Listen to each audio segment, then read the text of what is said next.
Information is everywhere. But insights, that is rare. BusinessDay Premium gives you analysis, data, and context that keep you ahead. BusinessDay Premium. Read deeper, decide smarter.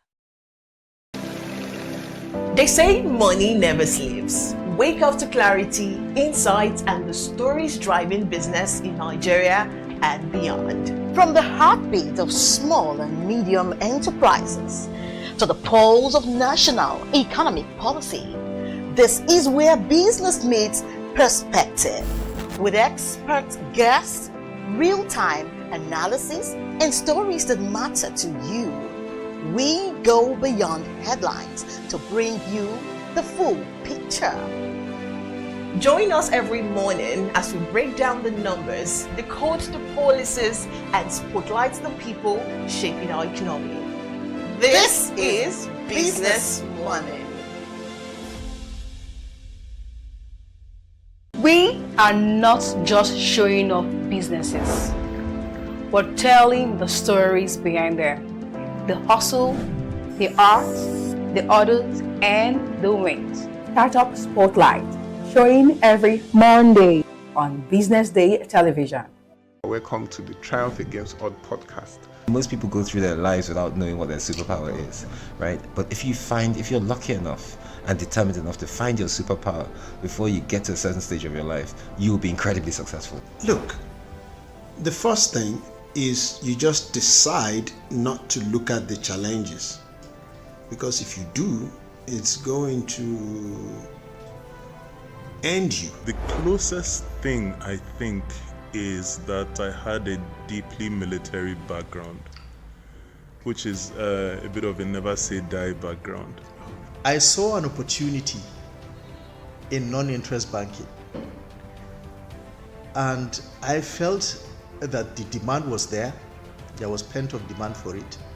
People were yearning for it, and I felt that if we did it properly, if we brought in professionalism into it, and if we brought in our experiences, our various experiences from various backgrounds into it, that it could succeed. Very few people do that because very few people explore their superpowers. They just explore bread and butter issues. I need to eat, and Yes, there will be challenges. This is a very difficult business environment. The government keeps working on how to make business easier. The first problem to overcome is really just starting, right? We thought about this idea for over 2 years before we even took the first step. You cannot ignore this country. No, and to be from here, I think is an incredible privilege. Nigeria will be ascendant in my lifetime. This is Business Week, a weekly program brought to you by Business Day Television.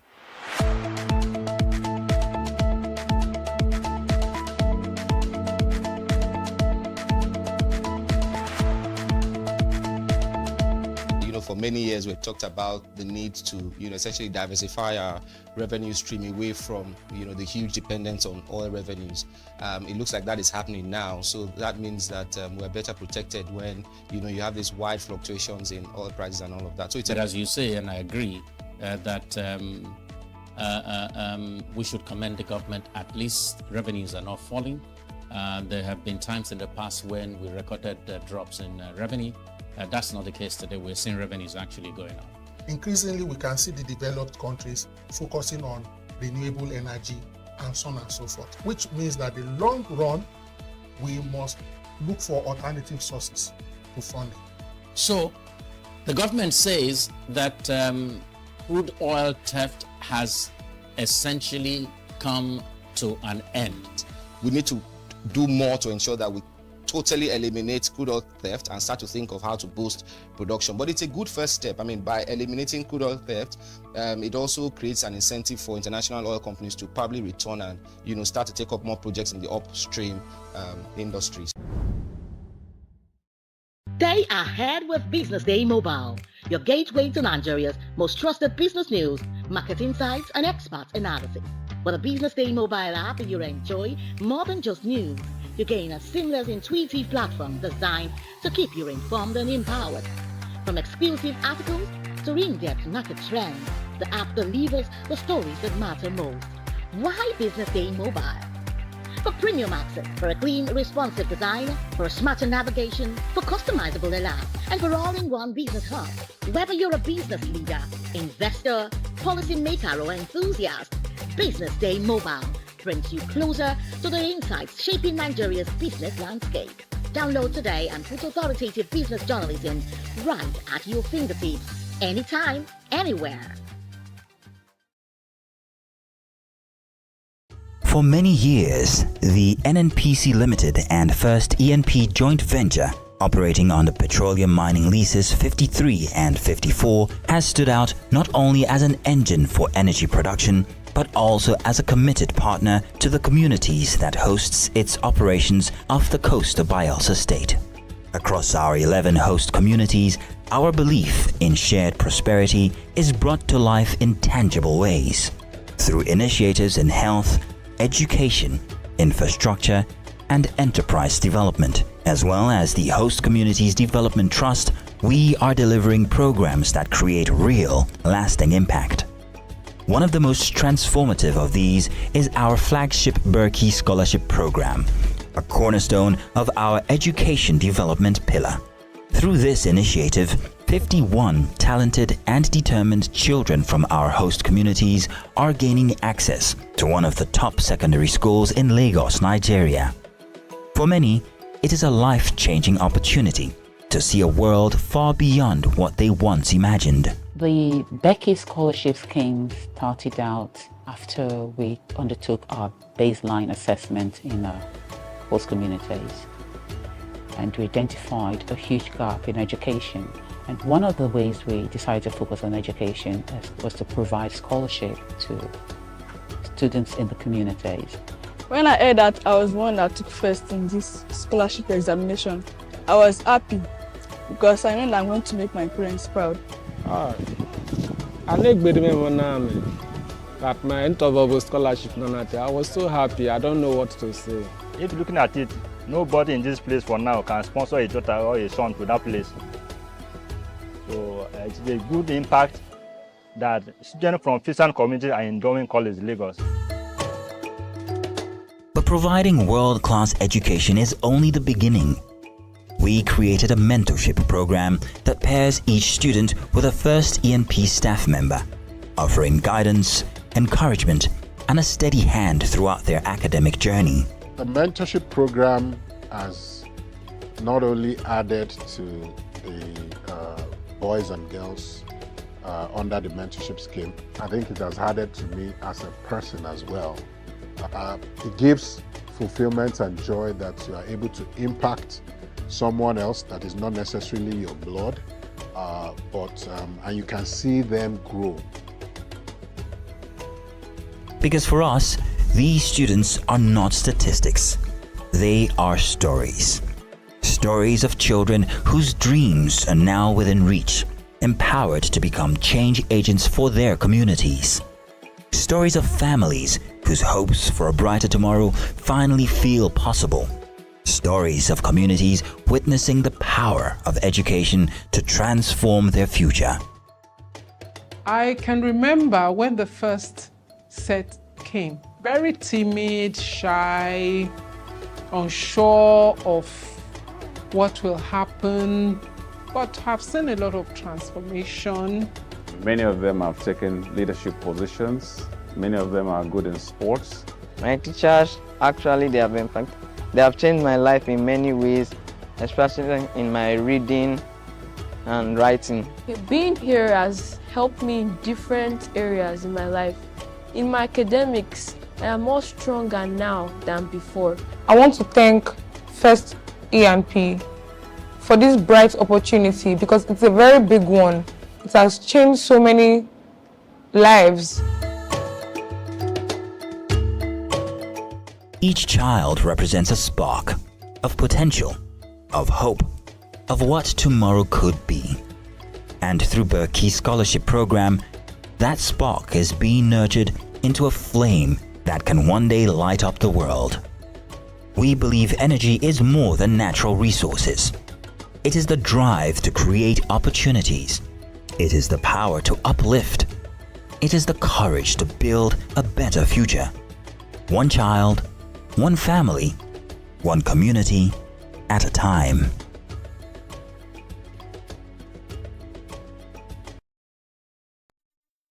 Welcome. Let's discuss leading through AI and technological disruption.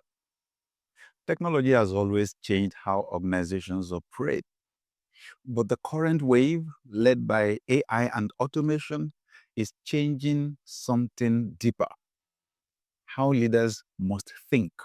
The temptation is to treat AI as a technical project, something for IT or a task force or a vendor. But the most important questions are not technical. They are leadership questions. What work will still require distinctly human judgment? How will we redesign roles so that people are not competing with technology, but amplified by it? What ethical lines will we not cross, even if crossing them appears profitable? How will we prepare our teams, not just with skills, but with the mindset required for constant change? You can delegate tools and implementation. You cannot delegate the values, the boundaries, and the direction. In my conversations with senior leaders, those who navigate technological disruption well do one thing consistently. They take time to think slowly about the long-term implications before acting quickly. They ask, how will this technology change the way our customers live, decide, and trust? How will it change the way our people experience work? What kind of organization are we becoming if we fully embrace this? AI will not replace leaders, but it will expose the difference between leaders who think deeply and those who simply react. In seasons like this, your task is not just to adopt new tools. It is to provide the kind of steady, thoughtful leadership that gives your people confidence in the future you are building together.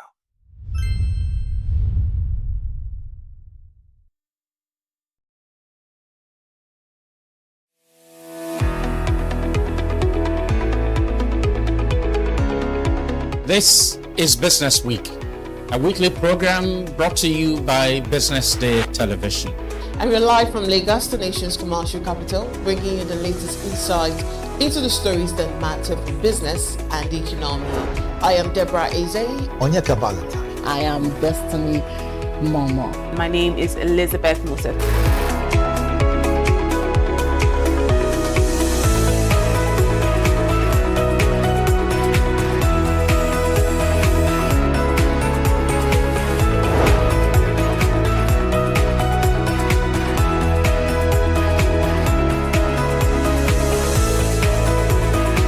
When you think of business, think no more, think Business Day.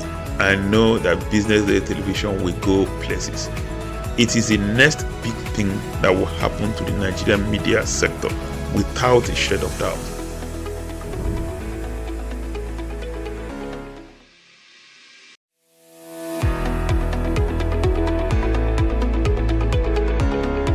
This is Business Week, a weekly program brought to you by BusinessDay Television. And we're live from Lagos, the nation's commercial capital, bringing you the latest insight into the stories that matter for business and the economy. I am Deborah Eze. Onyeka Valentine. I am Destiny Momo. My name is Elizabeth Musa.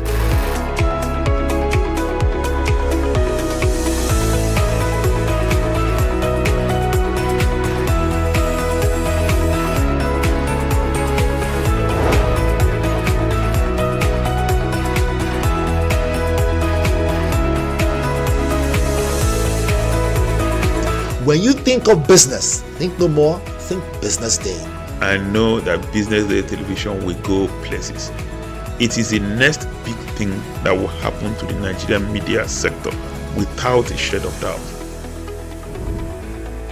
The demolition exercise being carried out in the Makoko community has left many residents displaced, distressed, and uncertain about their future.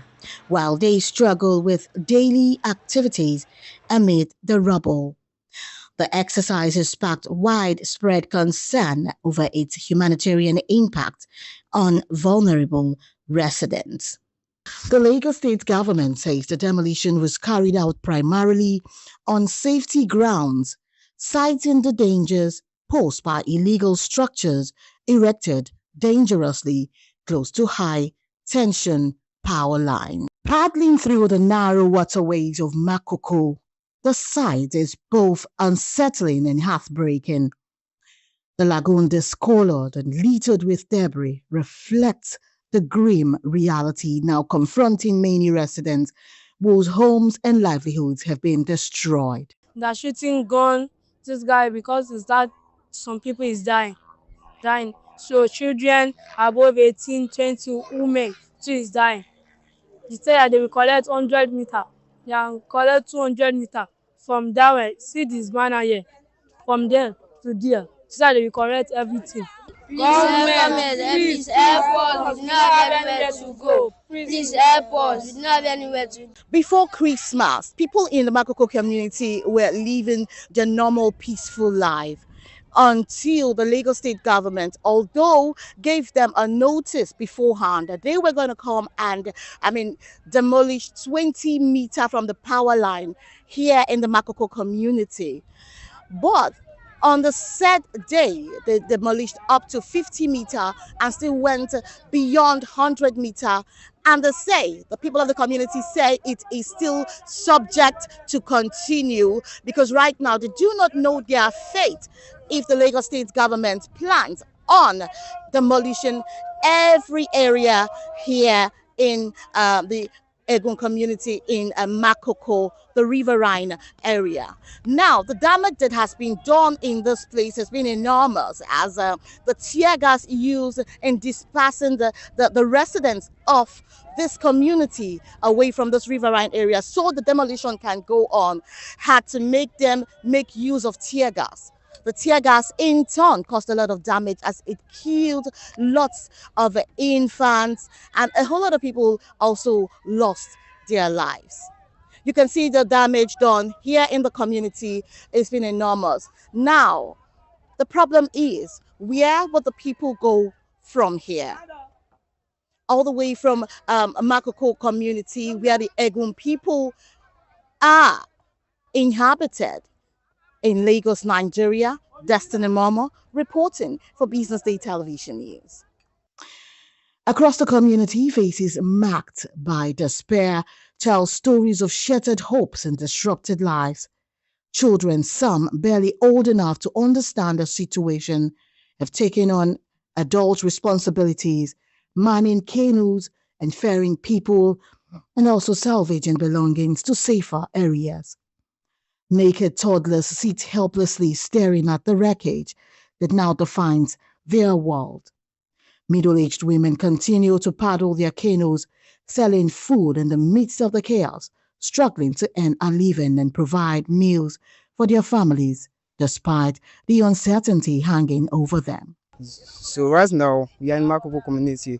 And so I'm one of the students in Makoko community. So due to the condition of everything that I've heard, so they say local government said they'll be taking 30 meters out of our distant community. So now they have gone a lot of places. So we can't even actually say it. But a lot of things has been happening whereby they have been shooting tear gas, killing of young peoples. Like even though our young brothers and sisters and our adults too, they have been dying. So we don't have any choice to do. So we don't actually have some what we can actually do. So the only thing I have to say is we need your help, your support, so that we can't be like we have been here since over years ago, and we have a lot of friends, a lot of people. So if we guys take us from here now, we don't know where we can go to, and we don't have any plan to go. Some school children and adult residents say the demolition process was traumatic. They alleged that excessive use of tear gas to disperse resistance at the scene led to injuries and, in some cases, fatalities, claims which authorities are yet to officially confirm. In response, the Lagos state government maintains that the exercise was not targeted at any particular group, but purely a safety-driven intervention. Officials say repeated warnings had been issued about the dangers of living and operating businesses close to high-tension electricity cables. Meanwhile, residents of the community, many of whom are said to be migrants from the Benin Republic, insist Makoko is their home. Several displaced persons say they identify as Nigerians and that they have no intention of returning to their country of origin, calling on the government to provide alternative accommodation, relief materials, and a humane resettlement plan. As the demolition continues, calls are growing from civil society groups and human rights advocates for the state government to balance safety concerns with compassion, ensuring that displaced residents, especially women and children, are not left stranded without shelter, food, or protection. I'm no longer going anywhere because of what is going on. I'm a teacher. I also do some small business, but because of a vision, I couldn't do. My house has been demolished. My shop has been demolished. Even the schools where I used to teach, some of them has also been demolished. In a new development, Governor Babajide Sanwo-Olu, who addressed journalists on Monday at Government House Ikeja, insists that the action was necessary to prevent possible electrocution, fire outbreaks, and other life-threatening hazards. Of what interest will it be for government to want to unduly demolish anybody? What interest? If it is not for the overall safety of these citizens that we're talking about. A lot of these people have built the shanties. I'm not talking about, poor and vulnerable people. The governor, however, says his administration will look into the plight of the affected residents. Destiny Mama, Business Day Television News.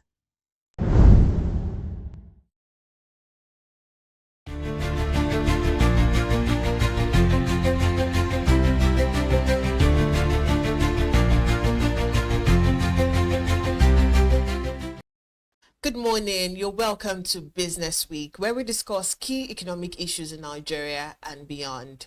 And our conversation today is centering on Nigeria's foreign reserves climbed 0.3% to $46.01 billion in January 2026, which is the highest in 6 years.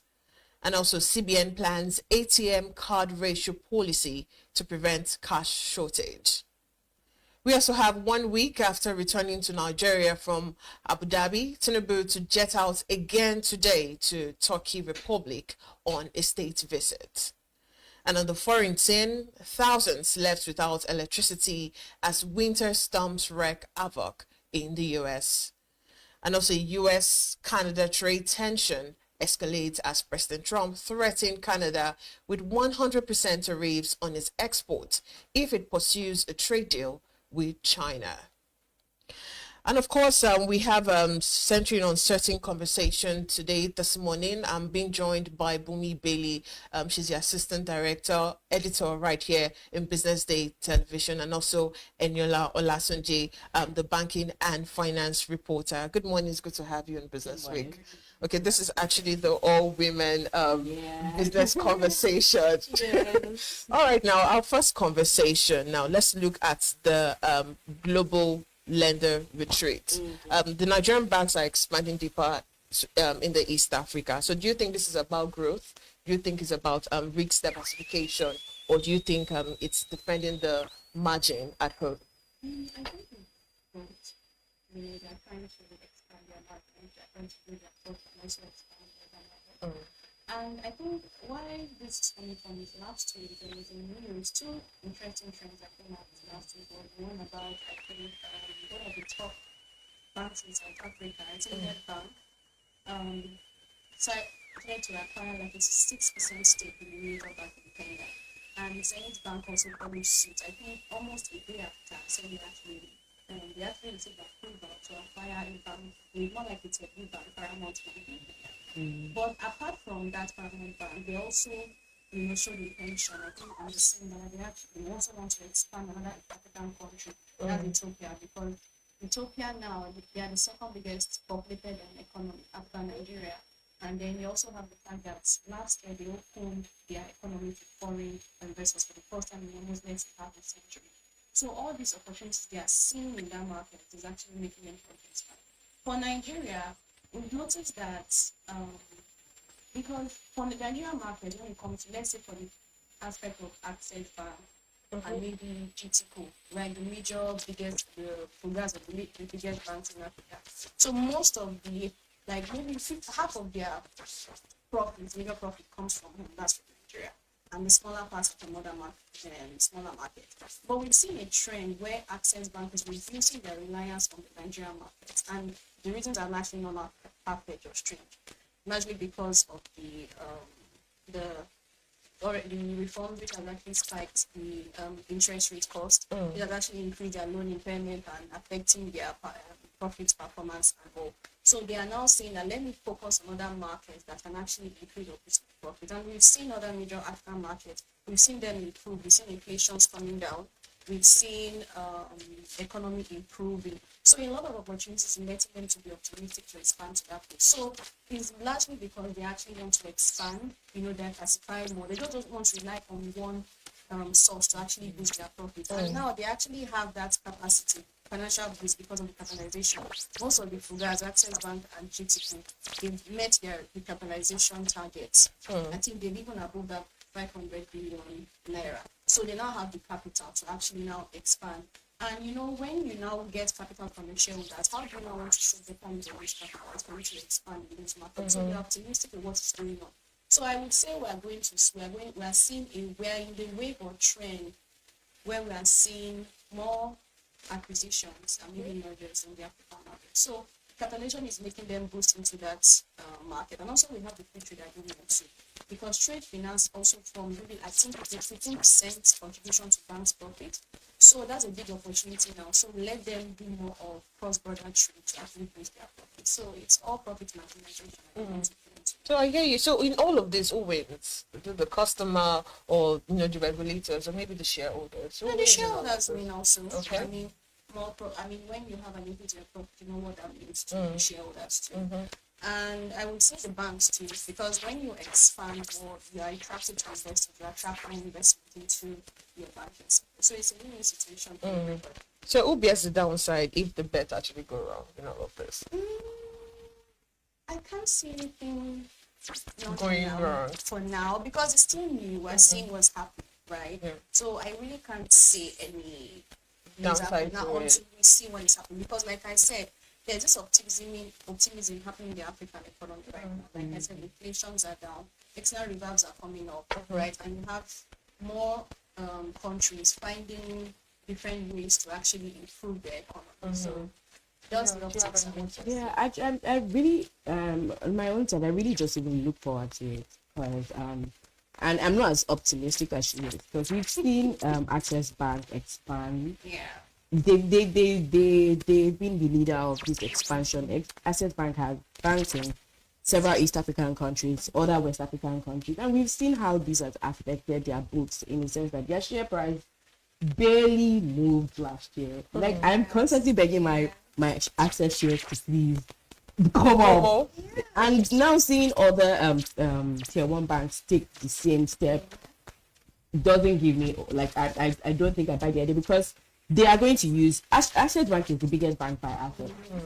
They are going to use some of their assets and their money to expand, and I personally feel like it's going to affect their share prices and their profits because they are taking cash to buy some of these banks. But I really want to see how it works because I think that Access is also not stupid in the sense that they probably see a long-term goal. There's a long-term goal to it. And the only optimism I have about it is that financing with banking with other African countries becomes easier because I remember back in 2016, one time I had to send money to Ghana And I had to look for someone that had a Nigerian account, saying it's their Nigerian account. They then converted it to cedis.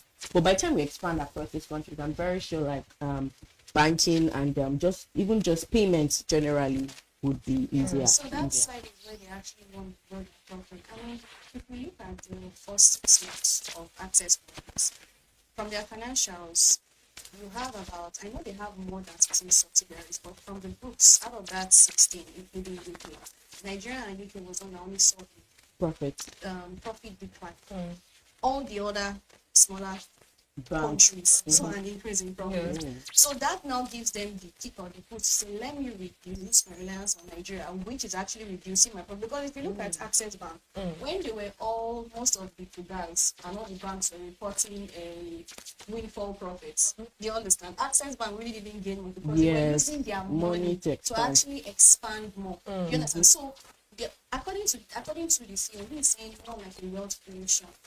Short or long term, they're actually able to by what they are seeing currently. And also, apart from the Access Bank, the first 9 months financials I think 10 major banks in Nigeria shows that apart from UBA, Access, GT Co, First Bank, one other bank is one other major tier 1 bank, I can't recall. They all had a decline in profits. That was actually surprising for me. Do you understand? Just to show you the challenges they're having in the Nigerian market, right? Yes, we have the reform, the economy is improving, but when it comes to the books of the banks, if you guys are not improving, it's only the other tier 2 banks that all of them had an increase in profit. So what's the opportunity now? Do I want to continue going through this trend, especially at the time where all this windfall has subsided? Because banks now, they are back to the trend where no longer bumper profits. You understand? Now they are back to normal profit. So now that I'm seeing normal profit and my profit is dropping, what do I do? Let me look for other opportunities. So right now, the African economy is actually this, like I said, IMF and World Bank said that the economy is actually, the African economy will improve to about less than 3.6% this year. I mean, 2-3 years ago, we had inflation spiking. So now we are seeing that moderating. So that is what, so that's why I said for now, I really can't see. But, because let's just see, because one of the even countries that are even expanding to Kenya, I think I read somewhere where Kenya actually listed in banks.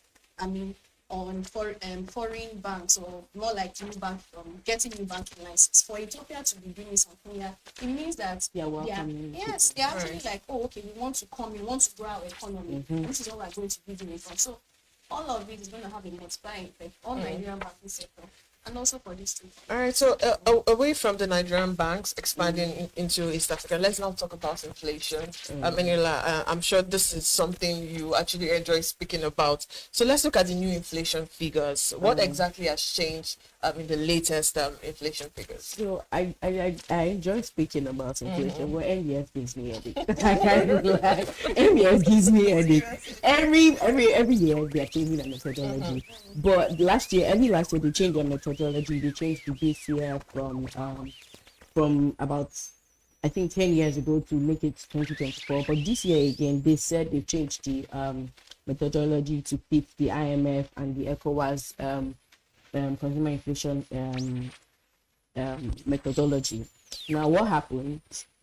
So for December 2025, inflation eased to 15.15% from 17.33%. But if you've been following inflation, you will know that in November, the inflation figure reported for November last year was about 14.15. So when these new figures came out, apparently there was an overall of all of the inflation figures last year. So from January to December, MBS recalculated the new figure to fit the new standard. And this was also because the base effect would have allowed December inflation figures spike to about 32%, and that would not have reflected the current economic reality, so to speak. So if because the figures came out 15th of this month, comes out 15th of every month. If it had come out this month and it's like 32%, it would cause like a scare in the economy, and the people will be like, but things are actually coming down. So the figures were rebased, the methodology was changed to fit the new standard. And what we now see is that for every month in from January to December, the figures were 3% higher for every month. So if what I'm trying to say, if the old figure that they produced in January 2025 then was 27%, 24%, it was the new figure is 27%. But what we now see is that there is a decline all through. So from the new calculation, I think the inflation figure for January 25 last year was like 24%, but it has all that declined all the way to 15%. And you know, from the old figures, we saw where in February where the figure dropped to about there was a drop in January, then increase in February, then before it dropped again consecutively throughout the year. But with the new figures, there was a lean, like this. If you plot the graph, it's a linear, like it's a straight graph. There was no bumps anywhere. And this is it is good. Economists have come to like this new methodology is what showed more of like what the figures really were. Now we expect to see inflation continue to decline. And what does this mean for like the economy and everything? First of all, when it comes to like decision making, the Monetary Policy Committee, we can see last week I think there were results, not results so to speak, but there were results of the NPC's voting process, and we saw that I think there are 11 of them, and we saw like there was there was six people voted for a retainment of the NPR at 27%, and the other 5 voted for like a drop by 50%. So we see that we actually want a drop, but like there's like, not would I say fight, but there's a very strict very tight gap, yes, between people clamoring for a cut and then those that want to retain it. But the Cardoso has come to explain that yes, we can see that inflation is dropping, but we still like it's still double digits and it's still very far from their goal. So they have to take a wait and see approach. There was also like where he cited that we've seen other economies where they cut rates very fast and then inflation spikes up again. So they are really trying to wait and see, and then also see like what the figure is this year before there's a rate cut. And the analysts project that a rate cut will likely come later in the second half of the year. But something that was really good from the figure was also the food inflation figure, which was about 10.86%, and that is one of the lowest. That's the lowest that's been in years, even for as far back as Buhari's regime. This means that food prices are beginning to come down. Staple foods like yam, tomatoes, and all of these things. And although the basket was reconfigured, like more items are added to the food basket, the basket that makes up the CPI, but food still owns about 40-something% of the total weight of the basket. That is the basket weight in calculating inflation. And this means that if food is coming down, definitely inflation is going to come down more. And I think that every Nigerian will be happy that food, because food even takes a lot of Nigeria's purchasing power.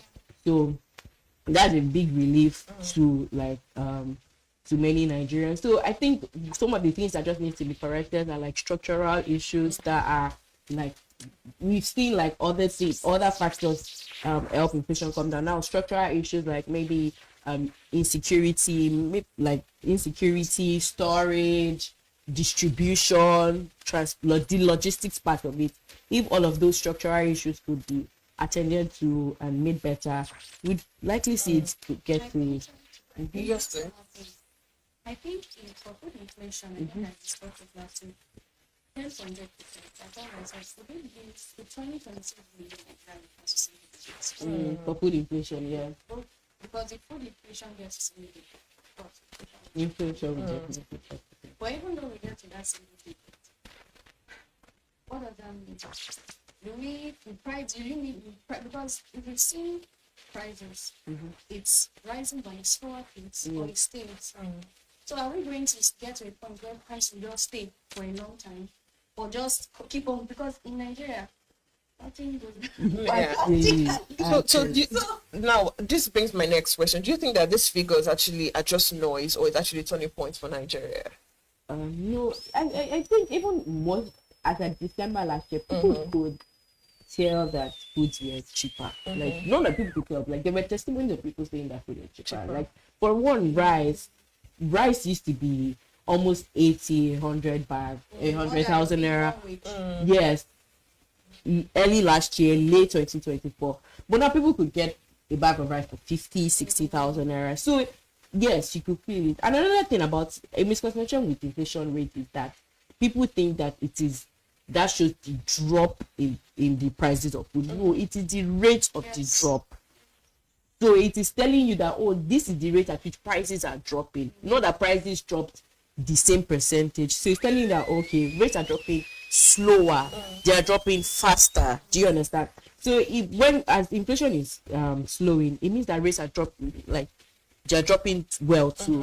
So yes, I think that if you go on, it might not be as drastic as we want, and it might not affect all staples, but I think major staples like rice, yam, even pepper to tomatoes to a very good degree has come down. Of course, the change might not be as drastic as we want, but then there is. All right, we'll go on a quick break now, but when we come back, we're going to be looking at gold prices surging towards $5,000 and also FAC windfall and the state's spending choice. Just stay with us. Welcome back. This is still Business Week, and I'm still in the studio with Bumi Bailey and Eniola Olatunji. And now we're going to be moving our focus to gold prices surging towards $5,000. Eniola, I'm going to come to you first. So what do you think this signals for Africa, the currency, and also the reserves? Okay. So I'm sure every lady out there is very happy because gold is $5,000. That means you can literally get more money from. But now is not the time to sell anyway. So there are three factors that are influencing the prices of gold right now. One has to be geopolitical tension. I mean, Trump has been the president of America for a year and maybe some months, and the turmoil he has caused.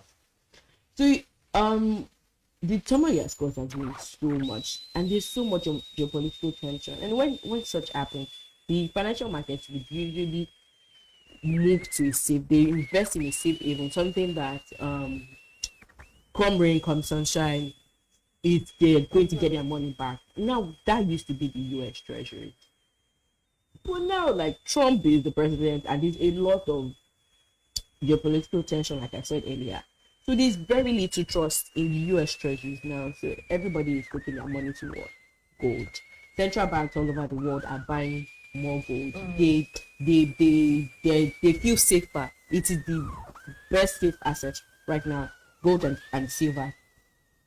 Last year, the gold average he reached a record high last year of like 3,500, but it averaged about 3,400, and we thought like that was a record high. Yeah, imagine it's now at $5,000 per ounce. That is very it's such an increase in its prices. Another thing that's also increasing the prices is also that over generally across the world, like we mentioned earlier, aside Africa, we're really in a lower inflation environment. So monetary policies around the world they are less tighter, so to speak. We're moving to an easy monetary cycle, and that means that assets like fixed income instruments, the U.S. Treasuries, bonds, they are not as attractive as they used to be. So now the yields on them are way lower. So people are putting their money now in places like gold, where they can get much more gains from returns from selling them. But it's also that even generally, the major buyers of this gold, they are not retailers. They are central banks across the world trying to build their reserves with gold, because generally central banks usually buy a lot of the U.S. treasuries. But do you think central banks should actually hold more gold? Yes, okay. They are safe. They are generally safe. They are safe. Okay. They are universal, so to speak. They are they can be sold easily. So a lot of central banks across the world are moving from U.S. treasuries to years and just going to it goes up. So still a lot of central banks across the world are moving from the US treasuries to holding more gold. China, Asian countries for one of the largest holders of the US treasury. Now we see them buying way more gold. Now you ask ourselves, where is Africa in all of this? Nigeria for one holds about 686 troy ounce, which was in as of 2024, which was estimated to be about 2.8 trillion in our reserves. But honestly, we can do way better than that figure. Now that's even the 2.8 trillion that was as at 2024, that was the value. With the increment we see in 2025 and 2026, the value will be way more. But just 2.8 trillion of what? Almost 40, over 40. This is actually still a very, very, what I'm trying to say is still a very, very small portion of our reserves. That means, honestly, Timmy, we're leaving cash on the table. We are leaving cash on the table because there's literally there's gold and we're not buying, we're not stocking up our reserves on it. But I think there are plans to increase this. And also one of the benefits of this is that it also helps currency stability, in the sense that now if now when gold prices are higher, that means we have the value of our reserve is higher, and that means we have more dollars, so to speak, or more money to defend the economy. We have more money in our reserve, we have more money to defend the currency if they need be, and we just have more money generally. And this is even something we see across African countries. Only very few African countries have very what's the word to use? Very substantial amounts of their reserves in gold. And I like I said earlier, we're leaving money on the table because are we even positioned to actually benefit from this gold price? That's Africa. Yeah, everyone. Africa is already benefiting. All right, so okay. Yeah. Okay. So Ghana, for example, Ghana, the biggest gold producer in Africa, exporter in Africa. Thanks to the surge in gold prices. In fact, when I saw that 5,000 this morning, before I jumped to Ghana, analysts had actually projected it would get to that towards the end, 5,000, 6,000. So I was so surprised at 5,000, right? Kicked. I was like, oh my God, what was I thinking? Opportunity for Africa, all the African countries. As at last week, for example, Uganda, major exporter for Uganda is coffee, but they also export gold. They are among the top 10 exporters of gold. So because of the surge in gold prices, the gold export was actually come for the first time.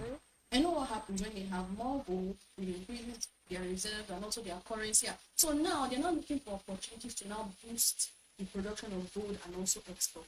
What they also did now, I think, was to remove an export levy on expectation of gold, just to increase production. And they also introduced some incentives to also bring in new people to actually be in gold production and exploitation. Apart from that, Ghana, which I think is the major country in Africa that really, how would I say, that really shines in the midst of this gold surge. Like I said, Ghana is the biggest producer of gold and also the exporter of gold in Africa. So because of the surge in gold, they recorded their first annual currency appreciation. That's they appreciated for the first time. Yes, last year. And this is because it was because of gold, yes. And what the country is not trying to do, because as small as they are, they're not trying to find is how how can I grab into the opportunities? I think they did some initiative where they also had to, remove some export or something that they just had to reduce the restriction just to encourage gold production. And also the exportation too. When it comes to also illegal mining, because illegal mining has also been one of the factors that affected Ghana production. They've also put in things in place, meaning that if you want to mine gold, you must go through the system formally, not informally. So they are now putting structures and measures in place to tap these opportunities. So for Ghana, I see the city appreciating more this year. For Uganda, I see, them getting more gold exports. And apart from that, I also see maybe other international, foreign countries, major economies to invest in Africa. There was a news last week that talked about Saudi Arabia, the biggest crude oil exporter in the world, coming to, I think they want to do a mine in Sudan. Sudan is also one of the major top 10 exporters of cocoa. At the same time, Sudan is also among the poorest, and also the issue with conflict and all affecting their country and all. So because of the opportunity they are seeing in gold, we see more world or big economies now coming to these African markets to actually set up mines so they can mine gold and tap into this opportunity. So that's why I said this year all eyes should be on Africa, especially when it comes to gold. So other people, for example, when you talk about Nigeria, I don't know what Nigeria is in terms of gold.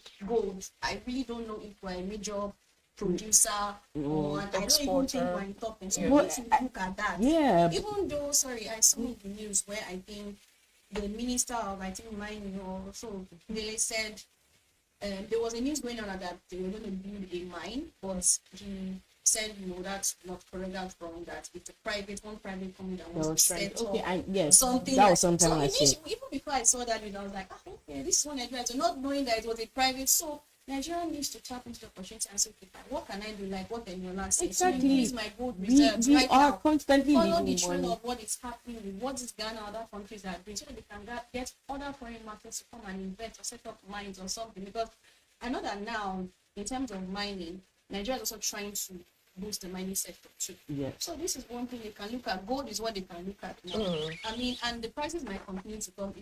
Yes, because the thing with Europe is tomorrow. Yeah. So something happened last week. Last week, in the Eurobond market for one on Monday, and after Trump announced his interest in Greenland, all across there were Japan 30 years bond reached its record high in over 30 years. The US saw large sell-offs. Even Nigeria, African countries were not exempted from it. There was a global sell-off of all of bonds and treasuries across the world, and this was because of what he had done. And guess what? That's when gold hit a record high. Yeah, all right. Exactly. Because another thing is that I also see there was a partnership between Egypt, I think that was late last year this week, between Egypt and I think African Development Bank or and I can't recall the bank, a major development bank in Africa, where they are thinking of using gold to trade. So we might begin to see gold as a new currency. People are beginning to invest in gold as a new currency, especially now that they don't also want to rely on US dollar, because many African countries are trying to reduce their reliance on the US and it's not even just so African why don't countries. you look for a currency apart from gold? You're also looking at the Chinese currency. You have countries like Kenya and I think Zambia that are also trying to trade. They are also introducing initiatives to trade in this the Chinese currency too. So you can see many African countries trying to reduce the reliance on the US dollar, because there's this thing that says that whenever the US currency appreciates, other currencies depreciate. Yes. And it has true. what has actually spiked inflation. I mean, Ghana, for example, it takes the gold to the currency appreciation. Ghana inflation was up to 54% in September. Was it December 2023? 54%. And because of the surge in gold prices, right, we have seen inflation to Right. All right, let's now move our focus away from gold. Eniola is really excited about it. Hopefully, it keeps increasing as against the 3,500 that it was. I just want to quickly mention also that when there's a dip maybe in the price, it will be like one of the best times to buy and Not now. Yes, and I don't even know also not the time to sell. We So when do we get to buy? When is it going to dip? It has reached like a record high last week. This week it can fall. The prices can fall again. Then when it falls, then you can buy. I really don't. I don't know if gold prices. It depends. If Trump stops, I will call it a rat. I don't know. If he stops this, because last week he introduced 100% tariff on Canada if they trade China. Then the same with on wine and champagne. I was like, champagne and wine. I said, God. And I told myself that France is one of the major importers of wine when it comes to Nigeria. I'm like, hold on, that this man is really, and he's not stopping. So if he continues, there's new laws every if he day. continues with this, God, even if he stops, he might just start. Yeah. All right. Last thing. Okay. So now let's move to the FAC windfall and also the state spending choice. Now the big question is, are governors prioritizing eye candy projects over the citizens' welfare? That's the big question that we're looking at. What do you think of it? Do you think they're actually just choosing political visible infrastructure instead of instead of structures that would actually like the citizens are actually going to that cater for the citizens' welfare? Or do you think it's just normal political visible infrastructure? Or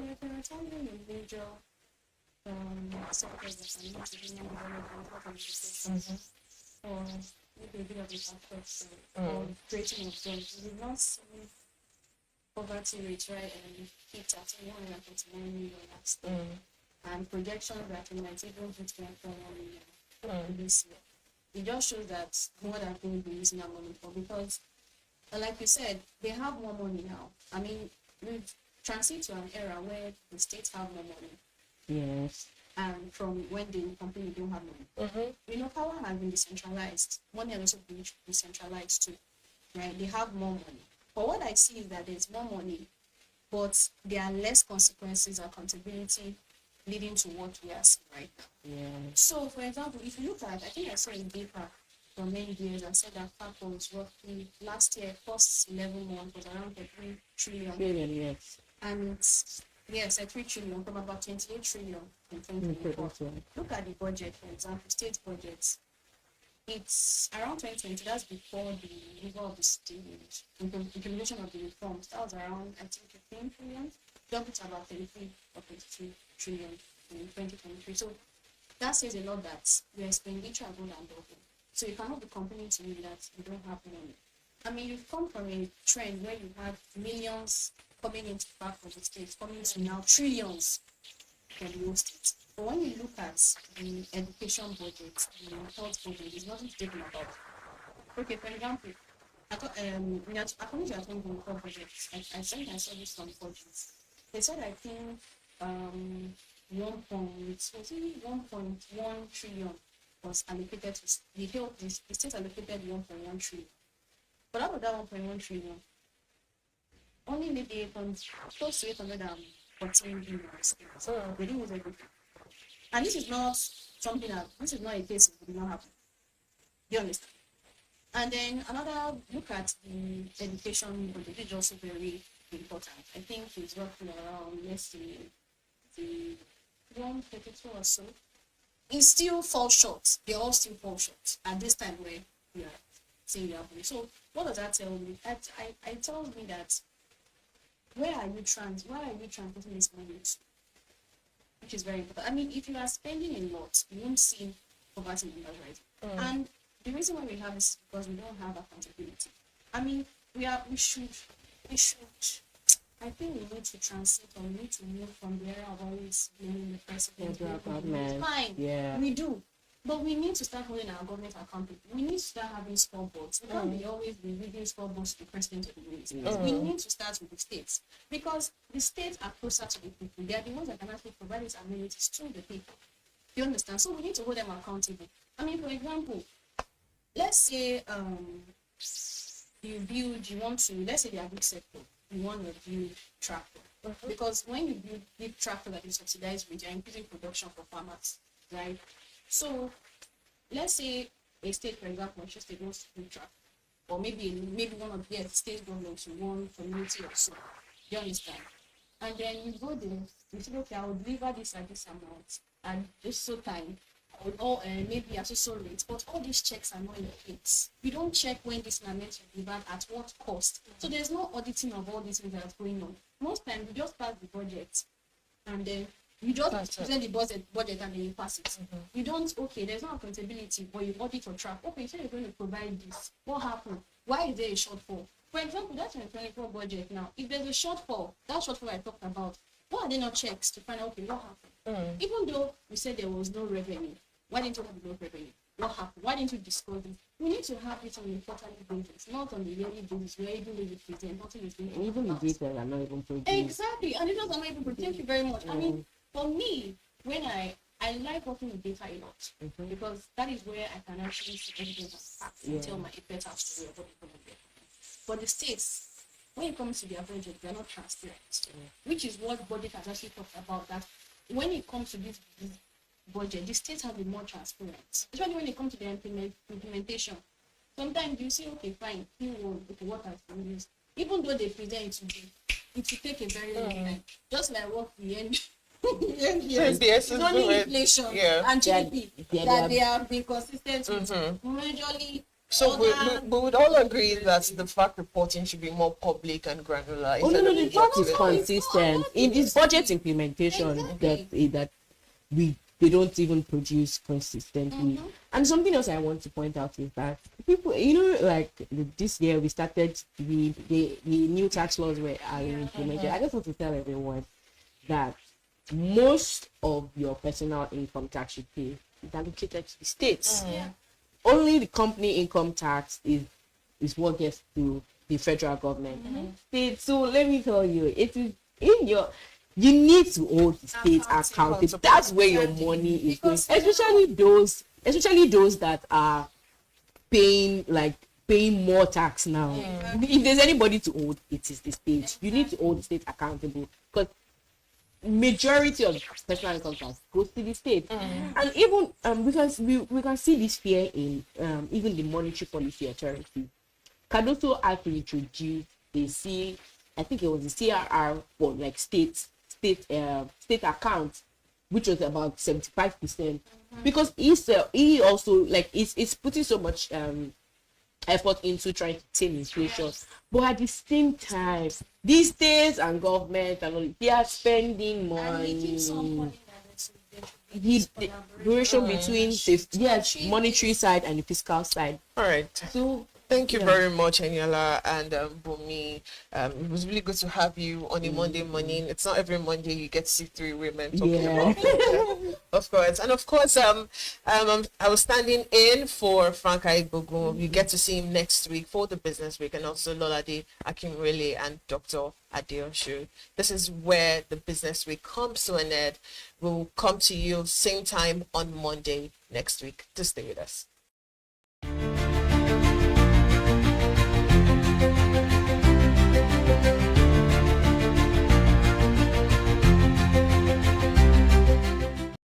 Information is everywhere.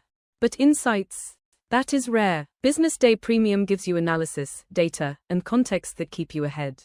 Business Day Premium. Read deeper, decide smarter.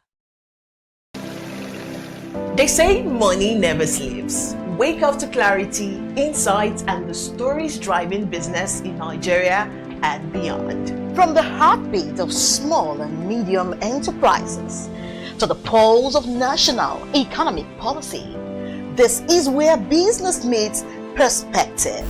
With expert guests, real-time analysis, and stories that matter to you, we go beyond headlines to bring you the full picture. Join us every morning as we break down the numbers, decode the policies, and spotlight the people shaping our economy. This is Business Money. We are not just showing off businesses, but telling the stories behind them. The hustle, the art, the orders, and the wins. Startup Spotlight, showing every Monday on Business Day Television. Welcome to the Triumph Against Odd podcast. Most people go through their lives without knowing what their superpower is, right? But if you're lucky enough and determined enough to find your superpower before you get to a certain stage of your life, you will be incredibly successful. Look, the first thing is you just decide not to look at the challenges, because if you do, it's going to end you. The closest thing I think is that I had a deeply military background, which is a bit of a never say die background. I saw an opportunity in non-interest banking, and I felt that the demand was there. There was pent-up demand for it. People were yearning for it, and I felt that if we did it properly, if we brought in professionalism into it, and if we brought in our experiences, our various experiences from various backgrounds into it, that it could succeed. Very few people do that because very few people explore their superpowers. They just explore bread and butter issues. I need to eat, and Yes, there will be challenges. This is a very difficult business environment. The government keeps working on how to make business easier. The first problem to overcome is really just starting, right? We thought about this idea for over 2 years before we even took the first step. You cannot ignore this country. No, and to be from here, I think is an incredible privilege. Nigeria will be ascendant in my lifetime. This is Business Week, a weekly program brought to you by Business Day Television.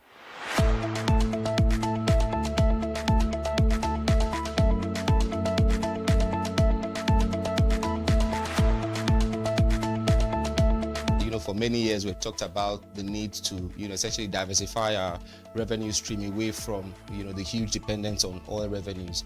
It looks like that is happening now. So that means that we're better protected when, you have these wide fluctuations in oil prices and all of that. So it's as you say, and I agree, that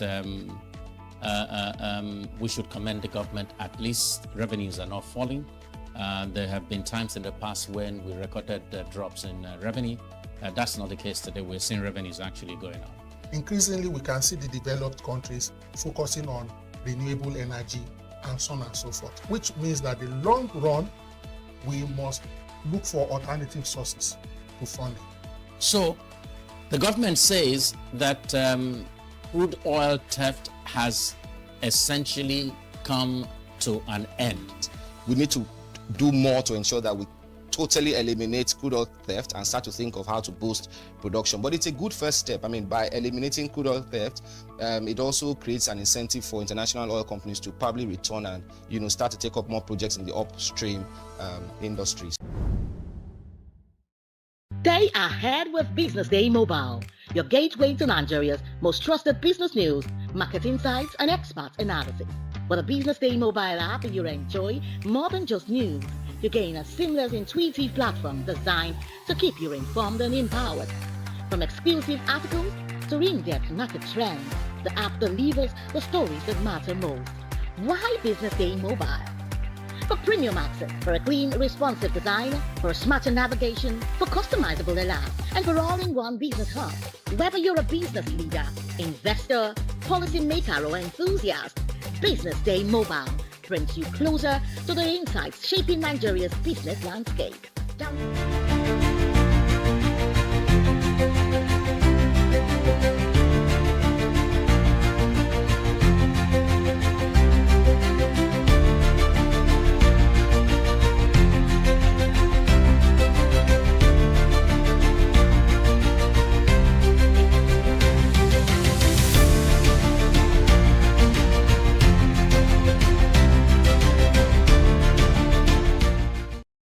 Good morning. You're still watching The Breakfast Show on Business Day and Television. Right now, we have started Business Morning. And on Business Morning today, our first conversation is talking about when systems fail. Now, in a world that runs on technology, we often take reliability for granted. We actually expect our apps to load instantly, our payments to even go through, our data to be available whenever we need it. But behind the screens, technology is constantly being tested by real-world disruptions, power outages, unstable internet connections, cloud service failures, cyber incidents, and even sudden surges in demand. And when these systems actually fail, the consequences are very real. A brief glitch can mean mild inconvenience. But a full system collapse can shut down businesses, disrupt essential services, and even erode user trust almost instantly. Now, this is especially true in environments where infrastructure isn't always predictable, and failure isn't the exception. It's just part of daily reality. And that's why the conversation today isn't about perfect systems, it's about resilient systems, technology that doesn't just work when conditions are ideal, but continues to function, adapt, and even recover even when things go wrong. Our first guest this morning is Sulaiman Adejumo. He is a senior software engineer and developer. And we'll be discussing technology that works even when things go wrong. Good morning, Sulaiman. Good morning. Thanks for having me. To have you this bright and morning. So very quickly, when systems fail, what design choices determine whether users experience a brief hiccup or a complete collapse? Right. Thank you. So I think the key thing is whether the system itself was designed, expecting it to fail, and not just building perfect condition. In real life, things often go wrong at some point, and when it does, the best of systems are the ones that are, built with that mindset. And reliable systems usually have backups, components, good monitoring, and something we call graceful degradation. So this just means, when one fails, the total system does not shut down, does not crash, and it just run in a more limited way. And, for example, if one module goes down, another can take over, and that user might just feel a slight inconvenience or reduction in performance rather than a total shutdown. And so the main goal here is to try and turn something that could have been a disaster into just a minor inconvenience for the user. Oh, wow. So good to know. So then how do you engineer for failure in real world conditions where power, connectivity, or even cloud services may be unreliable? Yeah, when you engineer for real world conditions, you have to assume that power, of course, connectivity and cloud services will sometimes be unreliable.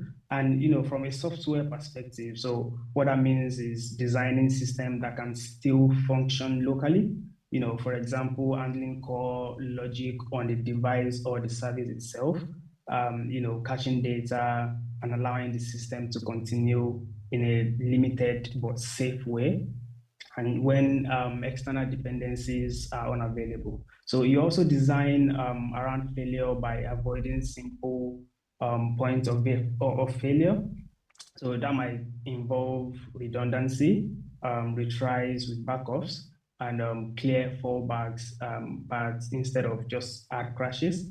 And at the higher level, engineering for failure is about graceful degradation, as I've mentioned. So if something goes wrong, the system should slow down and reduce functions, or basically temporarily limit the functionality rather than complete shutdown and impacting users, of course.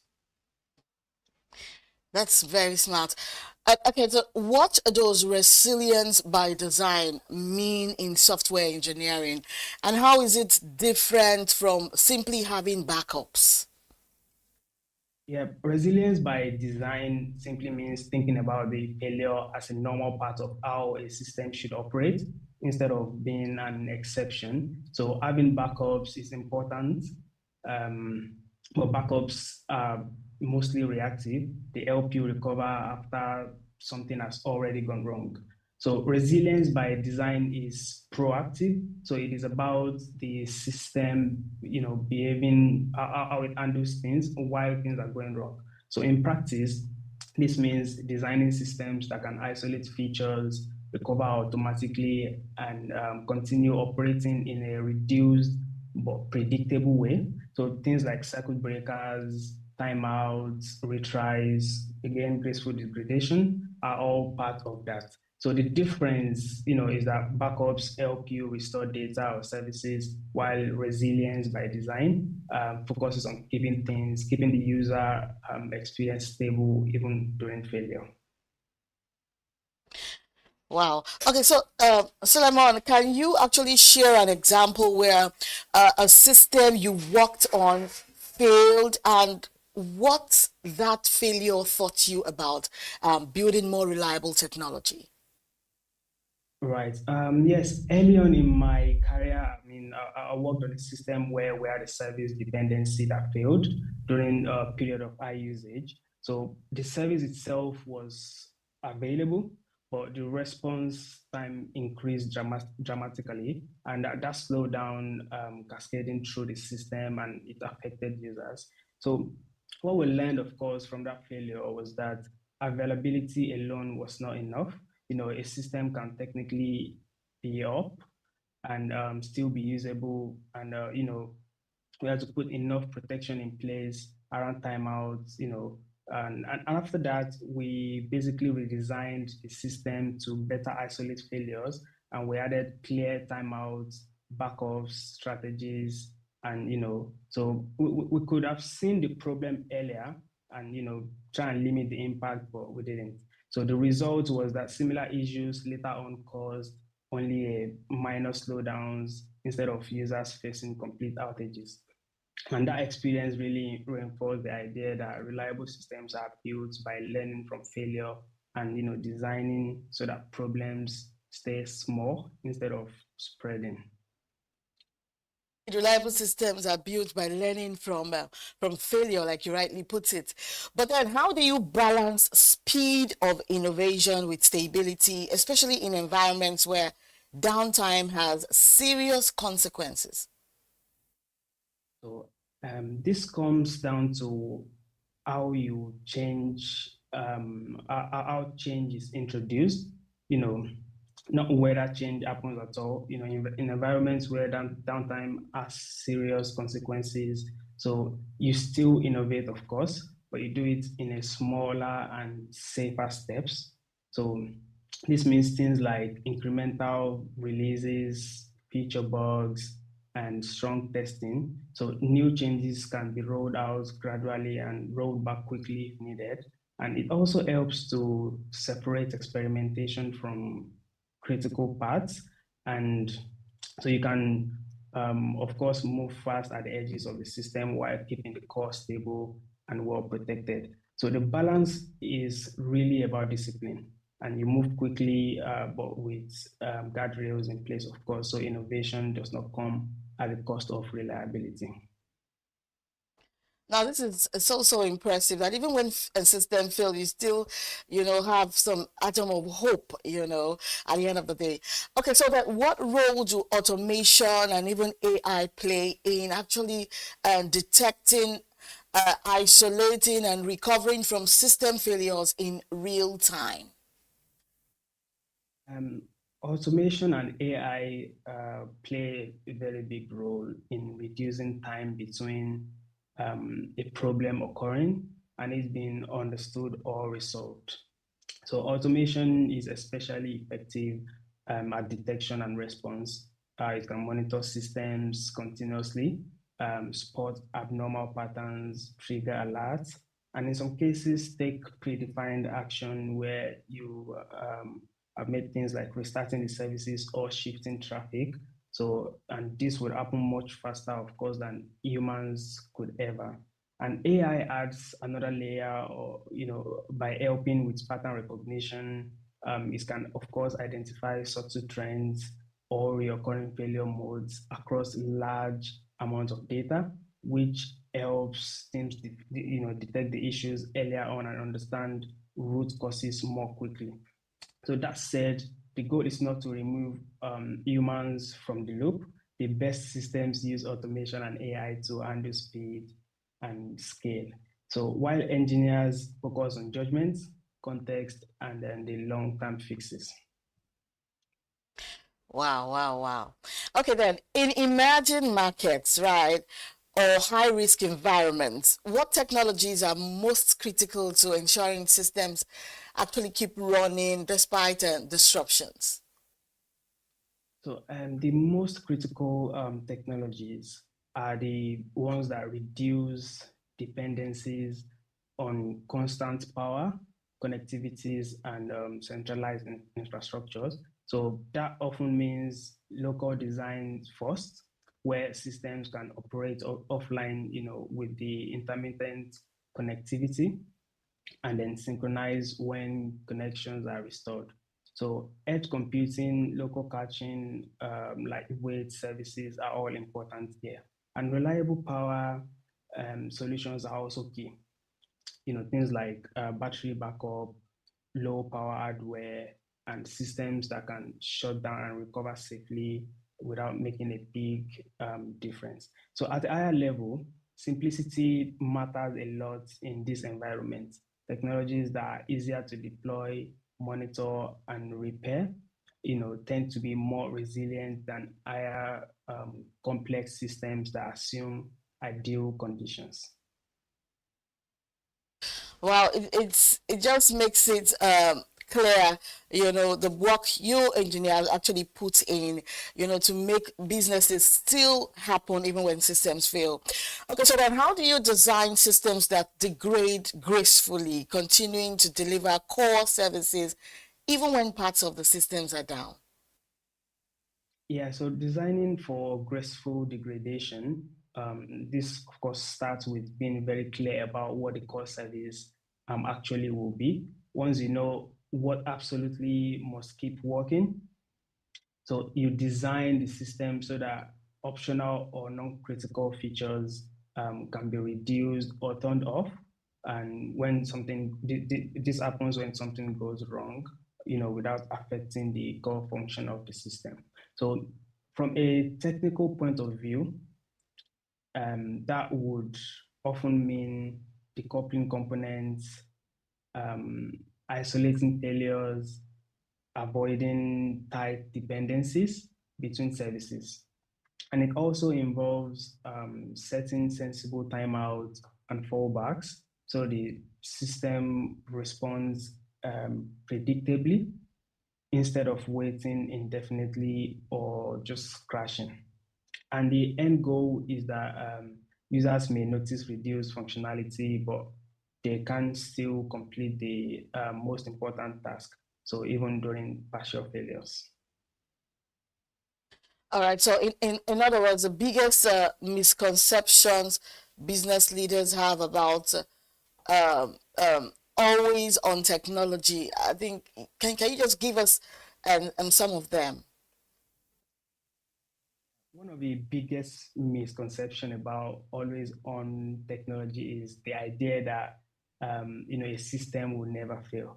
In reality, no system is truly always on, and the more realistic goal is designing systems that failed in controlled and predictable ways, of course, and they of course try and recover quickly when the problem occurs. And another misconception is that reliability can be added on at the end. In practice, it is not something you can bolt on later without trade-offs. Looking ahead, right? What skills should engineers develop to actually build technology that remains reliable in an increasingly unpredictable world? Yeah, so looking ahead, I would say engineers need to develop a mix of technical and human skills. One of the technical side is, a strong understanding of distributed failures. Observability, of course, is essential. Engineers need to be comfortable designing systems that assume uncertainty rather than ideal conditions. So just as important are skills like clear communication, good judgment under pressure, and the ability to learn from incidents rather than assigning blame. So reliable systems are built by teams that can reflect and improve continuously. So finally, adaptability matters a lot. Technologies will change, but the engineers who can reason about trade-offs, simplify complex problems, and design the resilience in mind will be the best equipped to build systems that remain reliable in an unpredictable world. type, and I will not let you go until you advise, of the young minds, coming, so that, a whole lot of events will not fail as a result of a system failure. What advice will you give to, those young people coming up, in this line of business? What kind of advice will you give them so they can toe this path and ensure productivity and results at all times? Yeah, I think the best advice is making sure at the start of the design, you try and put that in mind with your design, that this system I'm trying to design will fail at some point, because we often look at systems as if they never fail, but in the end, systems do fail. Things in reality, things do go wrong at some point. So I would say the goal here is design what could have been a major inconvenience to just something a system can handle itself, and try and minimize the impact on users whenever you're thinking of making any design at all. So that, I would say, is the best advice to give young engineers. And one last question is about we know that by 2030, a whole lot of things that we're doing right now and systems will no longer be applicable, especially skills, right? So what are those skills you think young people should have in mind and bear in mind, so that they will not be irrelevant come 2030? With the rise of AI, I mean, that is a big thing in the world we are today. So automation and AI, of course, is what I would advise again for engineers to try and pick up. So young minds, try and do, add to your skills, add to yourself in, try and making sure you are equipped for the next world to come. So definitely go into AI. Wow, wow, wow. Thank you so much. So we've been talking to Sulaiman Adejumo. He's a senior software engineer and developer. And we just finished discussing technology that works even when things go wrong. Thank you, Sulaiman. It was a pleasure, having you, unveil so much truth about, engineering and technology. Thank you so much for your time. Thank you as well. It was nice to be here. So Business Money will be right back after this break when we come back to take our second conversation. Stay with us.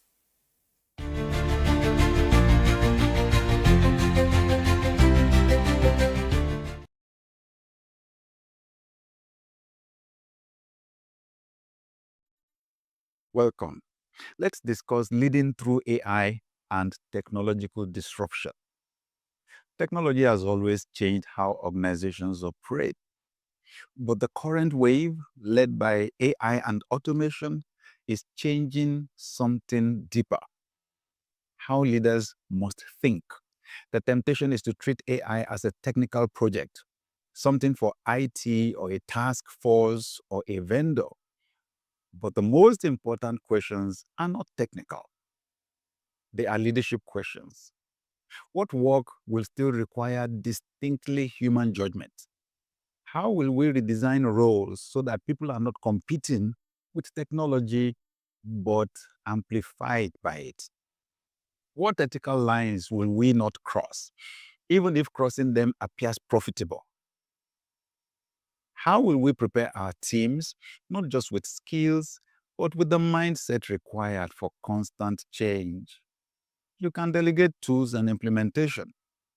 You cannot delegate the values, the boundaries, and the direction. In my conversations with senior leaders, those who navigate technological disruption well do one thing consistently. They take time to think slowly about the long-term implications before acting quickly. They ask, how will this technology change the way our customers live, decide, and trust? How will it change the way our people experience work? What kind of organization are we becoming if we fully embrace this? AI will not replace leaders. but it will expose the difference between leaders who think deeply and those who simply react. In seasons like this, your task is not just to adopt new tools. It is to provide the kind of steady, thoughtful leadership that gives your people confidence in the future you are building together.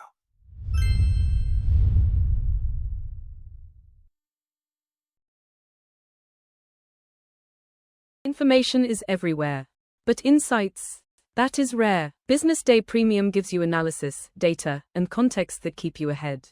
Business Day Premium. Read deeper, decide smarter. They say money never sleeps. Wake up to clarity, insights, and the stories driving business in Nigeria and beyond. From the heartbeat of small and medium enterprises to the pulse of national economic policy, this is where business meets perspective. With expert guests, real-time analysis, and stories that matter to you, we go beyond headlines to bring you the full picture. Join us every morning as we break down the numbers, decode the policies, and spotlight the people shaping our economy. This is Business Money. We are not just showing off businesses, but telling the stories behind them. The hustle, the art, the orders, and the wins. Startup Spotlight, showing every Monday on Business Day television. Welcome to the Triumph Against Odd podcast. Most people go through their lives without knowing what their superpower is, right? But if you're lucky enough and determined enough to find your superpower before you get to a certain stage of your life, you will be incredibly successful. Look, the first thing is you just decide not to look at the challenges, because if you do, it's going to end you. The closest thing I think is that I had a deeply military background, which is a bit of a never say die background. I saw an opportunity in non-interest banking, and I felt that the demand was there. There was pent-up demand for it. People were yearning for it, and I felt that if we did it properly, if we brought in professionalism into it, and if we brought in our experiences, our various experiences from various backgrounds into it, that it could succeed. Very few people do that because very few people explore their superpowers. They just explore bread and butter issues. I need to eat, and Yes, there will be challenges. This is a very difficult business environment.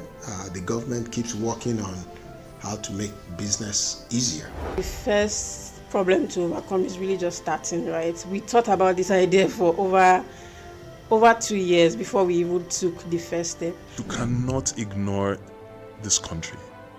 No, and to be from here, I think is an incredible privilege.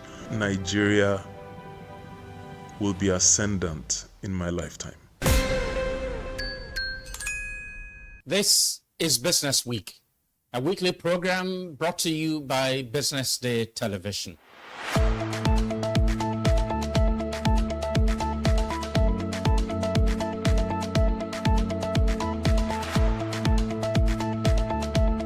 For many years, we've talked about the need to, essentially diversify our revenue stream away from, the huge dependence on oil revenues. It looks like that is happening now. So that means that we're better protected when, you have these wide fluctuations in oil prices and all of that. So But as you say, and I agree, that we should commend the government. At least revenues are not falling. There have been times in the past when we recorded drops in revenue. That's not the case today. We're seeing revenues actually going up.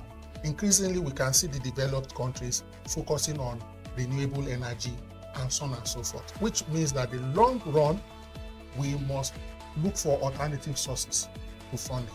So the government says that crude oil theft has essentially come to an end. We need to do more to ensure that we totally eliminate crude oil theft and start to think of how to boost production. But it's a good first step. I mean, by eliminating crude oil theft, it also creates an incentive for international oil companies to probably return and, start to take up more projects in the upstream industries. Stay ahead with Business Day Mobile, your gateway to Nigeria's most trusted business news, market insights, and expert analysis. With a Business Day Mobile app, you enjoy more than just news. You gain a seamless, intuitive platform designed to keep you informed and empowered. From exclusive articles to in-depth market trends, the app delivers the stories that matter most. Why Business Day Mobile? For premium access, for a clean, responsive design, for a smarter navigation, for customizable alerts, and for all-in-one business hub. Whether you're a business leader, investor, policymaker, or enthusiast, Business Day Mobile brings you closer to the insights shaping Nigeria's business landscape. Download today and put authoritative business journalism right at your fingertips, anytime, anywhere. Meet Monica, your all-in-one financial solution. Convert crypto to Naira at juicy rates anytime, anywhere. Enjoy fast withdrawals straight to your bank. Buy airtime, data, and pay bills in seconds. No stress, no delays, just seamless transactions. Monica, the smarter way to move your money. Download now. Okay now, dependable insurance. Oh God, you are the next insurer. See as the boys the Allah. All the ladies the Allah. Insure your car protection from accidents. Unforeseen loss, you can see them. Mistakes are meant to happen. If you don't jam the car, they'll jam yours. You beat them. And yes, you will get them arrested. Your plans for that day is affected. You waste your money, you waste energy. With AXA, you can be protected. Get the protection that pays today. Call 0700 AXA Mansa to get a motor insurance that pays. At Stanbic IBTC, we are here to help you grow with financing that helps you expand, expert knowledge across 20 African markets, trade solutions that open doors to 195 countries globally, and an online banking platform that works hard, because with us, there's possible, then there's more. Visit www.stanbicibtcbank.com/business for more. Stanbic IBTC. True strength. What defines it? The brilliance of a player? Or when a team comes together to win? A solo beat? Or the rhythm of many? The flair of one dancer? Or the art of a troupe? One distinct voice, or the beauty of the symphony.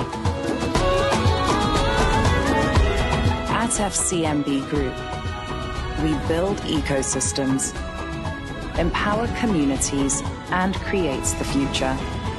Because we believe it's not just one, but the power of the group that delivers the future we all desire. FCMB, the power of the group.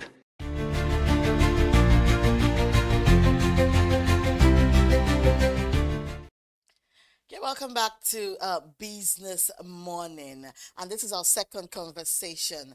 Now, we often celebrate big ideas. Now, the bold concepts, the clever solutions, the products that sound perfect on paper. But the reality is that many tech products don't fail because the idea was weak. They fail despite having a good idea. Now, somewhere between vision and execution, things actually go wrong. Teams build features users don't truly need, right? And assumptions quietly replace real insights. Internal pressures begin to outweigh market signals, and before anyone realizes it, a promising product is struggling or completely abandoned.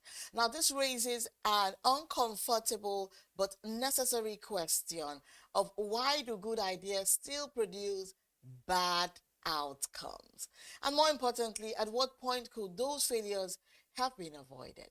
Our second guest this morning is a name from Mbasi. She is a senior product manager.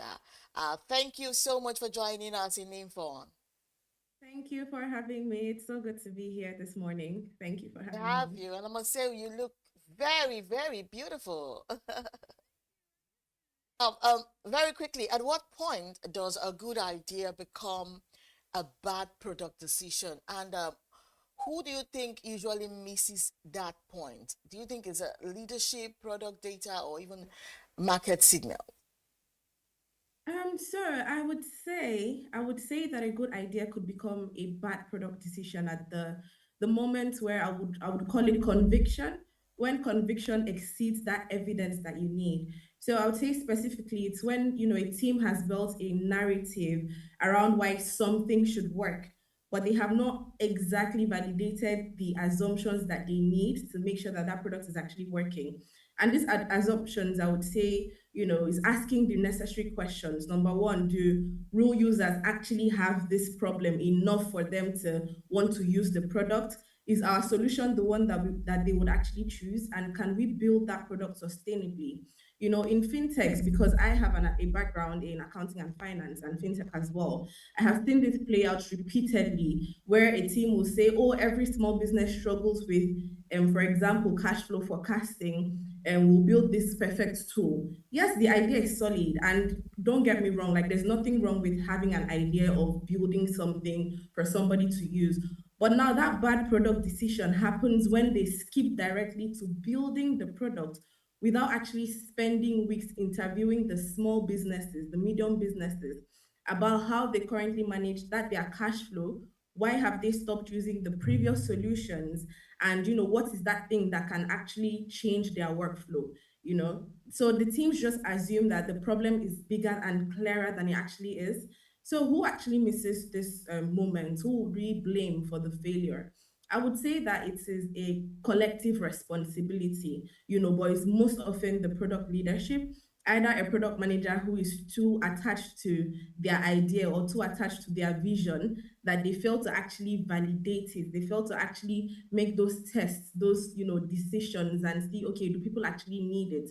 Or a leadership team that actually rewards conviction without equally rewarding the place of evidence gathering and seeing who are our potential users. Engineering teams can build anything, design can make anything beautiful, but product teams have to say, wait, do we actually know that users want this?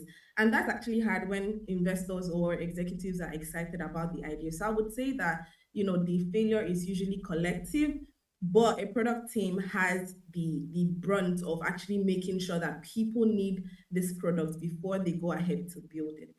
Yeah. Okay, well said. So products are not just there, and people will not really need them. They should build more relevant products. Okay, so how often do product failures stem from solving the wrong problem rather than poor execution of the right one? Can you actually share a real example? Yes, I can. So I would say that how often I would say that it's the majority of failures, maybe 70%, 80%. And the reason is, solving the right problem poorly, it still creates some form of value and it teaches you something. At least there's a problem, but you didn't solve it correctly, but you know that there's a problem. But if you solve the wrong problem excellently, you just wasted your resources, right? I've seen an example. I've seen where a team was building, expense categorization tools for accountants. And being, somebody that has an accounting background myself, the main problems that we always have, that's something that used to take our times was when we have to do month end or year end closures. You're trying to bring all of the accounts of different departments of the company together. You're trying to make sure that you're reconciling your cash statements with your bank statements. That actually takes a lot of time, right? But then I have seen where the team was building an expense categorization tool for accountants. There was beautiful execution, AI categorization, and in this day and age, AI is a big thing. Real-time syncing, very beautiful UI font and all of that. It solved the problem, yes, but the problem is that accountants already had tools for that problem. We already had expense categorization tools. What we actually needed was time back in month end close. We needed something that would take us out of, staying in the office from 9 a.m. to 9 p.m.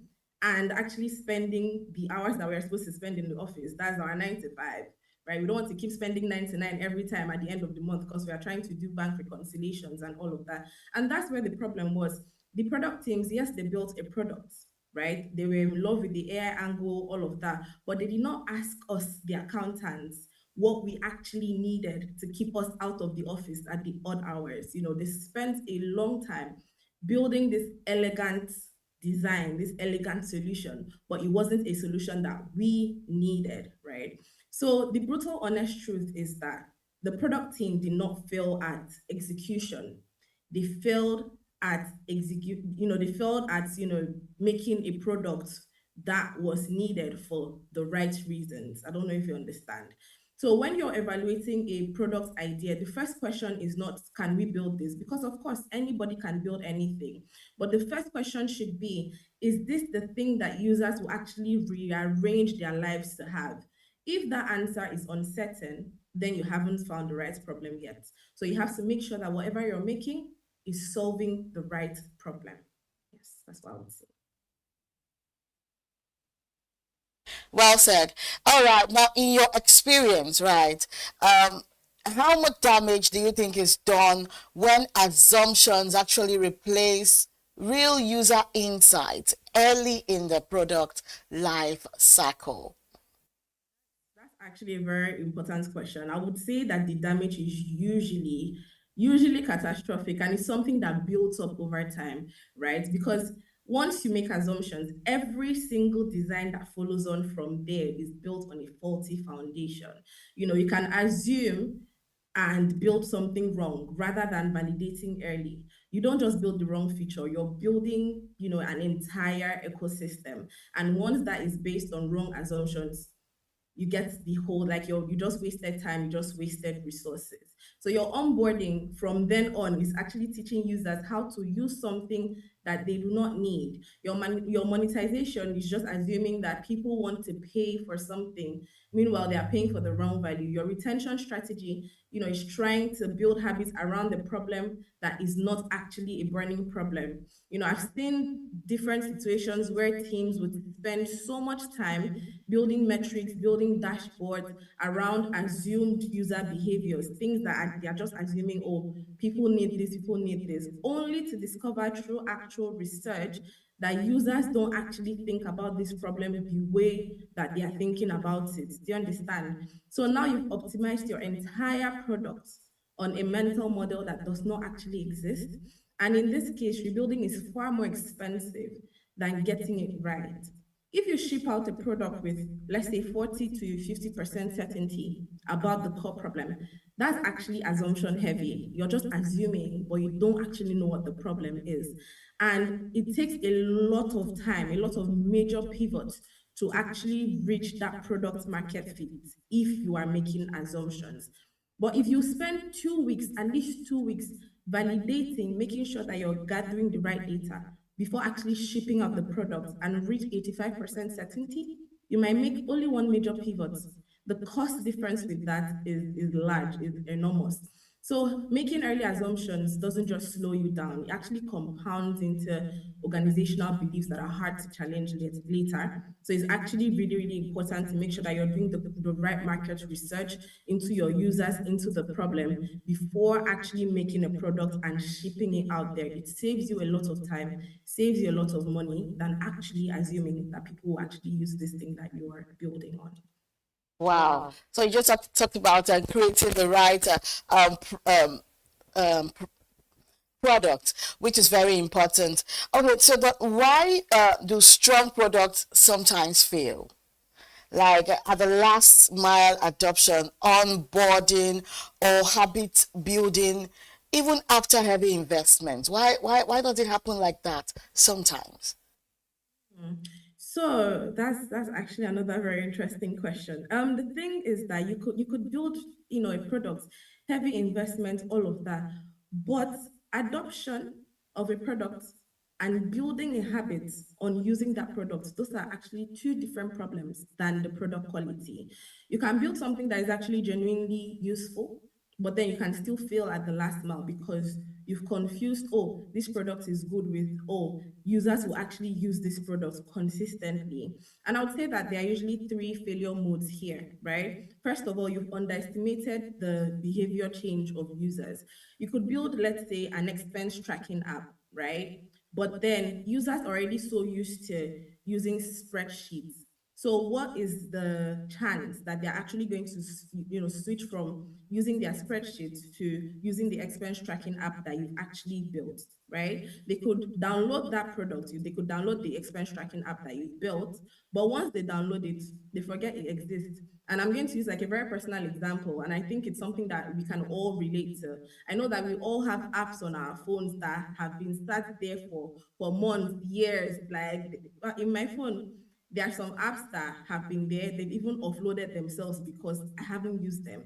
Yes, I downloaded them. Yes, I saw them and I was like, this is very interesting. But that was it. Did it retain me as a user? No, it did not. So it's something that we can all relate to. Secondly, we have, instances where a product manager, product users, or no, not product users, rather, and people that create products, yes, they tend to measure success by getting users through onboarding. But completing an onboarding and becoming a habit, they are two entirely different events. Like I said before, I have seen products with about 40% activation rate, but only 5% monthly active users. So that product did not actually fail at the onboarding stage. It failed at retention because the value proposition, maybe it didn't match the post-activation reality. The users discovered the tool, but then they saw that, oh, it wasn't actually saving them any time once they tried the products for real. And then sometimes people that make products, they tend to build for power users instead of casual users, instead of people that would use this product over and over again. And this is especially true in fintech. We tend to optimize for somebody that is using the product daily, but then a large percentage of those users could use the product monthly. For example, you have a budgeting app, you could only budget once a month. Maybe your salary comes in and then you're like, okay, I'm going to make this budget. This is how much I'm spending. That's it. You go to that product only when you receive your salary. It happens a lot of the times. So if your product does not actually deliver the much needed value, you've lost the majority of users. Your habit building strategy assumes a usage pattern that does not actually match reality.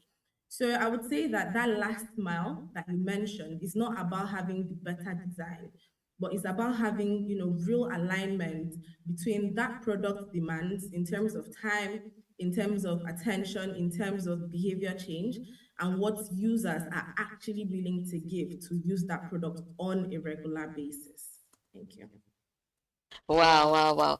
You've taught so much this morning. One thing I won't forget is actually, creating very relevant applications that people will not be able to do without. It cited some examples of apps that you have on your phone that you have never used, but in accepting them, you actually like the idea.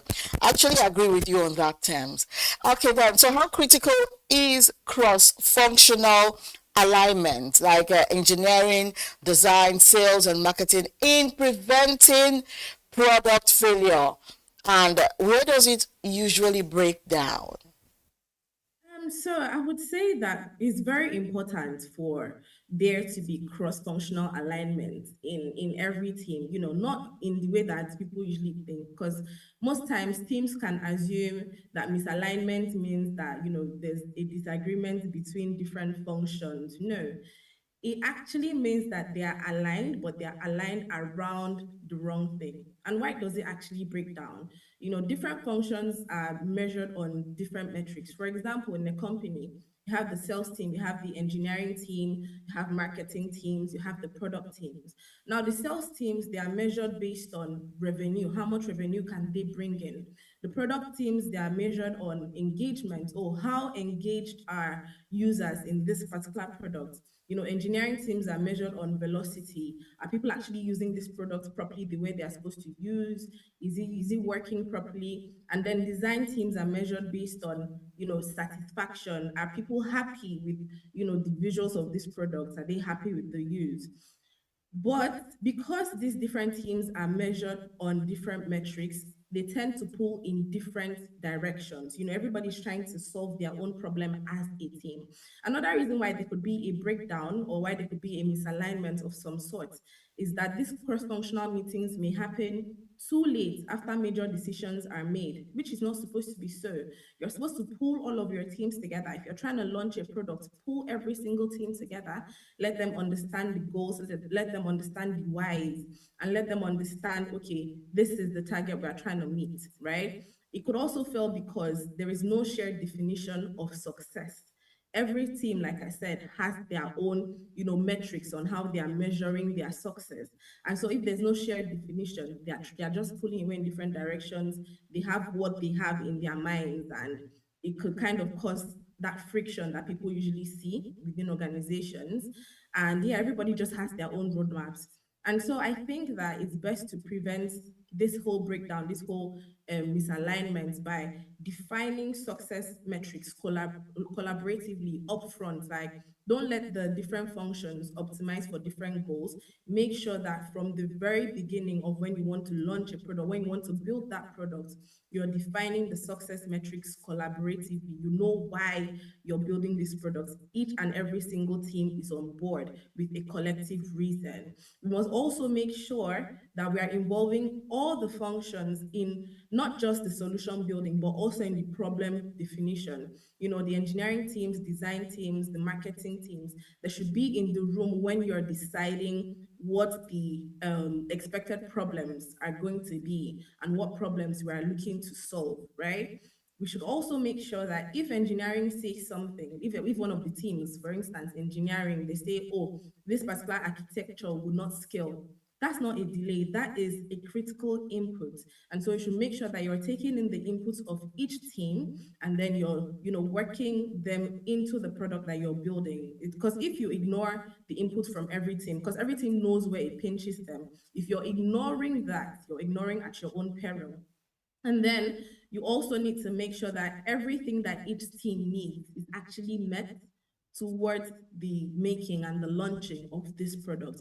If sales needs product something X or product X to ensure that they are closing deals, engineering needs Y to make sure that they are maintaining system health, product needs Z for user retention, it helps that you're meeting each of these needs. And so that way you're preventing conflicts because you can actually see what each of the teams need to pull in the right direction. Exactly. Wow, that's been very insightful, and you've given us a super intelligent feedback on this message this morning in Info. We want to thank you so much for joining us on Business Morning. We truly appreciate your time and everything that you've taught us this morning. So good to have you on Business Morning. Thank you so much for having me. Enjoy the rest of the day. We're watching Business Morning on the breakfast show of Business Day television, and we've had quite an insightful segment this morning. Join us same time tomorrow for yet another very, very educative session on Business Morning. Up next is the big story. Stay tuned.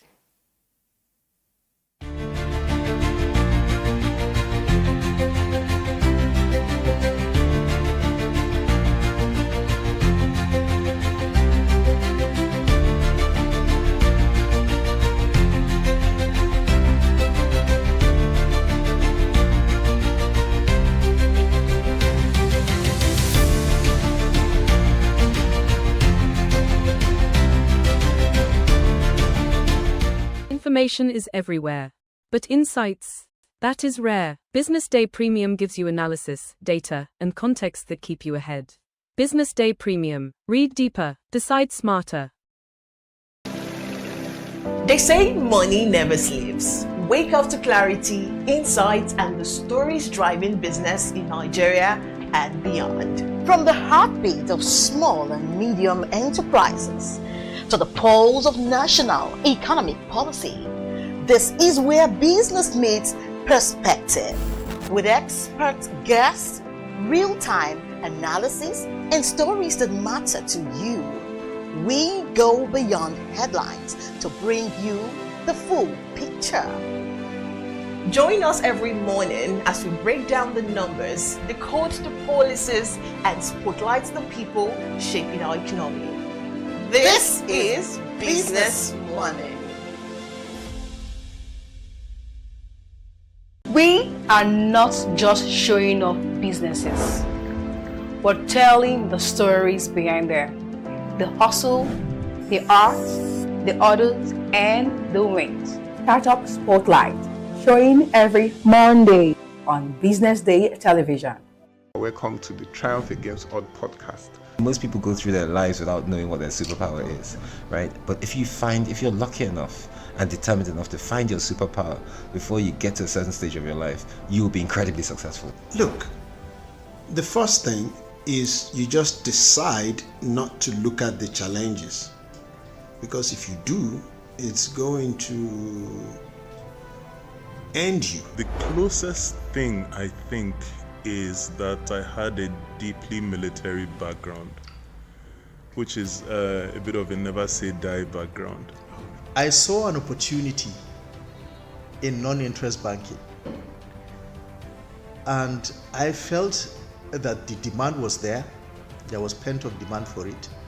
People were yearning for it, and I felt that if we did it properly, if we brought in professionalism into it, and if we brought in our experiences, our various experiences from various backgrounds into it, that it could succeed. Very few people do that because very few people explore their superpowers. They just explore bread and butter issues. I need to eat, and Yes, there will be challenges. This is a very difficult business environment. The government keeps working on how to make business easier. The first problem to overcome is really just starting, right? We thought about this idea for over 2 years before we even took the first step. You cannot ignore this country. No, and to be from here, I think is an incredible privilege. Nigeria will be ascendant in my lifetime. This is Business Week, a weekly program brought to you by BusinessDay Television.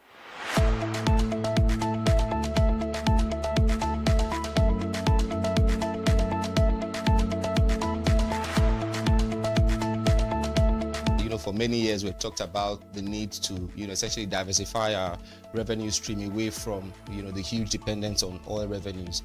It looks like that is happening now. So that means that we're better protected when, you have these wide fluctuations in oil prices and all of that. So But as you say, and I agree, that we should commend the government. At least revenues are not falling. There have been times in the past when we recorded drops in revenue. That's not the case today. We're seeing revenues actually going up. Increasingly, we can see the developed countries focusing on renewable energy and so on and so forth, which means that in the long run, we must look for alternative sources to funding. So the government says that crude oil theft has essentially come to an end. We need to do more to ensure that we totally eliminate crude oil theft and start to think of how to boost production. But it's a good first step. By eliminating crude oil theft, it also creates an incentive for international oil companies to probably return and start to take up more projects in the upstream industries. Stay ahead with Business Day Mobile, your gateway to Nigeria's most trusted business news, market insights, and expert analysis. With a Business Day Mobile app, you enjoy more than just news. You gain a seamless, intuitive platform designed to keep you informed and empowered. From exclusive articles to in-depth market trends, the app delivers the stories that matter most. Why Business Day Mobile? For premium access, for a clean, responsive design, for smarter navigation, for customizable alerts, and for all-in-one business hub. Whether you're a business leader, investor, policymaker, or enthusiast, Business Day Mobile brings you closer to the insights shaping Nigeria's business landscape. Download today and put authoritative business journalism right at your fingertips, anytime, anywhere.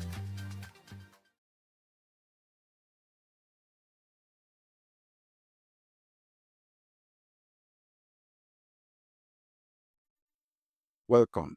Let's discuss leading through AI and technological disruption. Technology has always changed how organizations operate.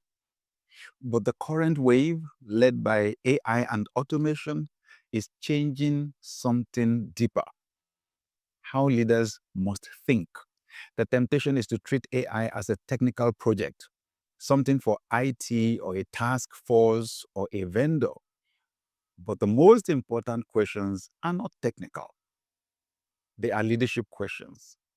What work will still require distinctly human judgment?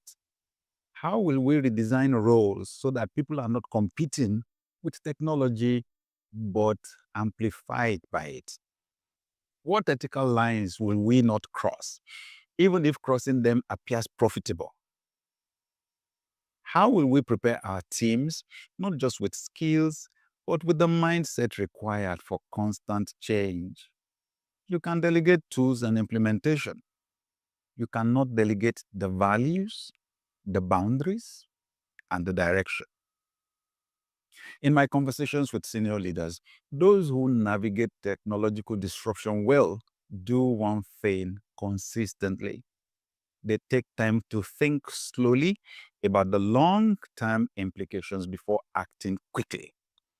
They ask, how will this technology change the way our customers live, decide, and trust? How will it change the way our people experience work? What kind of organization are we becoming if we fully embrace this? AI will not replace leaders, but it will expose the difference between leaders who think deeply and those who simply react. In seasons like this, your task is not just to adopt new tools. It is to provide the kind of steady, thoughtful leadership that gives your people confidence in the future you are building together.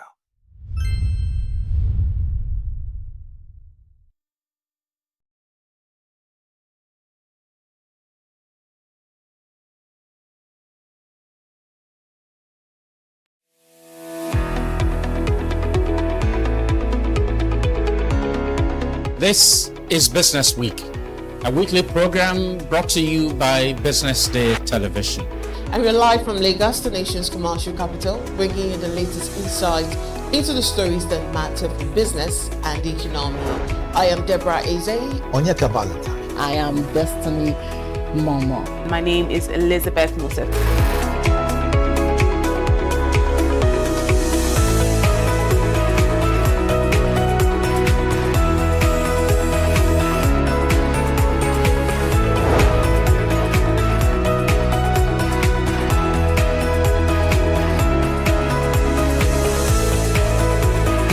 When you think of business, think no more, think Business Day. I know that Business Day television will go places. It is the next big thing that will happen to the Nigerian media sector without a shade of doubt.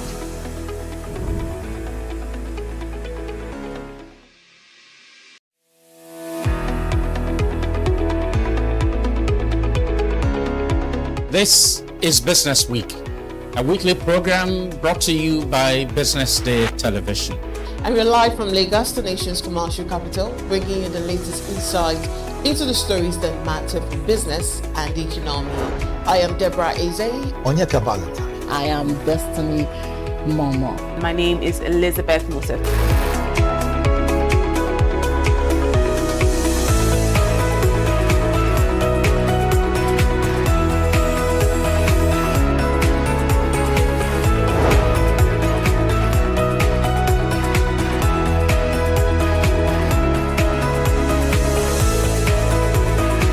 When you think of business, think no more, think Business Day.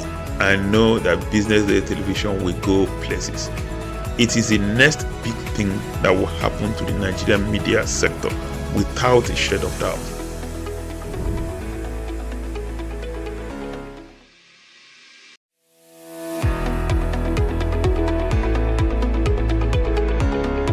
This is Business Week, a weekly program brought to you by BusinessDay Television. And we're live from Lagos, the nation's commercial capital, bringing you the latest insight into the stories that matter for business and the economy.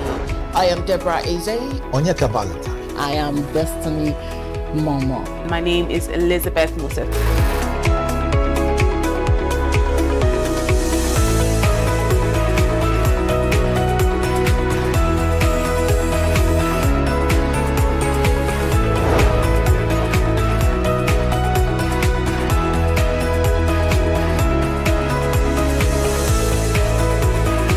When you think of business, think no more, think Business Day. I know that Business Day television will go places. It is the next big thing that will happen to the Nigerian media sector without a shred of doubt.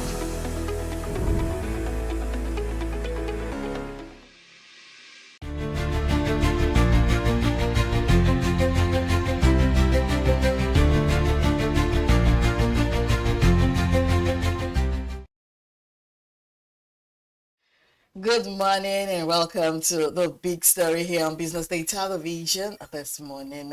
Today we are examining a bold move by the Lagos State Internal Revenue Service. One actually sparked both applause and anxiety across Nigeria's tax and federal ecosystem. Now, the IRS has announced it will begin enforcing provisions of the Nigerian Tax Administration to recover unpaid taxes directly from employers and other parties holding funds on taxpayers.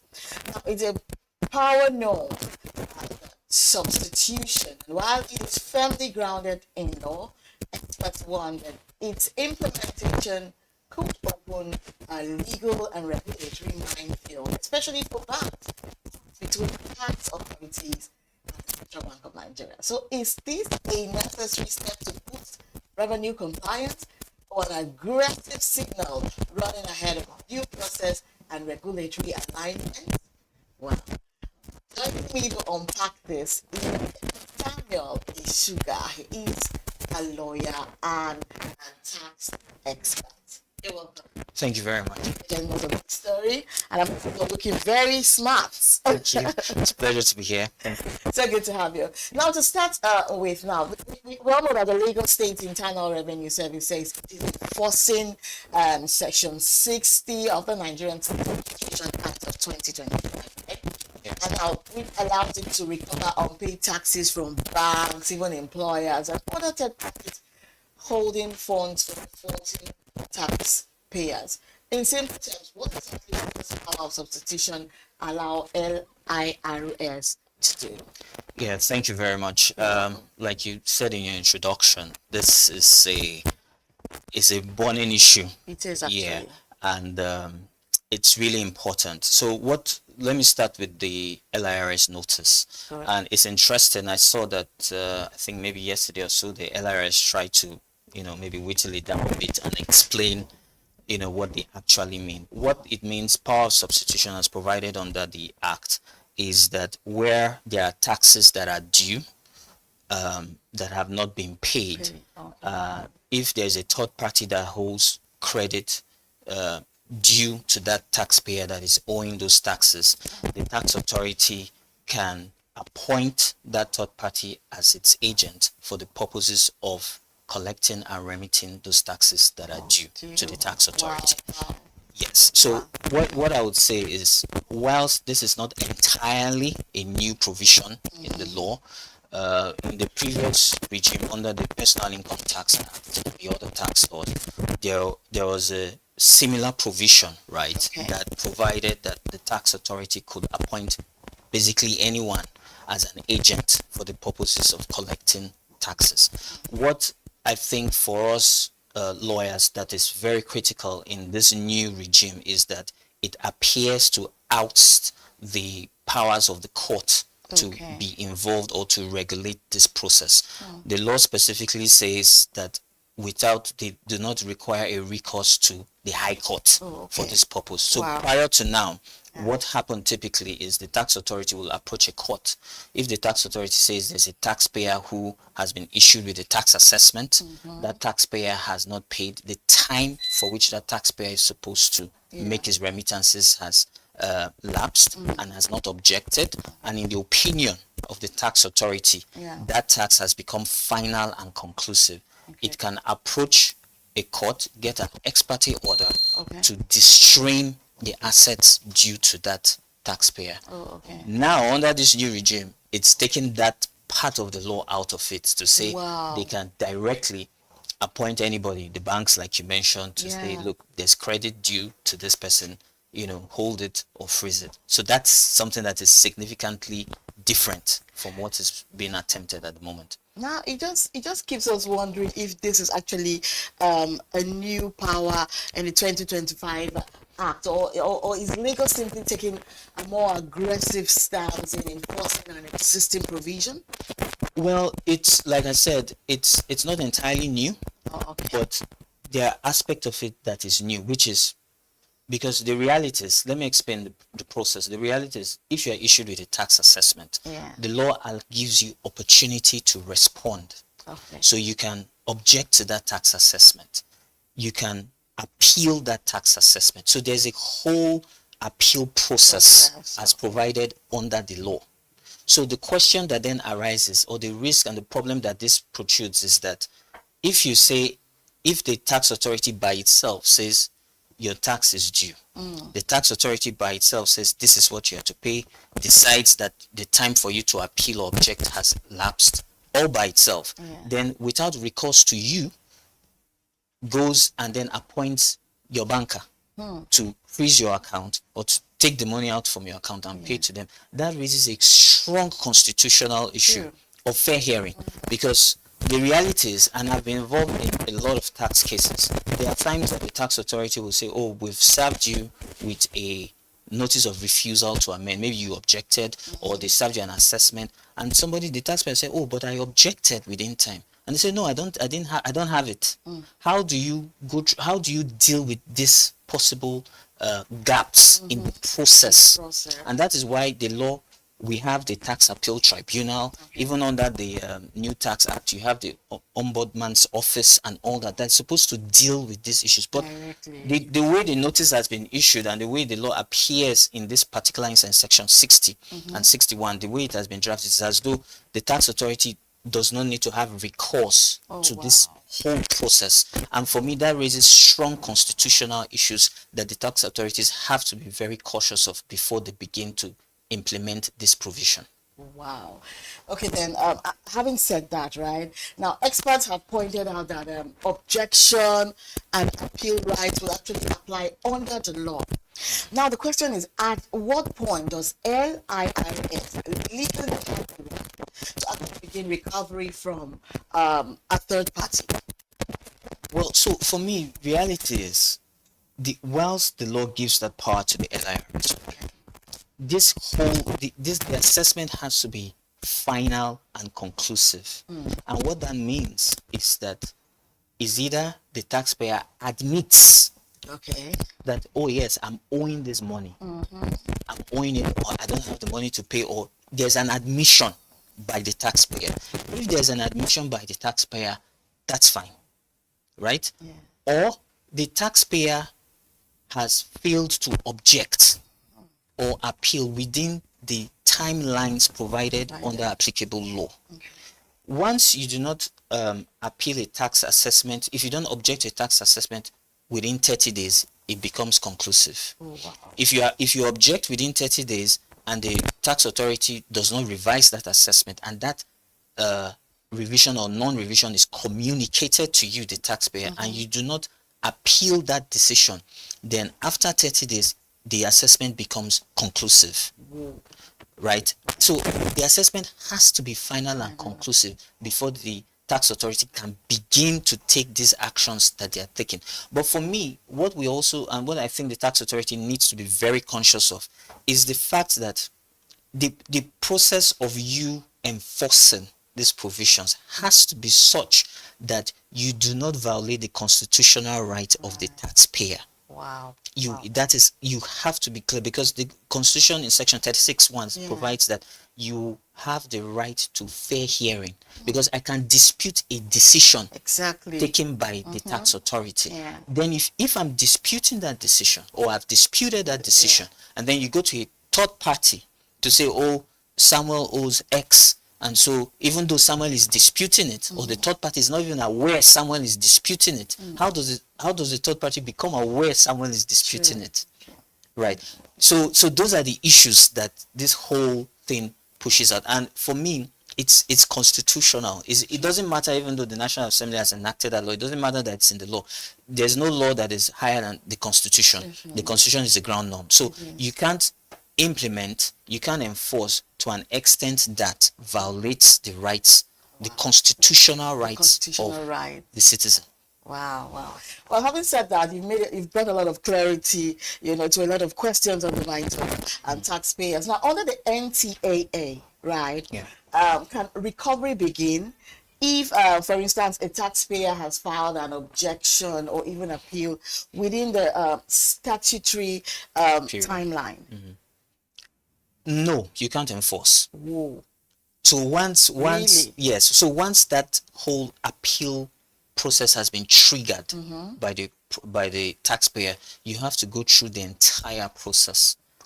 The tax for that period is put in abeyance until that entire process is concluded. And the reality is, the process as it is today in Nigeria is very robust. The tax appeal process is the administrative process of writing an objection, of going to the tax appeal tribunal and it's a good thing to say that there are several zones of the tax appeal tribunal that are dealing with these tax cases and these tax issues. So until that entire process is exhausted. Then you either have judgment or it is then clear that the assessment is final and conclusive. Then you can begin to rightfully carry out these enforcement steps. Like I was saying, under the 2011 Personal Income Tax Act, for the tax authority to distrain or seize or freeze your assets, it had to go to court to get an order. And even that order was not in perpetuity. It was for a limited period of time to allow the taxpayer respond or to hear from the taxpayer. And the reality is, before you could even go approach the court for that order, that assessment had to be final and conclusive. You must have given the taxpayer opportunity to respond. He has not, and all that process has been exhausted. Then you get an interim order to hold that person's asset for a very limited period to allow that person, if he has any objections, to do so, and if not, before you can then have a forfeiture of that person's assets. I like the way you've just been able to analyze these things. I see you becoming a son, right? As a matter of fact, so some tax consultants, right, they argue that the LIRS actually notice would have been stronger if it clearly referenced the conditions that must be met before enforcement can begin. Now the question is, does the absence of that clarity actually expose the state to legal challenge? 100%. Wow. That's my opinion, right? If you don't follow the steps that we've been speaking about, right? For me, you would be violating the rights of that taxpayer. And so one of the questions the tax authorities must bear in mind is, if you, for example, let's say a bank, if you go to a bank today and you say this bank has this taxpayer that you claim is owing taxes has an amount in his account that can settle the taxes, and then the bank says, okay, you instruct the bank to freeze it and remit it, and it does so.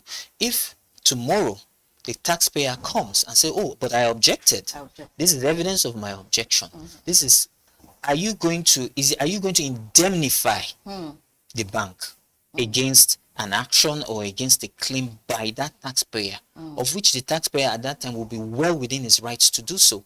Because if the taxpayer comes and says, but I objected, and this happens every day. I mean, I'm involved in it. I see where taxpayers have objected and the tax authority say, oh no, but it's final and conclusive. And say, no, you didn't object in time. But I say, see your stamp when you received the objection. True.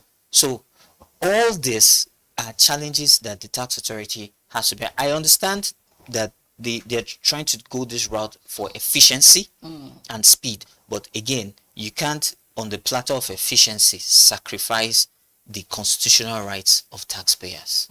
that has to be taken. And the reality is, I see the argument has been made on social media in some places that, oh, it's not only Nigeria, this happens in other countries. Yes, the UK has something called take control of goods. The US too have a certain provision, but for you to get to that point, for the tax authority in those countries to get to that point, the entire process of appeal, of objection, of notice is typically exhausted.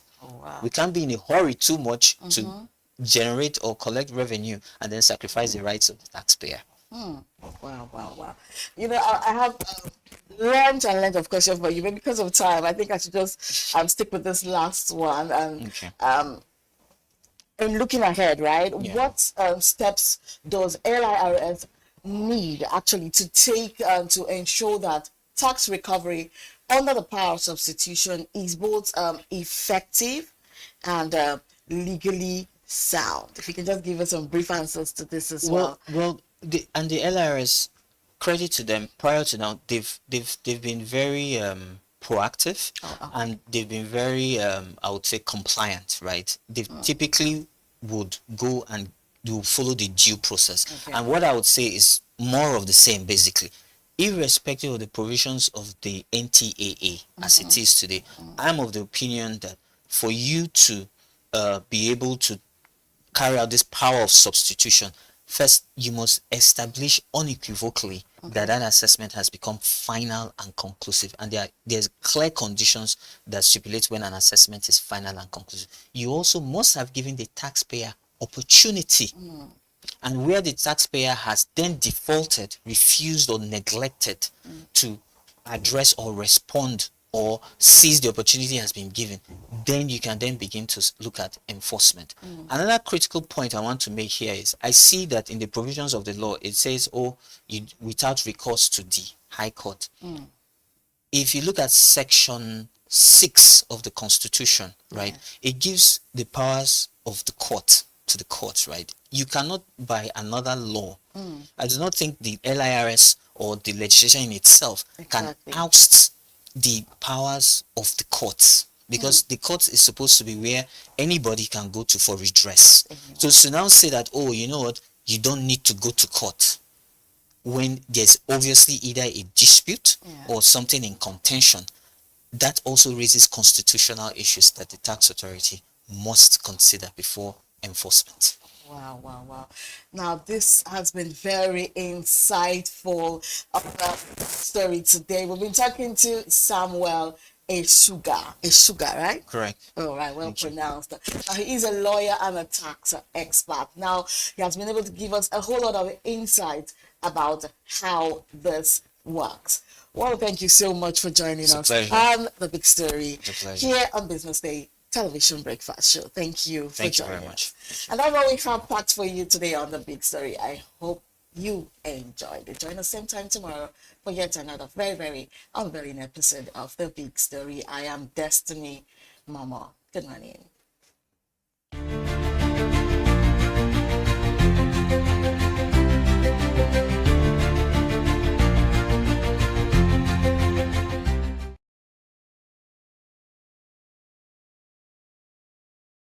Information is everywhere, but insights, that is rare. Business Day Premium gives you analysis, data, and context that keep you ahead.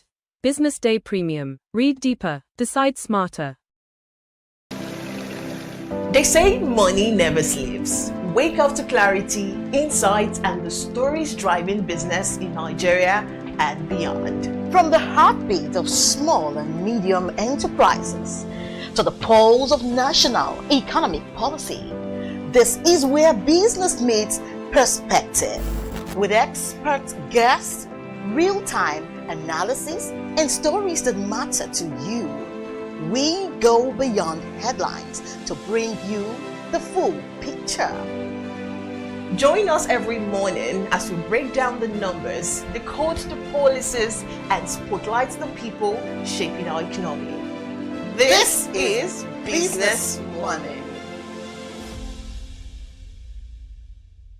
We are not just showing off businesses, but telling the stories behind them. The hustle, the art, the orders, and the wins. Startup Spotlight, showing every Monday on Business Day television. Welcome to the Triumph Against Odd podcast. Most people go through their lives without knowing what their superpower is, right? But if you're lucky enough and determined enough to find your superpower before you get to a certain stage of your life, you will be incredibly successful. Look, the first thing is you just decide not to look at the challenges. Because if you do, it's going to end you. The closest thing I think is that I had a deeply military background, which is a bit of a never say die background. I saw an opportunity in non-interest banking, and I felt that the demand was there. There was pent-up demand for it. People were yearning for it, and I felt that if we did it properly, if we brought in professionalism into it, and if we brought in our experiences, our various experiences from various backgrounds into it, that it could succeed. Very few people do that because very few people explore their superpowers. They just explore bread and butter issues. I need to eat, and Yes, there will be challenges. This is a very difficult business environment. The government keeps working on how to make business easier. The first problem to overcome is really just starting, right? We thought about this idea for over 2 years before we even took the first step. You cannot ignore this country. No, and to be from here, I think is an incredible privilege. Nigeria will be ascendant in my lifetime. This is Business Week, a weekly program brought to you by Business Day Television.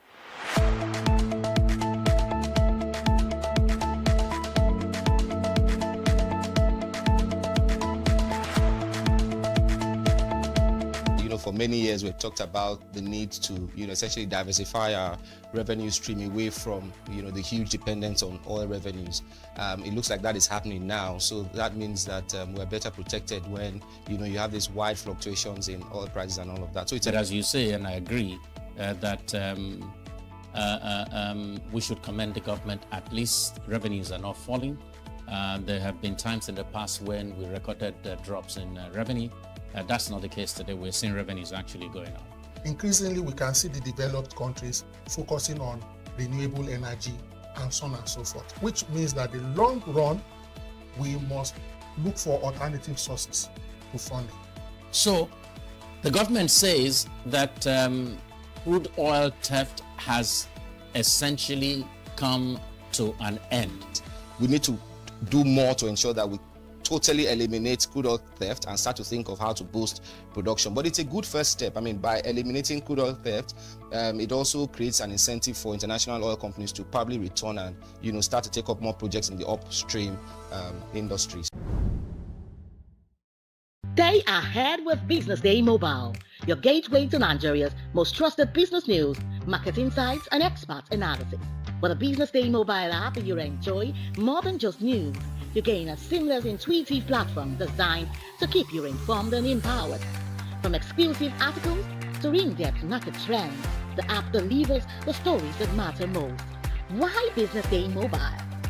For premium access, for a clean, responsive design, for smarter navigation, for customizable alerts, and for all-in-one business hub. Whether you're a business leader, investor, policymaker, or enthusiast, Business Day Mobile brings you closer to the insights shaping Nigeria's business landscape. Download today and put authoritative business journalism right at your fingertips, anytime, anywhere.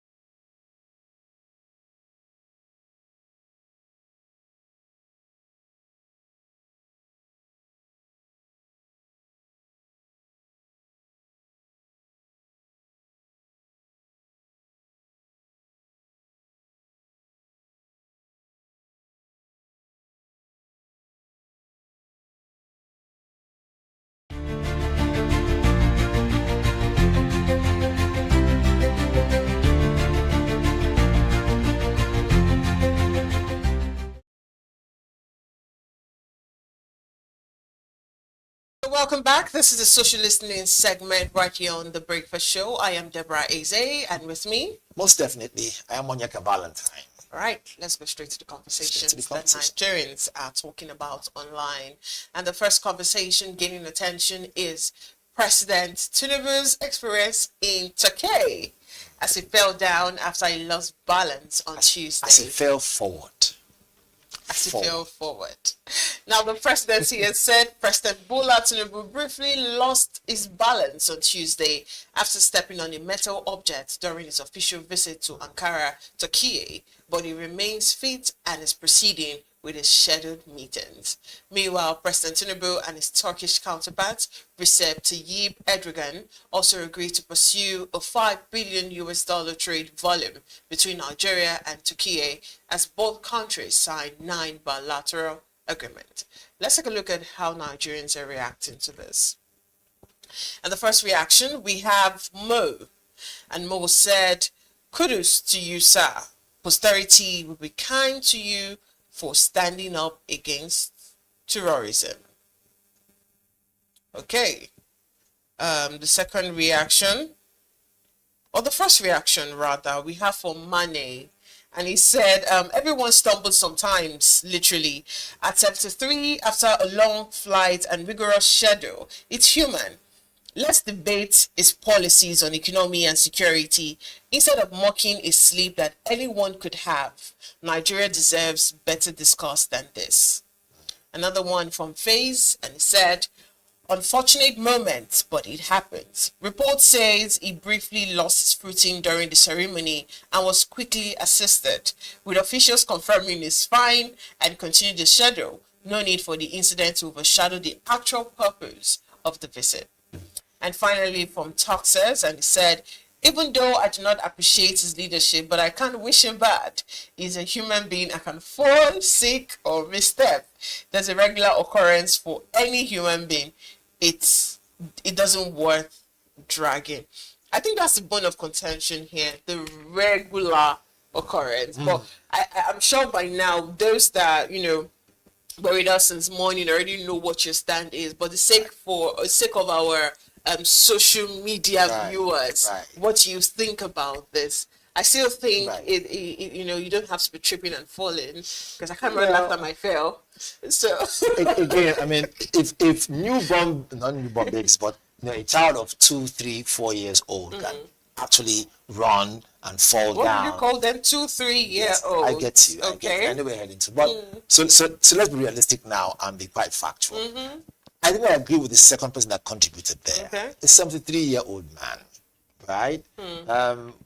Long flights, stress with Nigeria's, challenges, stress with Nigeria's problems, all that weighing on him, right? I'm not making an excuse for him, but if I have to make an excuse for him, if I have to be his attorney, like I said during our newspaper review, I will say, look, to each his own. However, I expected the bodyguard to be quite close enough to make sure that doesn't happen to actually, because it's an international issue. Whenever you have a head of state losing his footing, no one will see it from an angle of him being a normal human being. People always think those at that leadership level are extraordinary human beings. They're human beings like you and I, right? They've just been opportune to have worked so hard and got to that level. However, that just don't allow it to mushroom the main, issues surrounding why he went to Turkey, the business that he went to discuss, and every other thing that is quite important. But it looks as if social media people are targeting, or rather focused more on the fact that he tripped and fell. So in that light, I would say this: he fell forward. And falling forward simply means no matter what you go through, how you deal with it, whether it's in your business or, basically your everyday run around, you make mistakes, you lose your footing, but make sure you keep on moving. So for me, I think our commander-in-chief understood that assignment and said, even if I fall 7 times, I will get up the 8th time and I'll press on. Or he'll come out to tell you just dobale. Well, again, it's called dobaling forward. Oh, dobaling forward. I think Nigerians just want, there is actually a functionality that comes with being agile. Right. I think that is what Nigerians are looking out for. Like, if you can't, take few steps without having to fall? How are we sure you really would be able to like really pinpoint our problems? But the man really, walked down from the private from our then you did know, he presidential walk jet. to the end before falling? Well, give him some credit. Did he? He wasn't covered from distance. You know, okay, so now let's look at the top 5 presidents around the world that No, have we fallen should down. now, like, why are you avoiding the fact that it has become a normal reoccurrence? Whenever he travels, he falls down. Not whenever he travels, he's always falling. I was going to say, So are I you- know that he's always falling. Right. So if it's telling us what his state of agility is. Health. He's an old man. That's 73. At 73, I don't think I it would be think fair to he's say that an you are old very man. old. So okay, what's your definition of old? So I think that, again, I will agree with you and disagree with you. When it comes to health status, right? Someone who is even 33 or 40, who has some health challenges, Yeah. right? Could obviously experience this kind of instability. What do you have a lifespan? But- 60 years old. But again, there are people in Japan who are living close to 90, 93, 94.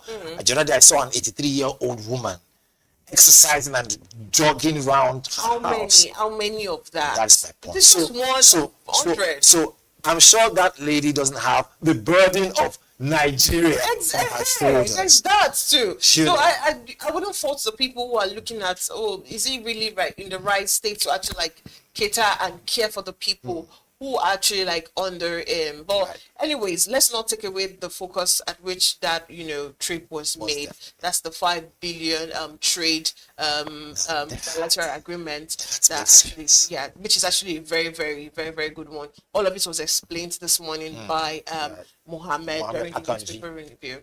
All right. Also, another story: Nigerians are reacting to the shutdown of Anambra major market, Onitsha, by Governor Charles Soludo. The governor's decision follows the traders' continued compliance with the indigenous people of Biafra's sit-at-home directive. Soludo gave the order on Monday in Onitsha shortly after he visited the market, noting that the defiance of the market leadership to open was against the government directive. Let's take a look at how Nigerians are reacting to this. Of course, the first one from Mo, and he said, "Kudos to you, sir. Posterity will be kind to you for standing up against terrorism." And also from Okwemi Kodri, and said, "Your Excellency, why not arrest and bring to book the criminals elements that enforce the Monday sit at home? Why not scapegoat one of the sit-at-home enforcers to serve as a deterrent to other criminals elements in your state instead of this economic sabotage executive order? Your order makes it look like the guys behind the sit-at-home are winning." Well, on the contrary. I agree with that. But Zamba says you can't force people on how to go about their business. If anyone decides to sit at home 365 days in a year, that's on him. Zamba, my friend. Not you. Zamba, my friend, if you're watching this, I'll quickly say that you probably don't know your left from your right. He has the right. He is the commander, he is the chief executive officer of that state. No, he doesn't have a right. Hold on, I'll explain to you. When you're a chief executive officer of a state, what does that mean? It means that you preside over the state. It is your job to make sure that lives and livelihood, right, are not exploited or, taken for granted. At the same time, make sure that businesses and the economy of the city is running well, which is why he signed that paper based on, "I pledge to serve." Now, what does that mean? It means that what this last person said, right, doesn't come into play. It means that this last person's contribution is questionable. I think Soludo, right, still reserves the right as the governor of elected governor of Anambra State, right? He has the right to now say, look, there is an issue that people are not following through. I think for the well-being of the state, in an event where there's an economic downtown, or it looks as if this might not favor us based on revenue, then I will make strong move. Decisions making is not easy, especially for leaders. And in this case, he has seen that, look, these people don't want to listen. The money they've lost over time. Remember, he didn't say it shut down indefinitely. He said it's a warning that is given to us. So it's shut down for 1 week. Next week, Monday, open shop. He's given a directive. That's why he's the, he's the chief executive of some states. So how Do you have an idea of how the trading system works in Onitsha? I do, because my father has like a very big, like a whole town of spare part dealership in Onitsha. Should I explain don't to they lose you? money Now, if I have to stay at home on Mondays, on a Monday for my business, that is my business. The government only care about the levies that they will collect from these shops every day. I don't know if you understand. So who maintains the road? What road? Have you been to Onitsha main market? But even like that, who makes who puts out the security? To the infrastructure. That's what I'm saying. Now, you see that you're cheating yourself on the phone. If there was security in the first place, I'm not going to be scared about the seat at home. But why did they sit in the first place? Not because because they were killing the traders that didn't enforce it. They were killing them, and they are scared for their lives. So it doesn't have a right. Because first of all, you didn't give me capital to start my business. I am still paying for my shop. I am still paying you taxes. So I will decide if I want to open my store or not. Well, so the only way it can make this work is, like I mentioned in the morning, the police and the armed men that he brought along with him to actually give the executive order. If those armed men can actually stay with those people on Mondays, secure Onitsha main market with the traders, start with them and close with them, then we know that, okay, you are serious. But you know, at the beginning, at the beginning, the idea around sit at home wasn't necessarily because there was insecurity. It was based on the fact that they wanted them to release Nnamdi Kanu. Yeah, that's they now turned it to having to like kill. That is my point now. So their focus now has now changed. It has changed a long time ago. I think people should do their businesses and not hold the state to ransom. At the expense of my life? No one has the right to. In my house. No one has the right to hold the state to ransom. If the chief security officer of the state says it should give the executive order to the IPOB people, the IPOB followers, who actually put the executive order that nobody should actually come to the shop. They don't have the right to put an executive order. They're not a registered and a put an unquote. After killing, they're not registered, but then there are people who can actually give, just like when, I don't know if you knew about the 10 million gang, if I'm correct, or 1 million boys that during the lockdown. State, they don't have any no, it's just propaganda, by the way, to put fear in people's mind. mind. My goodness, it wasn't propaganda. They actually 1 million. It was seriously. Because different places. What I'm trying to say is, when they actually say, "Oh, we are coming here," people are scared. The most of probably 20s or 30s. So in your mind of mind, since they have numbers, it was just instill fear. Well, I just mean a politician right now. All right, let's move to the third conversation. And the third conversation is a historic breakthrough in advanced medical care recorded in Nigeria with the successful performance of West Africa's first robotic gynecological surgery. There we go. Now, this feat places the country firmly on the map of high precision, signaling a transformative moment for women's healthcare in the sub-region. And the landmark procedure was carried out on Sunday at the Post-Strait Clinic, Lagos, by a multidisciplinary team of Nigerian-based and international specialists. Medical experts described the achievement as both a clinical triumph and a strategic leap that extends cutting-edge surgery or surgical innovation beyond its earlier focus on male urological condition to address the long-neglected complexities of women's reproductive health. This is actually a very good one. But let's really look at how Nigerians reacted to this. And the first reaction from Dean of Shomolu, and he said, "Wow, this is amazing news. The Lagos Post-Strait Clinic achievement with the first robotic surgery is groundbreaking. This type of surgery can be less invasive and may lead to quicker recovery times for patients. It's great to see such advancements in healthcare right here in my dear home country. Congratulations to the team and best wishes to the women during our recovery." 100%. Yeah, and of course, Kale Jaye, and he said, "This is a step in the right direction. There is a dire need for improvement in Nigeria's health system. It needs funding and constant capital for innovation and research. Health should be prioritized." And finally, from Awazi Odi, and he said, "Commendable. Healthcare practitioners should be protected and be encouraged in our country." And that sums it up. All right, so what do you think about this? I mean, to be true, we're reporting it the way it was presented, and which makes a lot of sense. Those back home, first and foremost, want to get full highlights, and we're giving them full highlights already. Now, this is the major question now. moving forward, can we see a proper PPP where other partners and other people in the same health sector can decide to say, let us come together to make this breakthrough a success and be sustainable? Can we get international, form of partnership also that will be able to bankroll things moving forward? And don't you think you should actually congratulate them first? Let us I'm coming first.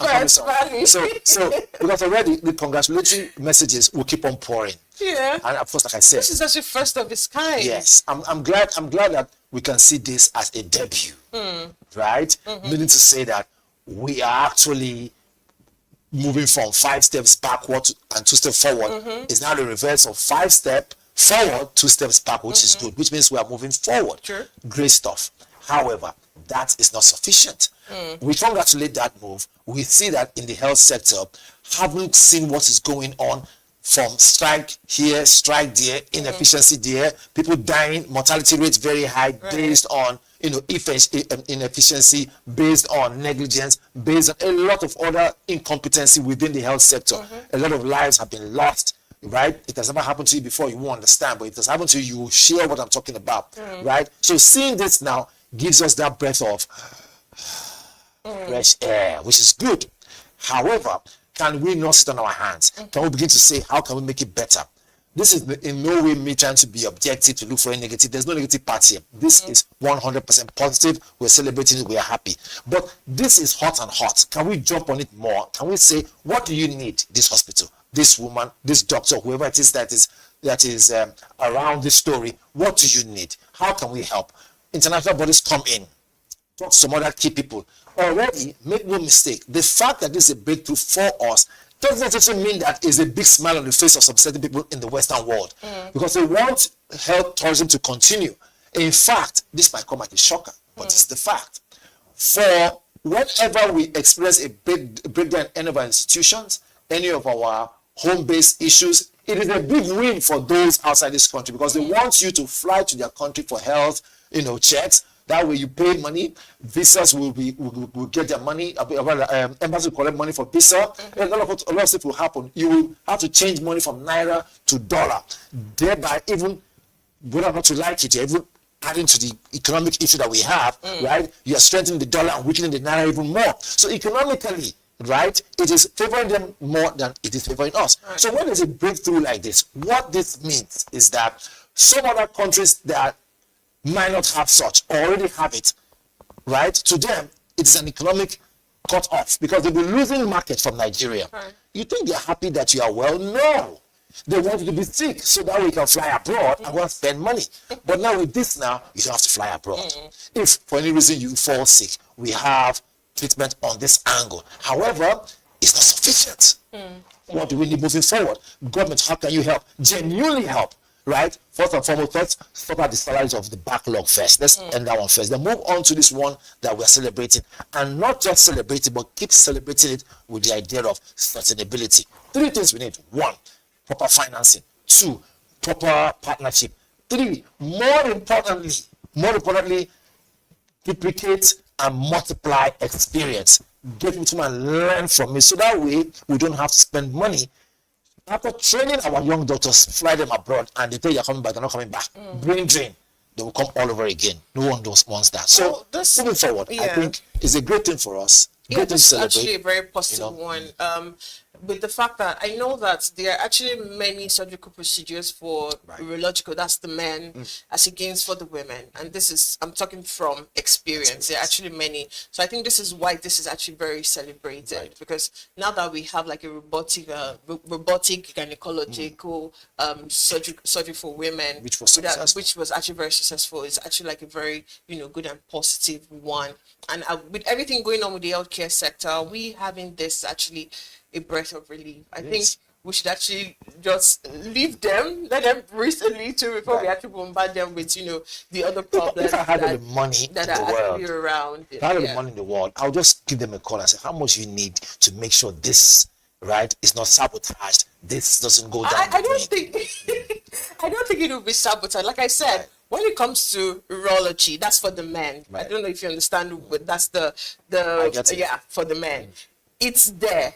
It's something that a man can feel a certain kind of way and is very sure that an oncologist can actually sort it out. But for women, there's this, you have to manage it, So when there's no money though. Not money, no. Even with the money, they only give you procedure to manage it. Like PCOS, for instance, there's no cure to it. You have to manage it. But a man who actually has like low sperm count, there's actually a treatment plan for it. But for the women, there's no like, oh, you have to manage it and other things that has to do with the reproductive system of a woman. So that is why this is actually loudly all those pastors say they can heal things. Where are they? They should We're not talking about pastors. They should come and talk on this our show. All right, so big one for the health sector. And just this morning, we're talking about the fact that we have only 55,000 doctors as against the over 66,000 doctors from last year, which when it was 66,000, they were not enough to actually, treat and go around the nation. But now they've gone down to 55,000. We were still like sulking on that as to why the health sector is still not getting it right. But news like this takes us away from, negative stories like that. So good one to the Lagos Prostrate Hospital for actually doing this. It's not easy. I said doctors are actually God placed on earth. I worship doctors so much because only them can do what God can do, because they were actually placed here by God, because he can come down by himself. So you guys have heard it now. So if you don't want to the mosque or church, please go to the hospital. Definitely. I've said it now. Yes, thank you so much, Vali. Today's edition of Social Listening was really but doesn't mean that you should play with your faith though. I don't have a business with anybody's faith. Worship. I still encourage that if you feel a certain kind of way, go to hospital first. Go to the hospital first. Before then, you can now go to your pastor and give thanksgiving after going to the hospital. Very important. And don't forget, if you have to fall, please fall forward and move forward. So if you have to fall, stumble, move forward. Stumble forward. I'm sure by now they understand what we mean. Of course they understand. Everybody understands the nuggets that you give to us Thanks every day. to Turkey. All right. Those are the stories the Nigerians are talking about today. And thank you for watching the social listening segment. Thank you for being with us from 8 a.m. up until 11 a.m. as we've come to the end of the breakfast show. I remain your host, Deborah Eze. And I'm Onyeka Valentine. All right. Till tomorrow. Do good and have a good morning.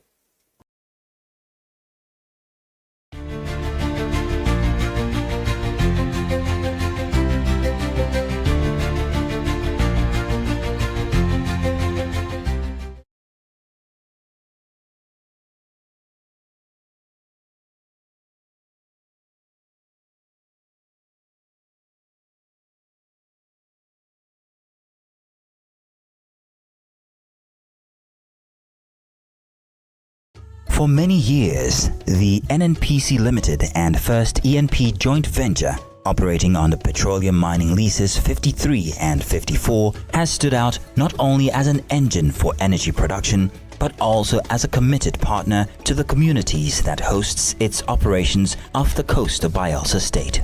Across our 11 host communities, our belief in shared prosperity is brought to life in tangible ways. Through initiatives in health, education, infrastructure, and enterprise development, as well as the Host Communities Development Trust, we are delivering programs that create real, lasting impact. One of the most transformative of these is our flagship Berkey Scholarship Program, a cornerstone of our education development pillar. Through this initiative, 51 talented and determined children from our host communities are gaining access to one of the top secondary schools in Lagos, Nigeria. For many, it is a life-changing opportunity to see a world far beyond what they once imagined. The Becky Scholarship Scheme started out after we undertook our baseline assessment in our host communities, and we identified a huge gap in education. And one of the ways we decided to focus on education was to provide scholarship to students in the communities. When I heard that I was one that took first in this scholarship examination, I was happy because I know that I'm going to make my parents proud. I like that my interval scholarship nominated. I was so happy. I don't know what to say. If you're looking at it, nobody in this place for now can sponsor a daughter or a son to that place. So it's a good impact that students from Fisan community are enjoying College Lagos. But providing world-class education is only the beginning. We created a mentorship program that pairs each student with a first ENP staff member, offering guidance, encouragement, and a steady hand throughout their academic journey. The mentorship program has not only added to the boys and girls under the mentorship scheme, I think it has added to me as a person as well. It gives fulfillment and joy that you are able to impact someone else that is not necessarily your blood, and you can see them grow.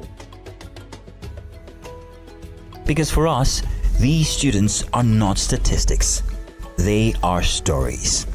Stories of children whose dreams are now within reach, empowered to become change agents for their communities. Stories of families whose hopes for a brighter tomorrow finally feel possible. Stories of communities witnessing the power of education to transform their future. I can remember when the first set came. Very timid, shy, unsure of what will happen, but have seen a lot of transformation. Many of them have taken leadership positions. Many of them are good in sports. My teachers, actually, they have changed my life in many ways, especially in my reading and writing. Being here has helped me in different areas in my life. In my academics, I am more stronger now than before. I want to thank First ENP for this bright opportunity because it's a very big one. It has changed so many lives. Each child represents a spark of potential, of hope, of what tomorrow could be. And through Berkey's scholarship program, that spark is being nurtured into a flame that can one day light up the world. We believe energy is more than natural resources. It is the drive to create opportunities. It is the power to uplift. It is the courage to build a better future. One child, one family, one community at a time.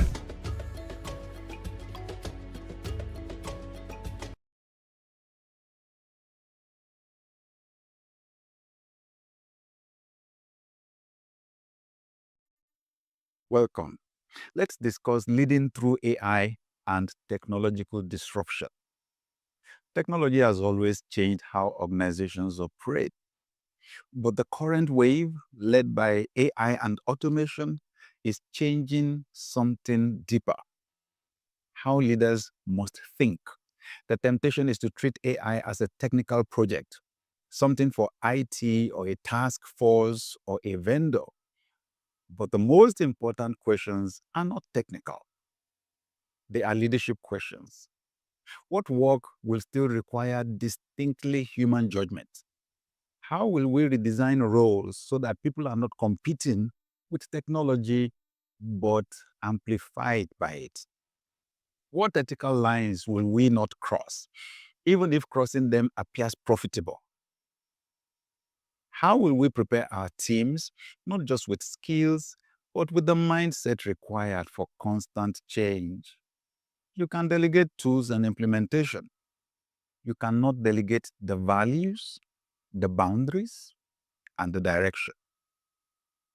In my conversations with senior leaders, those who navigate technological disruption well do one thing consistently. They take time to think slowly about the long-term implications before acting quickly. They ask, how will this technology change the way our customers live, decide, and trust? How will it change the way our people experience work? What kind of organization are we becoming if we fully embrace this?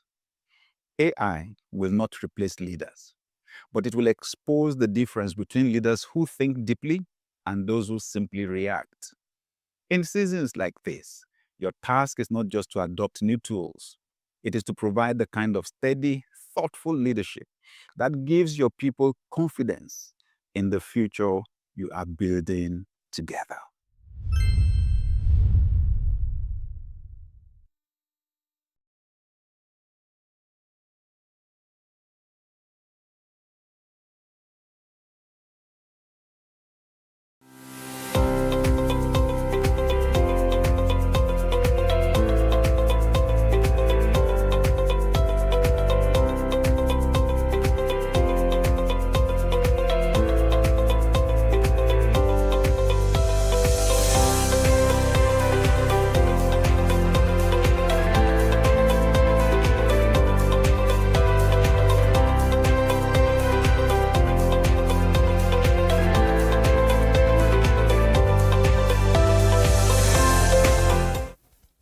Good morning and welcome to the Business News Hour, reaching you live from Business Day Television. I'm Glory Brown Odibu. And now, the headlines. NUPRC opens 50 oil blocks for bidding.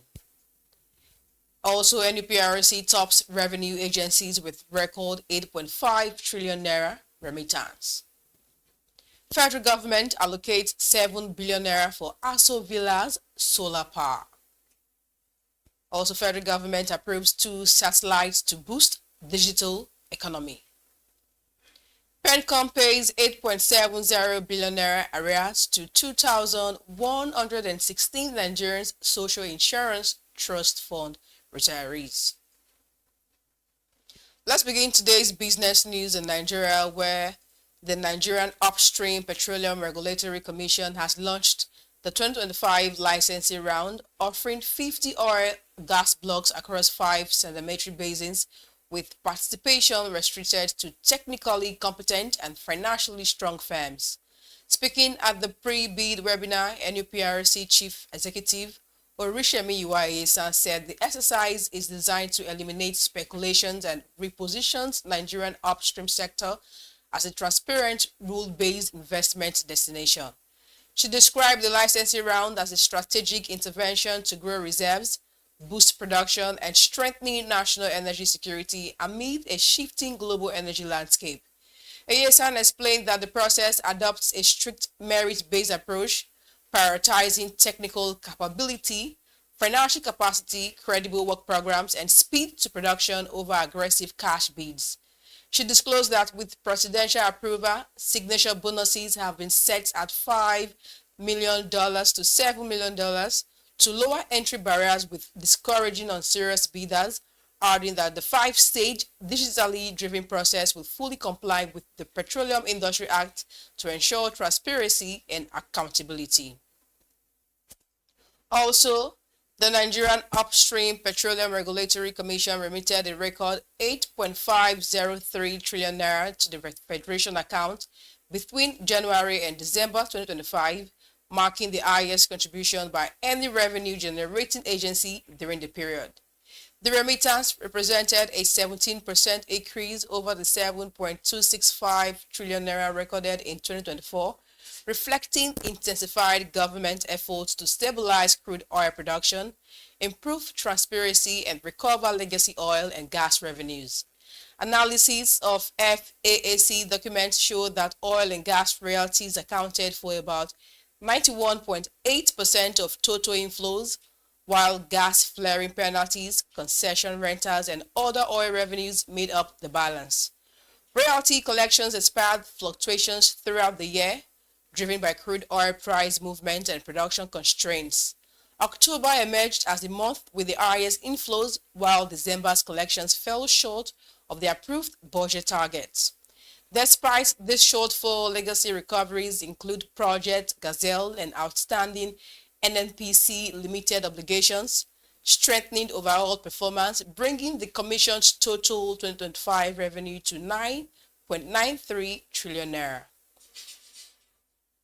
And moving on, the federal government has earmarked 7 billion naira for the solarization of the presidential villa Abuja as part of efforts to address persistent power supply challenges and reduce dependence on the national grid. The allocation is contained in the 2026 appropriation bill submitted by the National Assembly, which set aside the funds under the State House headquarters for a solar mini-grid project. The move follows earlier criticism over similar allocations, with energy authorities maintaining that renewable power offers long-term cost savings, cleaner energy, and reduced reliance on diesel generators at the villa. Beyond the presidency, the 2026 budget allocates over 1.1 trillion naira to the power sector, with significant funding directed at capital projects, rural electrification transmission infrastructure, and sector agencies. However, stakeholders have expressed concern over the absence of explicit provisions for electricity tariff support, warning that omissions could deepen revenue shortfalls and shift financial pressures across the power value chain. In a related development, the federal government has approved the procurement of 2 new communications satellites to strengthen Nigeria's digital infrastructure and support President Bola Tinubu's 1 trillion naira economic vision. The announcement was made by the Minister of Communications and Digital Economy, Bosun Tijani, during a press briefing in Abuja on Global Privacy Day 2026, organized by the Nigerian Data Protection Commission. Tijani highlighted that Nigeria currently lacks active communication satellite, making the approval a pivotal step in closing the gap and enhancing national connectivity. He emphasized the role of digital technology as a key driver for inclusive growth, improved public service delivery, and long-term economic expansion. The minister stressed that infrastructure must be complemented by robust data protection. NDPC's regulatory framework is central to building trust, privacy, and sustainability in Nigeria's digital economy. National Commissioner Vincent Olotunji noted that the sector has grown into a 16.2 billion naira industry, generating over 23,000 jobs and strengthening investors' confidence through compliance and regulation. Meanwhile, the National Pension Commission has approved a significant upward review of pensions for 2,116 retirees under the Nigerian Social Insurance Trust Fund, raising total monthly payout from 12.56 million naira to 159.95 million naira. PENCOM disclosed that the adjustment represents a 1,173% increase in aggregate monthly pensions, marking the first enhancement for NSITF retirees in 21 years. As part of the reforms, retirees have received 8.70 billion naira in pension arrears, averaging about 3 million naira per beneficiary, with some individuals' pensions rising from roughly 18,000 naira to over 200,000 naira monthly. The Commission attributed the review to the growth of the NSITF fund, which expanded from 54 billion naira in 2005 to 195 billion naira by December 2025, reflecting improved fund management and regulatory oversight. PENCOM said the decision aligns with statutory and constitutional provisions mandating periodic pension reviews, reaffirming its commitment to equity, sustainability, and improved welfare for retirees. And away from that story, the policy split within the Central Bank of Nigeria's Monetary Policy Committee is set to widen at its February 23rd to 24th 2026 meeting as growing calls for monetary easing gain tractions amid easing inflation pressures. Market signals and internal committee dynamics suggest that the bloc favoring a rate cut could gain stronger support following the last meeting where 6 members voted to hold the monetary policy rate at 27%. The CBN has released its 2026 MPC calendar outlining 5 meetings that will guide interest rate decisions, inflation management, and exchange rate policy throughout the year. At the November 2025 meeting, the commitment and the committee was closely split, with 5 members supporting a 50 basis point cut to 26.5%, while the majority opted to maintain a tight stance due to inflation and FX risk. Advocates of easing argue that tightening has peaked and that calibrated relief is needed to support growth. Still on, Nigerians' electricity distribution companies are engaged in a funding dispute with the Bureau of Public Enterprises over the financing of the national meter rollout, raising concerns about who ultimately bears the cost of closing the metering gap. The Director General of the Bureau of Public Enterprises, Ayodeji, has reiterated that electricity consumers should not pay directly for meters, noting that hundreds of thousands of units have already been delivered and installed at no upfront cost. The disagreement centers on the financing structure supporting the rollout, as an estimated 5.5 customers remain unmetered and continue to rely on contested estimated billing. The BPE maintains that two major programs, including the Presidential Metering Initiative, will deliver over 5.8 million meters nationwide without direct charges to consumer, supported by government-negotiated funding arrangement. Distribution companies, however, argue that meters are capital investment financed throughout extended payment plans and recovered over time through regulated tariffs. While acknowledging this structure, the BPE stressed that all network investments are embedded in tariffs, with the key difference being the concessionary financing terms secured by the federal government.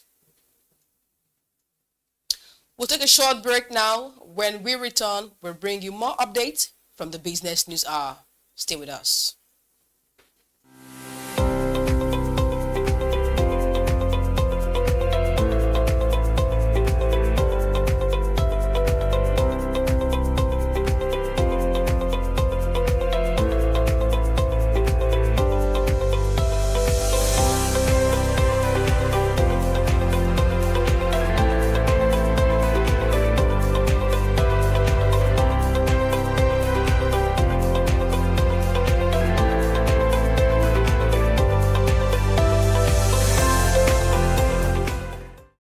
Meet Monica, your all-in-one financial solution.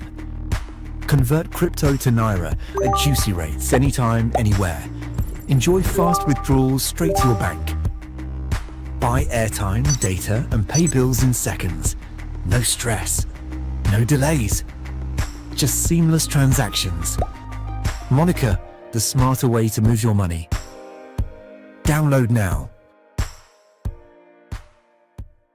Okay now, dependable insurance. After God, you are the next insurer. See as the boys the Allah, all the ladies the Allah. Ensure your car protection from accidents. Unforeseen loss, you can see them. Mistakes are meant to happen. If you don't jam the car, they'll jam yours. Will you beat them? Yes, you will get them arrested. Your plans for that day is affected. You waste your money, you waste energy. With AXA, you can be protected. Get the protection that pays today. Call 0700 AXA Mansa to get a motor insurance that pays. At Stanbic IBTC, we are here to help you grow with financing that helps you expand, expert knowledge across 20 African markets, trade solutions that open doors to 195 countries globally, and an online banking platform that works hard, because with us, there's possible, then there's more. Visit www.stanbicibtcbank.com/business for more. Stanbic IBTC. True strength.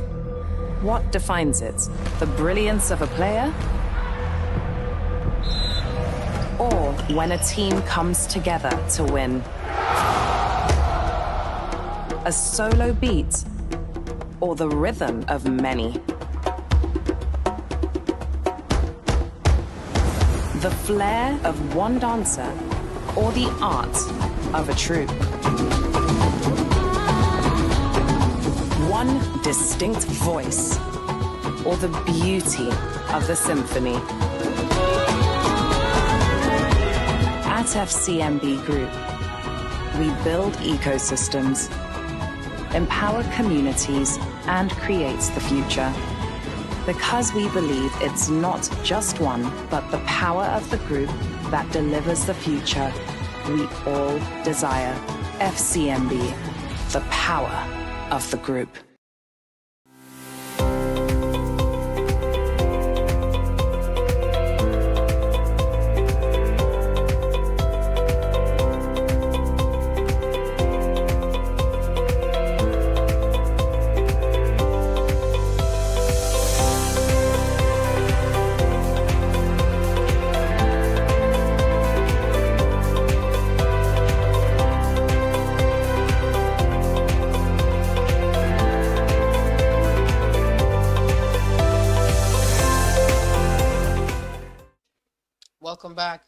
If you're just joining us, you're still watching the Business News Hour.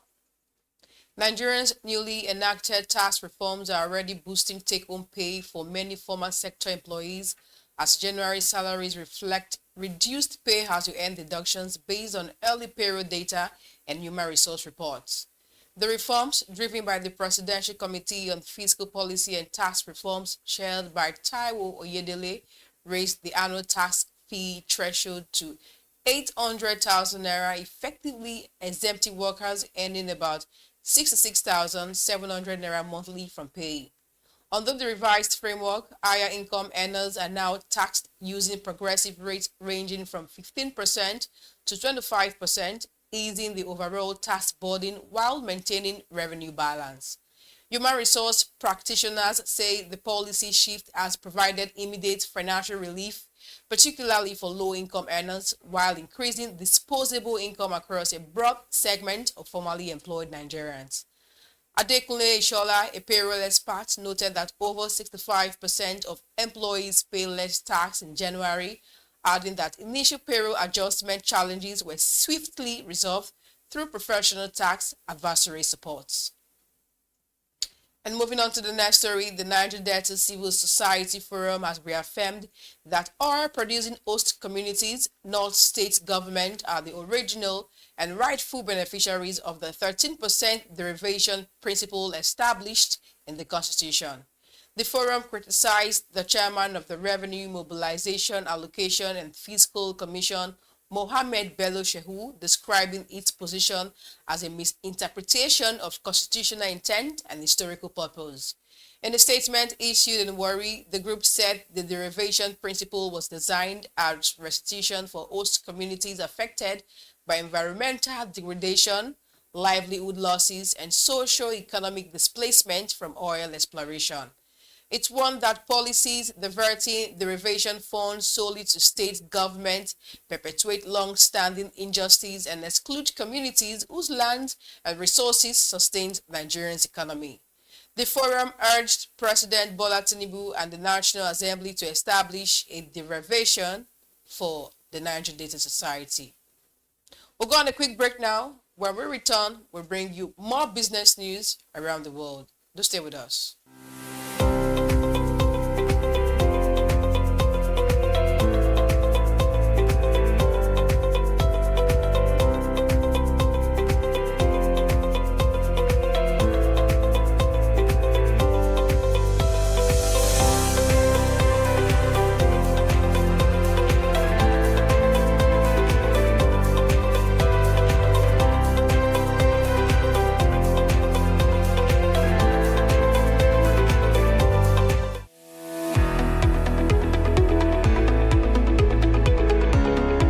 This is Business Week, a weekly program brought to you by BusinessDay Television. And we're live from Lagos, the nation's commercial capital, bringing you the latest insight into the stories that matter for business and the economy. I am Deborah Eze. Onyeka Valentine. I am Destiny Momo. My name is Elizabeth Musef.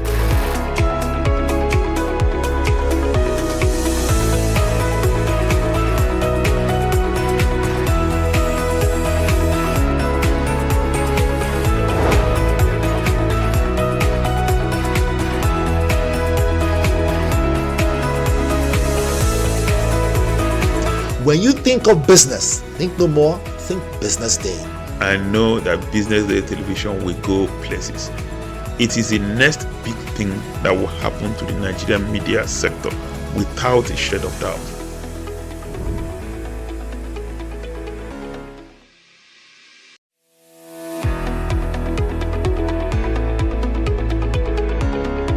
This is Business Week, a weekly program brought to you by BusinessDay Television.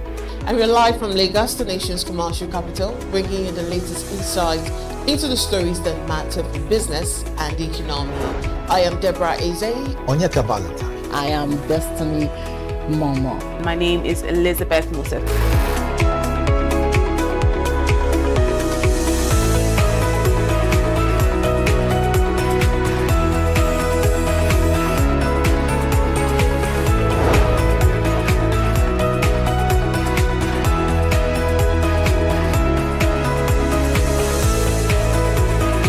When you think of business, think no more, think Business Day. I know that Business Day television will go places. It is the next big thing that will happen to the Nigerian media sector without a shade of doubt.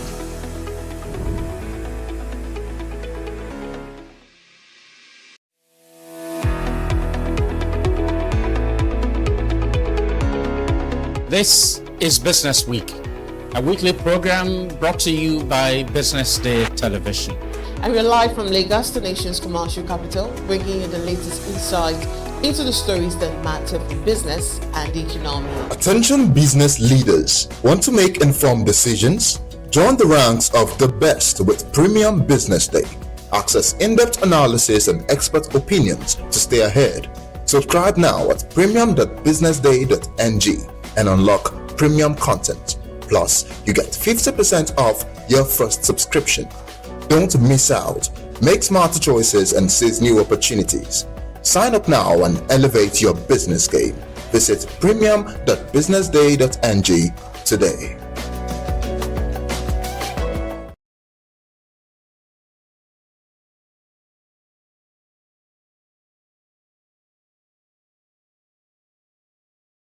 Information is everywhere, but insights, that is rare. Business Day Premium gives you analysis, data, and context that keep you ahead.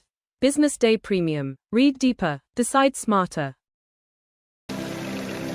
They say money never sleeps. Wake up to clarity, insights, and the stories driving business in Nigeria and beyond. From the heartbeat of small and medium enterprises to the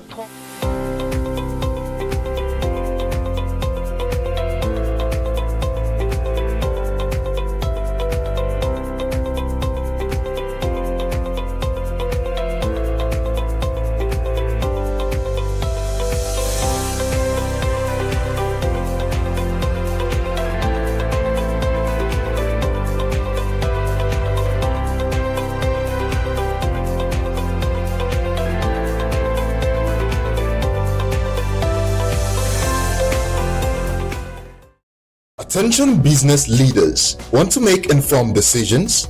Join the ranks of the best with Premium Business Day. Access in-depth analysis and expert opinions to stay ahead.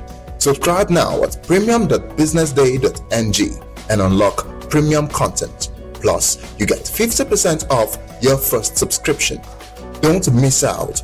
Make smarter choices and seize new opportunities. Sign up now and elevate your business game. Visit premium.businessday.ng today.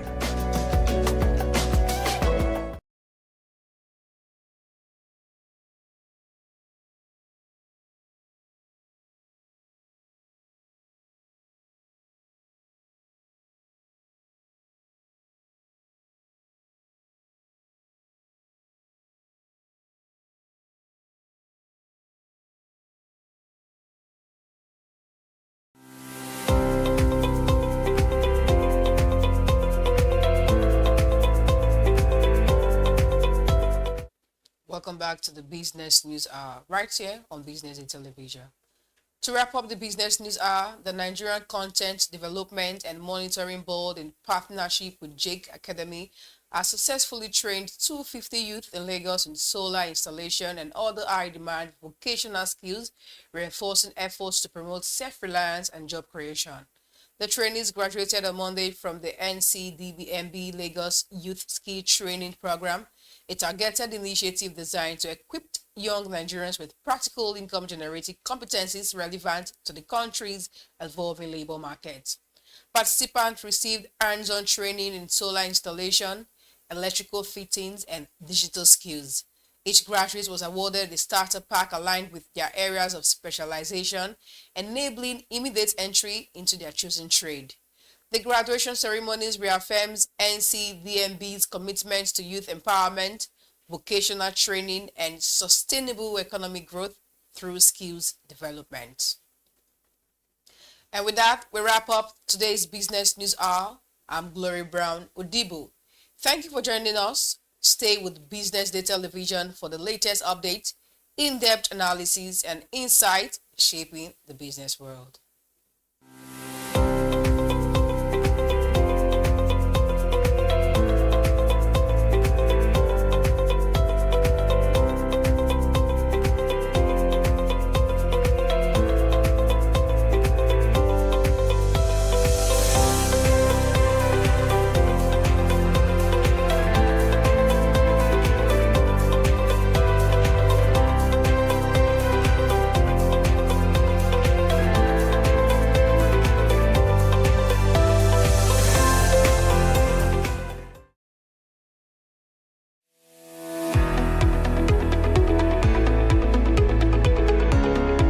This is Business Week, a weekly program brought to you by BusinessDay Television. And we're live from Lagos, the nation's commercial capital, bringing you the latest insight into the stories that matter for business and the economy. I am Deborah Eze. Onyeka Valentine. I am Destiny Momo. My name is Elizabeth Moses.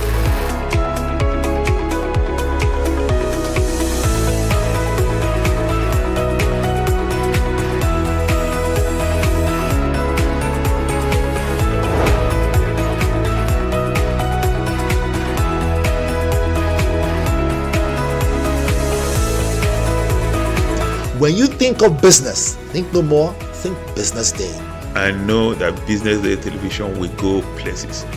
It is the next big thing that will happen to the Nigerian media sector without a shred of doubt.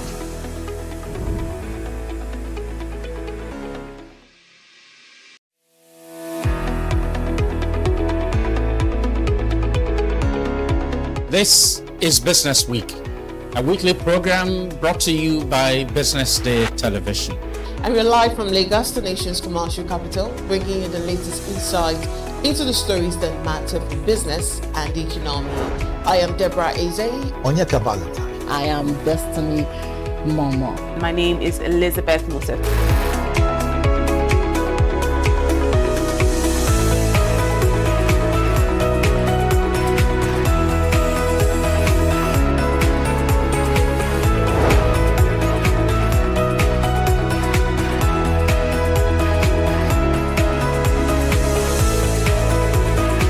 When you think of business, think no more, think Business Day. I know that Business Day television will go places. It is the next big thing that will happen to the Nigerian media sector without a shred of doubt.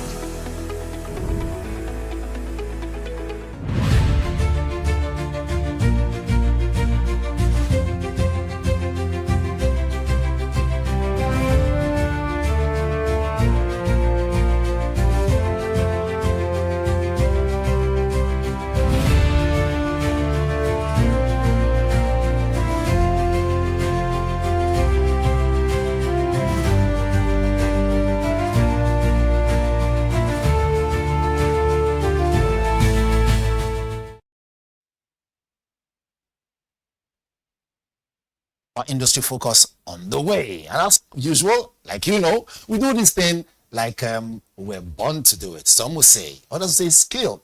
Anyways, it is industry focus. Let's give you that which you need. Normally we will bring you away all the happenings going on in our industry, so you stay with us.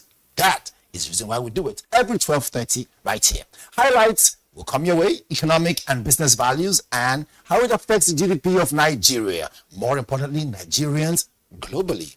Welcome to Industry Focus. Most definitely, here are our segments of the day. One quote on the day, at the same time, real estate and how it affects Nigerians. Secondly, I will throw your way retrospect on real estate. Then secondly, or rather thirdly, Captain's opinion with our fantastic guest, Chika Okeke, principal consultant broker, Gainesville Realty. Gainesville Realty, I use that word, better still. Kind of sound alike, but it's okay. All right, then of course, topic here, we're looking at royal way to make it happen. At the same time, the role of real estate development when it comes to the agenda we're talking about here. All this coming your way. Plus, deal or no deal, you don't want to miss anything for the world. They say federal government plans to reform the real estate sector. Stay with me. We'll be right back. Onyeka Valentine is my name. This is Industry Focus. We'll be right back.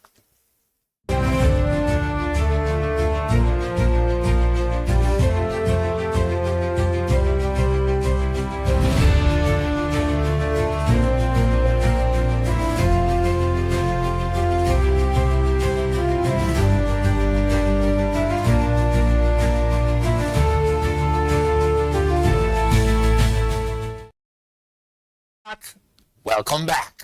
All right, our quotes for today, two of them, but one first and foremost should touch you a little bit more. It says here 90% of all millionaires become so through owning real estate. I take it again. It says 90 of all millionaires become so through owning real estate. You might agree with me, you might disagree with me. Well, my guest is right here to break it down. Then our second quote here says, quite interesting. I like the second quote. It says, buying real estate is not only the best way, it is the quickest way and safest way, but the only way to become wealthy. Take that to the bank. They might give you money. Don't forget to bring 10% here for those who made it happen. All right.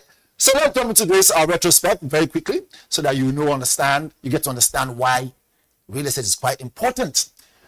So, with years moving through by high market volatilization, or put this way, high market issues and economy hardship, including accelerating inflation and hike in customer price, real estate in Nigeria has gone through a lot. Some will say it holds its ground as that which makes it more, reliable when it comes to the sector, financial investment, high-level buildings, and numerous residential projects.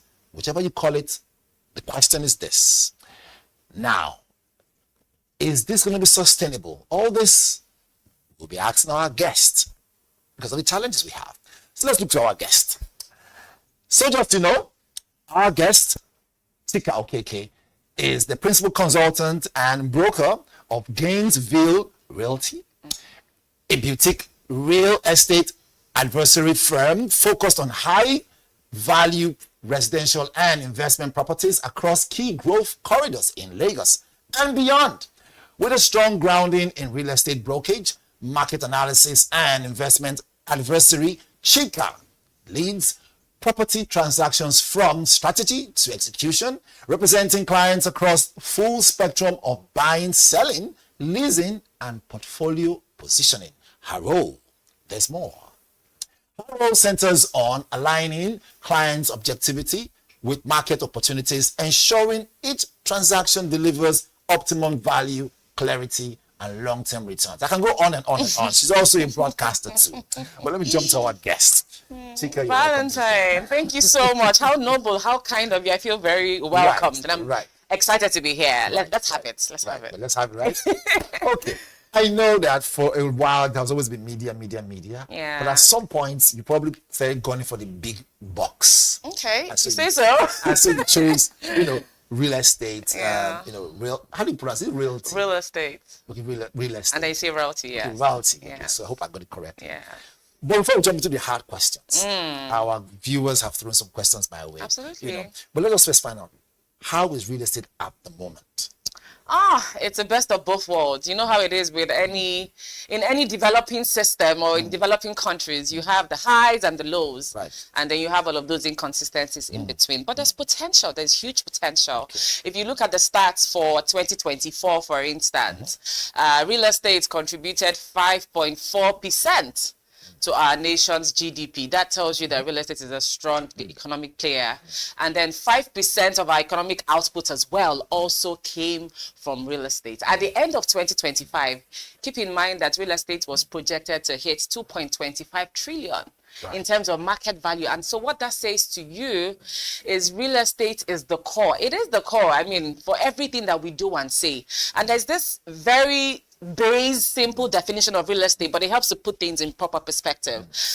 We often say that real estate is everything on land, everything above it, and everything under it. Okay. If you open your eyes, your mind's eyes, to the potential that lies there in that definition, then you can understand why real estate is very centric to everything we do, whether we're gearing for national development, we're gearing for economic growth. And that's why policymakers who know what policy is about, they know for a fact that policies that will hit the mark and hit the ground running such that we can get impactful economic development that is sustainable, that is long-term, has to be centered on key core foundational pillars of any economy, and that's real estate.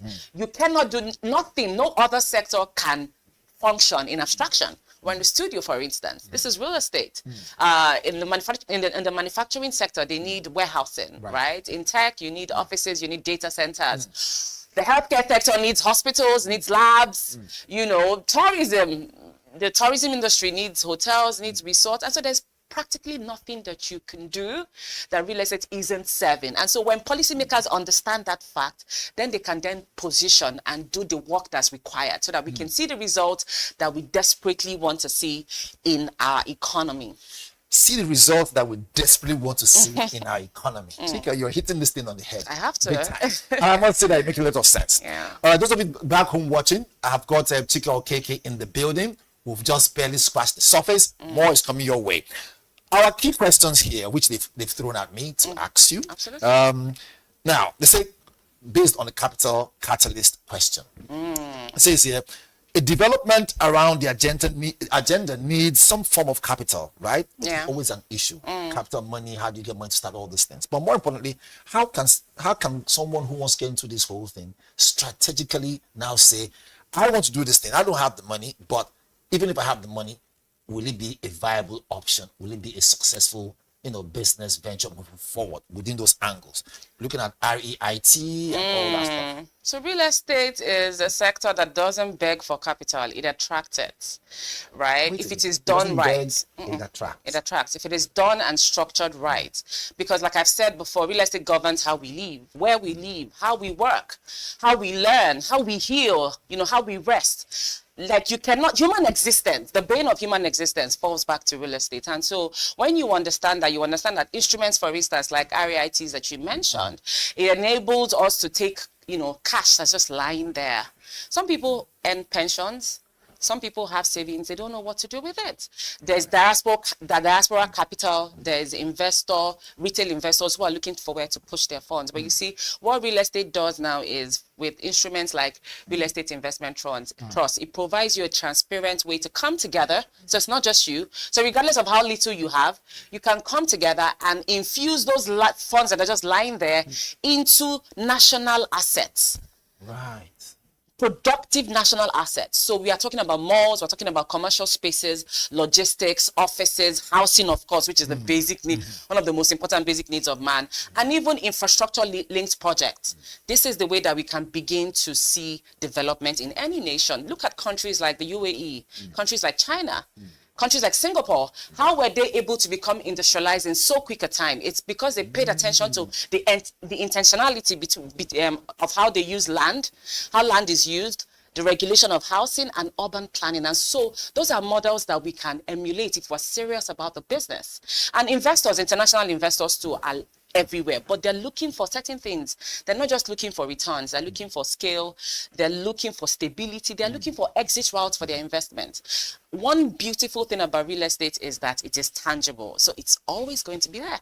You don't need to maintain it. Like if you get land in its real form, it's just lying there, piling up on appreciation. You don't need to do so much. It's tangible. It's something you can feel, you can touch. It's always there. It's immobile. So real estate is tangible. It's inflation hedged.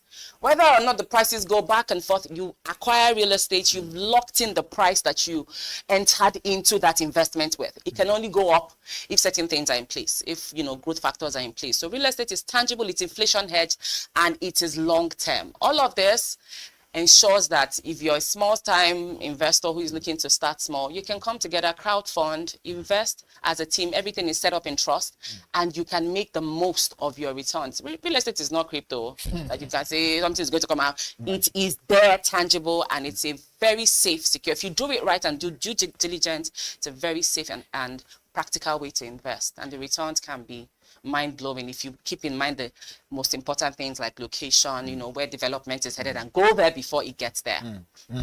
Go there before it gets there. Stay with us here before you get, I didn't get that rhyme correctly, but that's fine. All right, so I like your attempts at rhyme. Are you sure that should be your main hustle? I'm thinking so. But again, they say real estate pays more money, so I should stick to that. That's what everybody says. I mean, that's the truth. If you look at it, people in real estate, when I see them go to the bank, they always come now smiling. I'm like, wait a minute, how much you guys will make in this business? If you're doing the work, you're going to smile and cry. For instance, from a developer point of view, if you're doing the work, if you're not embezzling people's funds, you're doing the work because it's a tough terrain to do business in. Nigeria can sometimes pose you with very difficult challenges. The ease of doing business in this country is something that we're still grappling with. So if you're a developer who is doing the work, I mean, maybe in the long term, yes, the returns will come. But if you're doing the work, providing quality, the profit margins are not as ridiculous as people make it out to be. Unless you're cutting corners somewhere. So someone watching. And we see that a lot. If one person at home now thinking, I want to make a lot of money. I don't want to cut corners. But how quick can I make this money? What should be the biggest fear?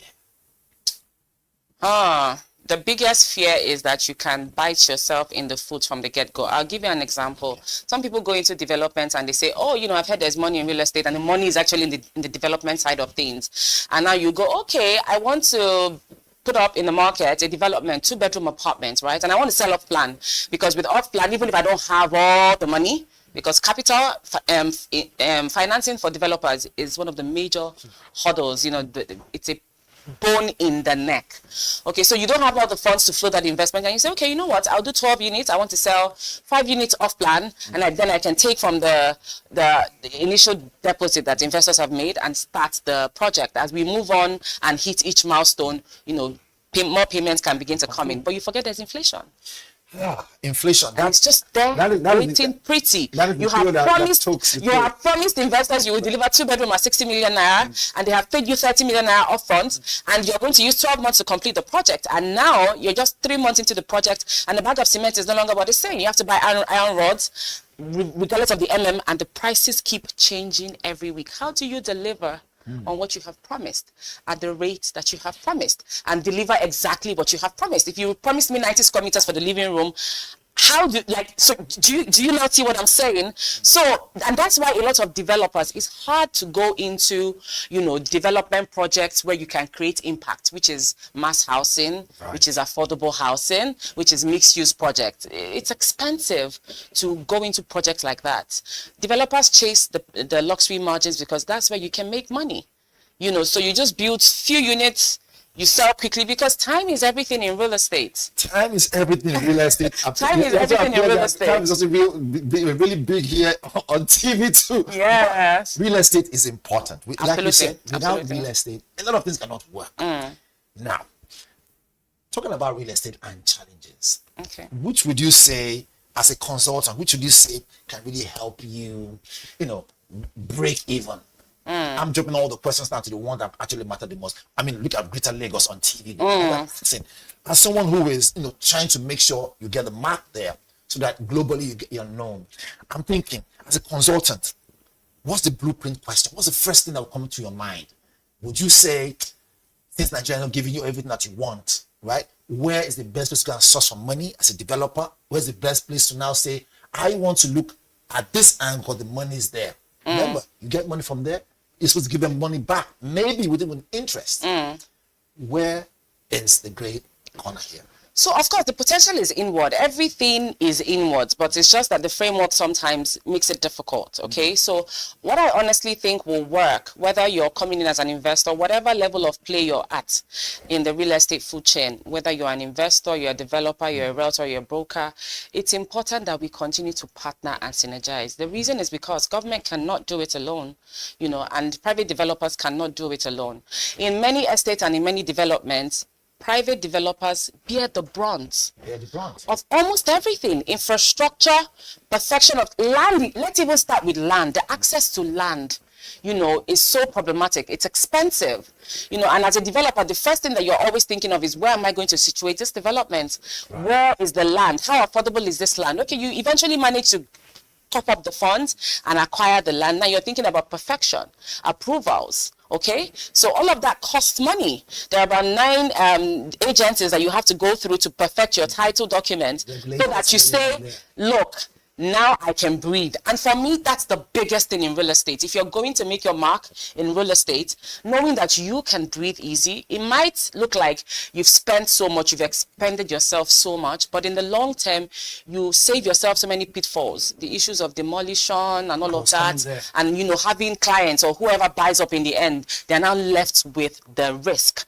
They are left with money out of their pockets because you have developed and passed on that buck of unsafety or a lack of safety to the investors. So if you're able to do your due diligence, perfect your titles, ensure that you build right, precedence, you see, in this business, I've come to see that precedence sells.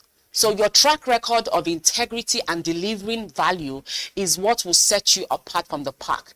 And it might look like, because you're not cutting corners, then you're not making money. But in the long term, you can then scale onto bigger projects. But like I was saying, it's important that we partner with the government. The government can provide the policy, and policy is absolutely important. So they provide the policy, they ensure that we get access to lands more affordably. Access to land? More affordably. Okay. And then the perfection of the titles, the approvals come out really quickly. Because this is what we're having to contend with. We have land registry systems and documentation systems where it is porous, information is inconsistent, it is opaque, and it's just left open to interpretation, which is why you see a lot of informality in the sector from the developer's point of view. But if we have a digitized system where everything is documented, you want to apply for land, you go online to the EGIS portal. If the portal is working as it should, because another thing you have to keep in mind is there are always people who stand to profit when systems don't work. That's another thing. We all say we want change, we want things to work, but we forget that there's oftentimes more than not a cabal, where it's like certain people profit when things don't work. So, but really, if everything were to work, you can apply, make your applications for your documents, you can get your certified true copy, you can do your verification online, apply for your documents come out in real time, developers can move to site and do what they need to do and actually sell with the little funds that they have, and rinse and repeat. Because for a developer, the biggest question is, why do I have to tie down funds?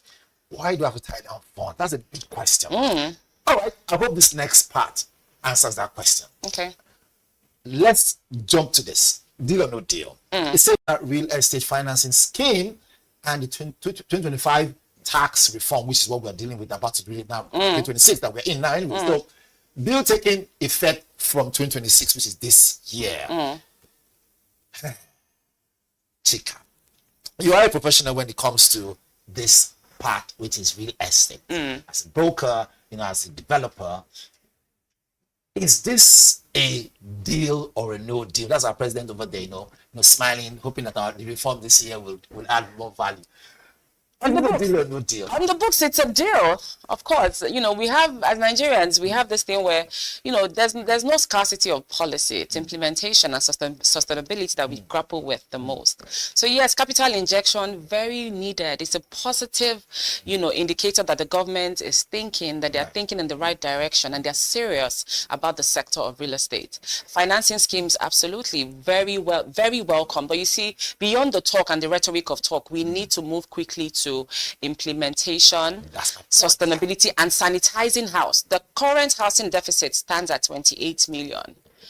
Right now, we're building less than 700,000 homes annually. That's not enough if we're going to beat the housing deficit. But then again, you have to ask, what is the purchasing power really of the average Nigerian? Points. So even when the government is saying, yes, we're serious about housing, we want to make it affordable, we want to, lower the entry pathway so that more Nigerians can access, home ownership, that dream that you and I, almost everyone has. The truth of the matter is affordability is relative. Right? Affordability is, what is affordable to you might not be affordable to me. The middle class, as we know, is struggling.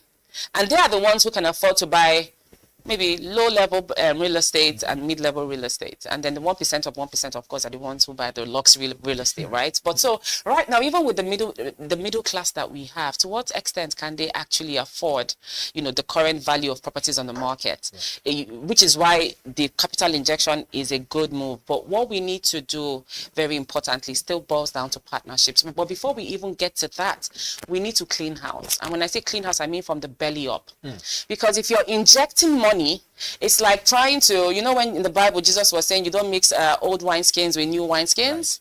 You have to clean house first and ensure that the house can accept and receive and sit comfortably on all of the new policies that you're going to bring in.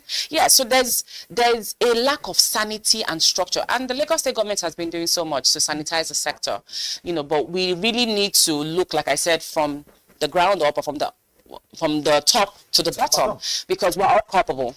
And that's the truth of the matter. When we talk about the rot that lies and exists in this industry, realtors, developers, and even the government too has been lax and can be faulted in many regards. And so if we want those funds to make sense. The tax relief, of course, is going to bring about you seen the rate of rents right now in the market. It's crazy. It is not sustainable, which is the reason why you see many homes are vacant. Many properties, people cannot afford the rent, but it's going to go on the up and up, because as long as demand isn't meeting supply, you will always have those materials.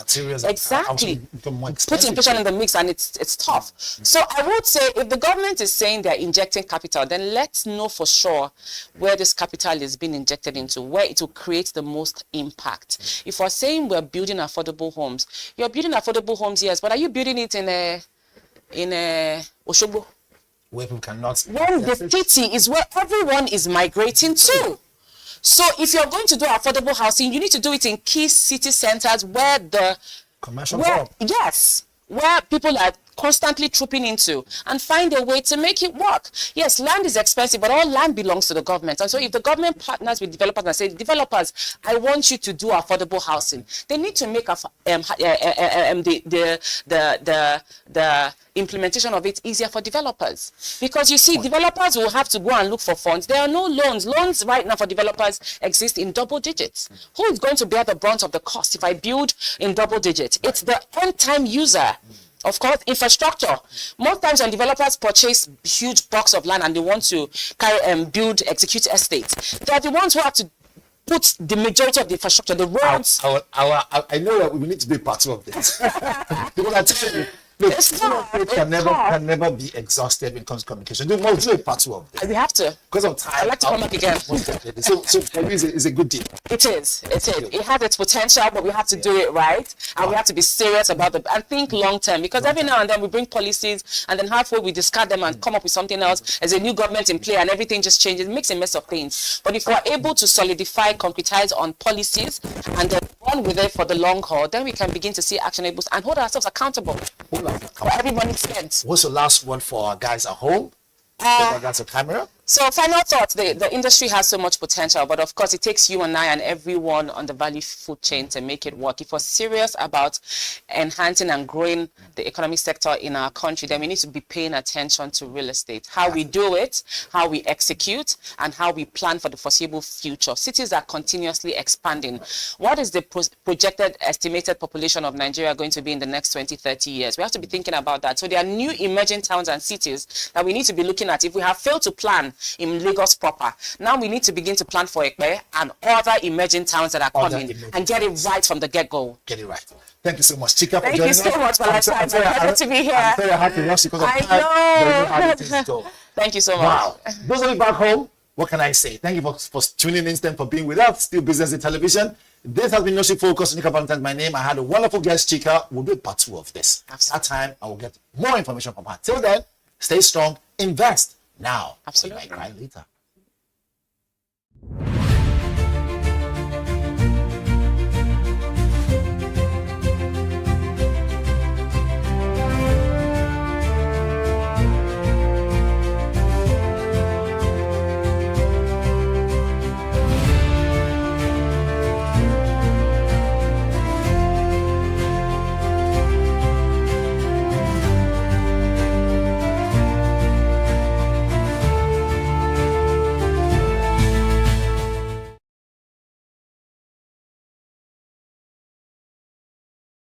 Information is everywhere. But insights, that is rare. Business Day Premium gives you analysis, data, and context that keep you ahead. Business Day Premium. Read deeper, decide smarter. They say money never sleeps. Wake up to clarity, insights, and the stories driving business in Nigeria and beyond. From the heartbeat of small and medium enterprises to the pulse of national economic policy, this is where business meets perspective. With expert guests, real-time analysis, and stories that matter to you, we go beyond headlines to bring you the full picture. Join us every morning as we break down the numbers, decode the policies, and spotlight the people shaping our economy. This is Business Money. We are not just showing off businesses. but telling the stories behind them. The hustle, the art, the orders, and the wins. Startup Spotlight, showing every Monday on Business Day television. Welcome to the Triumph Against Odd podcast. Most people go through their lives without knowing what their superpower is, right? But if you're lucky enough and determined enough to find your superpower before you get to a certain stage of your life, you will be incredibly successful. Look, the first thing is you just decide not to look at the challenges, because if you do, it's going to end you. The closest thing I think is that I had a deeply military background, which is a bit of a never say die background. I saw an opportunity in non-interest banking, and I felt that the demand was there. There was pent-up demand for it. People were yearning for it, and I felt that if we did it properly, if we brought in professionalism into it, and if we brought in our experiences, our various experiences from various backgrounds into it, that it could succeed. Very few people do that because very few people explore their superpowers. They just explore bread and butter issues. I need to eat, and Yes, there will be challenges. This is a very difficult business environment. The government keeps working on how to make business easier. The first problem to overcome is really just starting, right? We thought about this idea for over 2 years before we even took the first step. You cannot ignore this country. No, and to be from here, I think is an incredible privilege. Nigeria will be ascendant in my lifetime. This is Business Week, a weekly program brought to you by Business Day Television.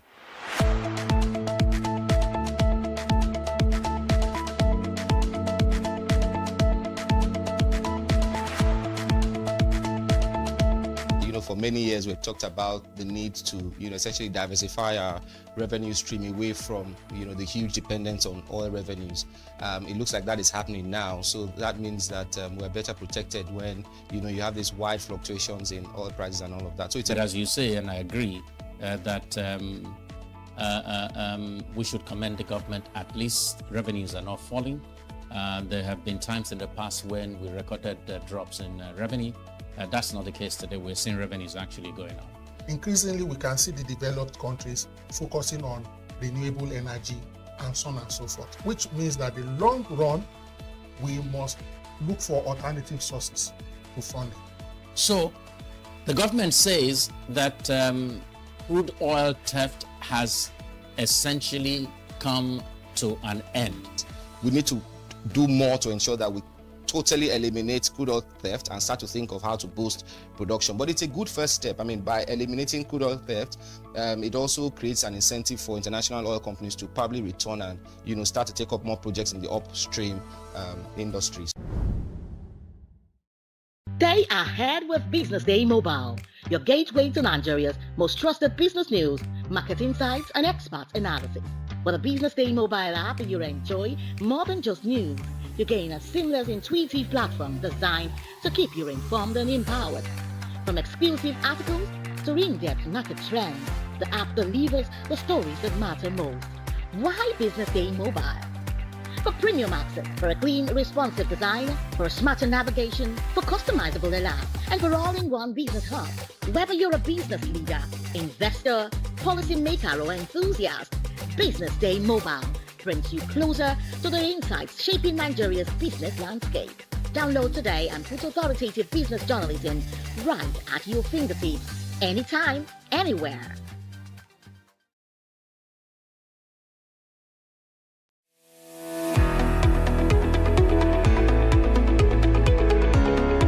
This is Business Week, a weekly program brought to you by Business Day Television. And we're live from Lagos, the nation's commercial capital, bringing you the latest insight into the stories that matter for business and the economy. I am Deborah Eze. Onyeka Valentine. I am Destiny Momo. My name is Elizabeth Moses.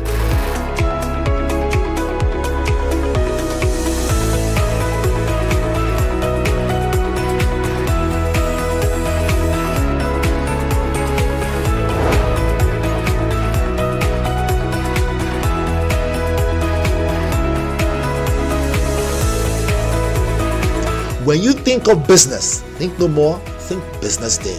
I know that Business Day television will go places. It is the next big thing that will happen to the Nigerian media sector without a shade of doubt.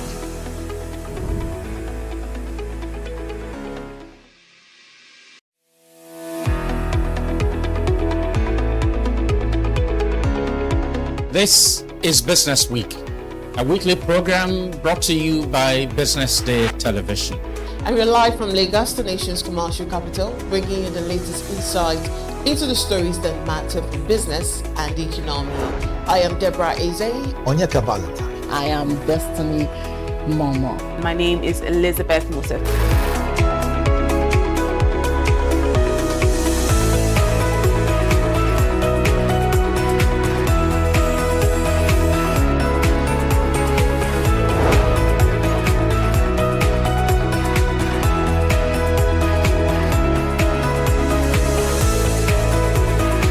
When you think of business, think no more, think Business Day. I know that Business Day television will go places. It is the next big thing that will happen to the Nigerian media sector without a shade of doubt.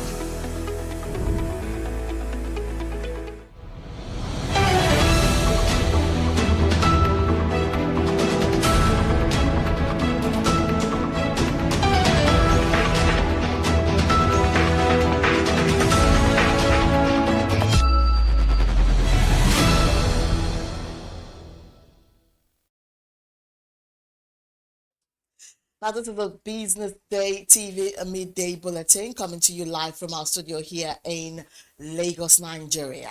Coming up, exchange rates trending to 1,394 naira to a dollar, highest since May 2024. A Nigerian exchange sheds 549 points, holds tight 165,000 level. And also NUPRC opens 50 oil blocks for bidding.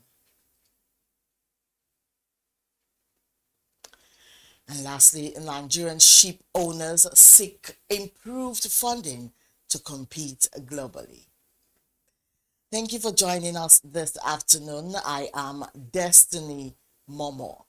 The exchange rate between the naira and dollar strengthening to 1,394 naira to a dollar in the official market on Wednesday, and marking its strongest performance since May 2024. The data was obtained from the Central Bank of Nigeria's website, which tracks movements at the Nigerian foreign exchange market. The appreciation comes after weeks of volatility in the FX market and places the naira close to levels last seen in late May 2024, raising cautious optimism among the market participants, even as gaps with the parallel market persist. And the naira recorded a notable gain at the official market, reflecting improving conditions at the NFM and a temporary easing of pressure on the local currency. Now, despite the gains recorded at the official market, the parallel market continues to send mixed signals about the health of Nigeria's foreign exchange system. And meanwhile, the Nigerian exchange on a Wednesday finished trading in the red, shedding 549.4 points to close at 165,864.4, now representing a 0.33% decline from the previous session's close to 165,713.8. The index struggled to hold above the 165,000 level. According to reports, trading activity improved during the session, with total volume rising to 623 million shares, up from 483 million shares recorded the previous day, executed across 42,172 deals. Now, market capitalization also dipped to 105.7 trillion naira from 106 trillion naira, reflecting the broad-based weakness in prices during the session. And trading data, however, shows that the all-share index slipped into its first bearish turn in the week after several sessions of stalling, trimming its year-to-date return to 6.14% from 6.49% the previous day. And so on, the Nigerian Upstream Petroleum Regulatory Commission has opened 50 oil and gas blocks across 5 sedimentary basins for bidding and exploration in the 2025 licensing round, warning that only technically competent and financially strong firms will be allowed to scale through the process. The Commission revealed that the exercise is designed to eliminate speculative participation, repositioning Nigeria's upstream sector as a transparent, rules-based destination for long-term investment. The Chief Executive of the NUPRC, Orishe Meyiwa Eyeson, revealed these on Wednesday during the 2025 licensing round pre-bid webinar, where the regulator outlined the framework evaluation criteria and commercial terms guiding the bid process. Eyeson says the licensing round should be viewed as a strategic intervention to grow reserves, improve production, and strengthen Nigeria's energy security in a rapidly evolving global energy landscape. In her words, the Commission has adopted a strictly merit-based approach that places technical competence and financial capacity at the center of the selection process. Coming up, Nigerian ship owners seek improved funding to compete globally. We'll bring you this and more after the short break. Stay with us.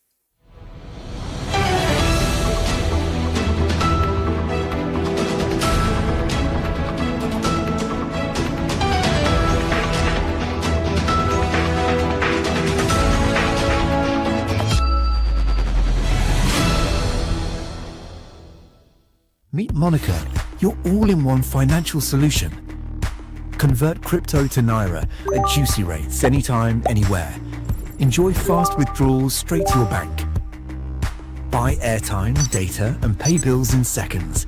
No stress, no delays, just seamless transactions. Monica, the smarter way to move your money. Download now. Okay now, dependable insurance. After God, you are the next insurance. See as the boys the Allah, all the ladies the Allah. Ensure your car protection from accidents. Unforeseen loss, you can see them. Mistakes are meant to happen. If you don't jam the car, they'll jam yours. Will you beat them? Ah yes, you will get them arrested. Your plans for that day is affected. You waste your money, you waste energy. With AXA, you can be protected. Get the protection that pays today. Call 0700 AXA Mansa to get a motor insurance that pays. At Stanbic IBTC, we are here to help you grow with financing that helps you expand expert knowledge across 20 African markets, trade solutions that open doors to 195 countries globally, and an online banking platform that works hard, because with us, there's possible, then there's more. Visit www.stanbicibtcbank.com/business for more. Stanbic IBTC. True strength. What defines it? The brilliance of a player? Or when a team comes together to win? A solo beat? Or the rhythm of many? The flair of one dancer? Or the art of a troupe? One distinct voice, or the beauty of the symphony. At FCMB Group, we build ecosystems, empower communities, and create the future. Because we believe it's not just one, but the power of the group that delivers the future we all desire. FCMB, the power of the group.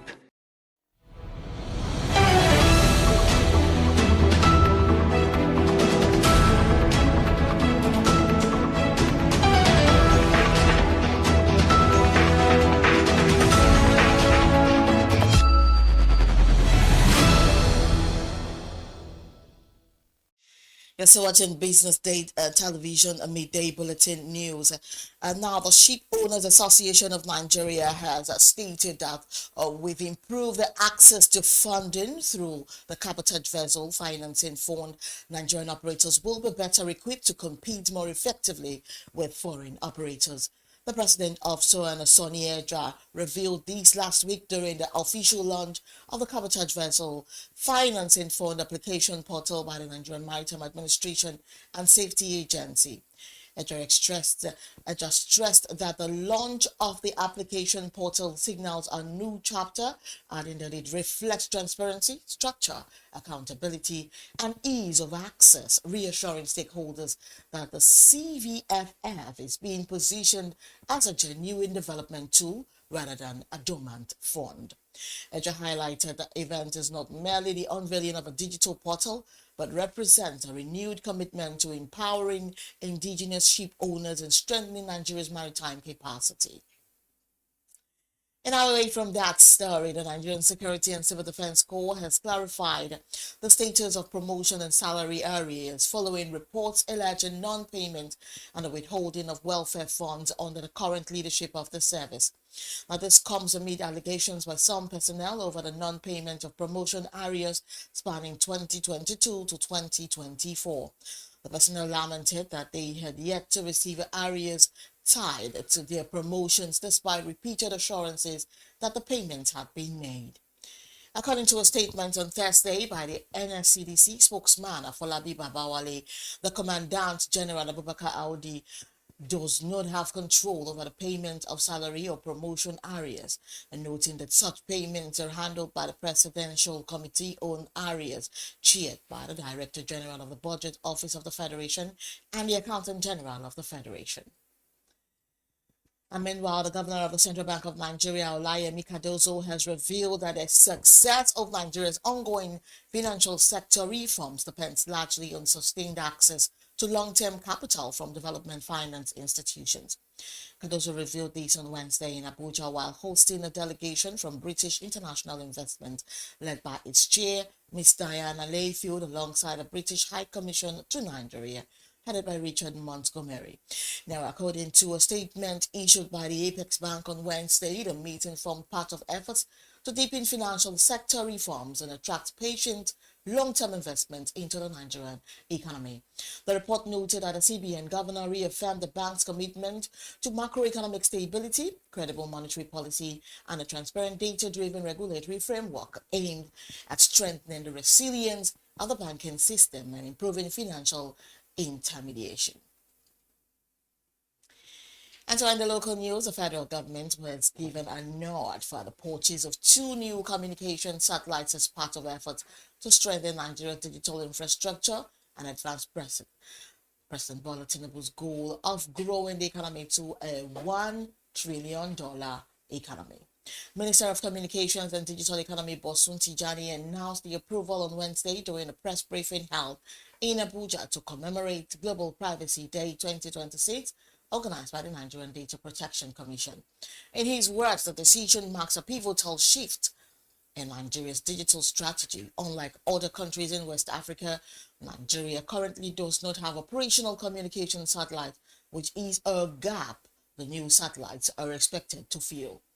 The minister highlighted that President Tinubu has been clear about prioritizing digital technology as a cornerstone for broad-based economic growth. And coming up, Fitch withdraws Flexing Bank's ratings, cuts credit assessment to junk. Peace and more after this commercial break. Stay with us.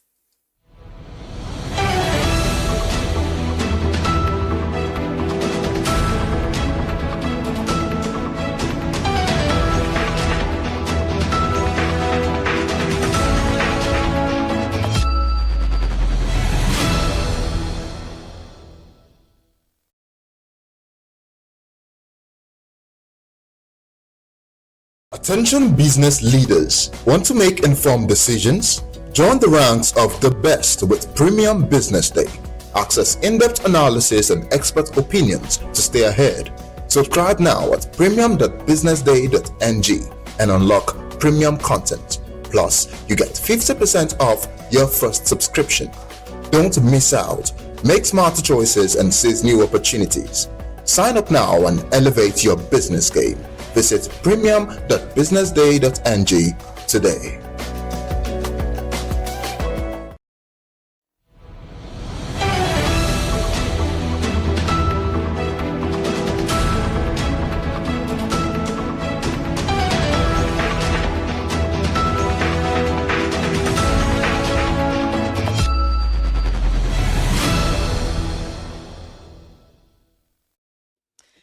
Welcome back, and I'm moving on to Africa. Fitch Ratings has withdrawn its ratings on the African Export-Import Bank for commercial reasons, saying it will no longer provide ratings or analytical coverage on the Cairo-based multilateral lender. In a statement on Wednesday, the Global Credit Rating Agency said a withdrawal follows the termination of its rating relationship with Afrexim Bank days after the bank disclosed that it had ended its engagement with Fitch following a dispute. The development reportedly adds to scrutiny of Afrexim's role in sovereign debt workouts across Africa as governments, multilateral lenders, and rating agencies continue to debate the treatment of regional development banks' in-depth restructuring framework. Alongside the withdrawal, Fitch quotes its assessment of the bank's credit profile to junk status, downgrading the bank's long-term issuer default rating to BB Plus from a BBB with a stable outlook. And also, Uganda's finance ministry has revealed plans to cut external budget support by 84.2% year-on-year in the next financial year, starting July. The finance ministry said late on Wednesday amid efforts to ramp up domestic revenues. The finance ministry revealed that external budget support, which typically comes in the form of loans and grants, was projected to fall to 330.9 billion shillings, equivalent to $92.72 million in the financial year starting July, down from 2.1 trillion shillings a year prior. The ministry did not give a reason for the reduction, but said in the next financial year the government was keen on implementing strategies to boost domestic revenue mobilization. And now moving on to the foreign scene. A passenger plane has crashed in northern Colombia, killing all 15 people on board, as confirmed by the country's state-run airline and Satena. The airline, in a statement, revealed that its aircraft, a B-craft 1900, suffered a fatal accident, but gave no further details, while the wreckage has now been located in a mountainous area. The official passenger list includes a lawmaker, Diogenes Quintero, a mayor, and Carlos Salcido, a candidate in the upcoming congressional elections. And Satena earlier said contact with the plane was lost 11 minutes before it had been scheduled to land in the city of Ocana near the Venezuelan border at 12:05 local time on Wednesday. According to the airline, a flight NSC 8849 took off from the city of Cucuta, about 100 kilometers northeast from Ocana, carrying 13 passengers and 2 crew members, while a search operation has been launched in a mountainous area and a hotline set up for the relatives of those who were on the plane. And still on, China has executed 11 members of a notorious mafia family that ran scam centers in Myanmar along its northeastern border, state media report. And the Ming family members were sentenced in September for various crimes, including homicide, illegal detention, fraud, and operating gambling dens by a court in China's Xinjiang province. The Mings were reportedly one of many clans that ran the town of Lokang, transforming an impoverished backwater town into a flashy hub of key casinos and red light districts. According to reports, their scam empire came crashing down in 2023 when they were detained and handed over to China by ethnic militias that had taken control of Lokang during an escalation in their conflict with Myanmar's army. We'll bring you the sports news after this break. Stay with us.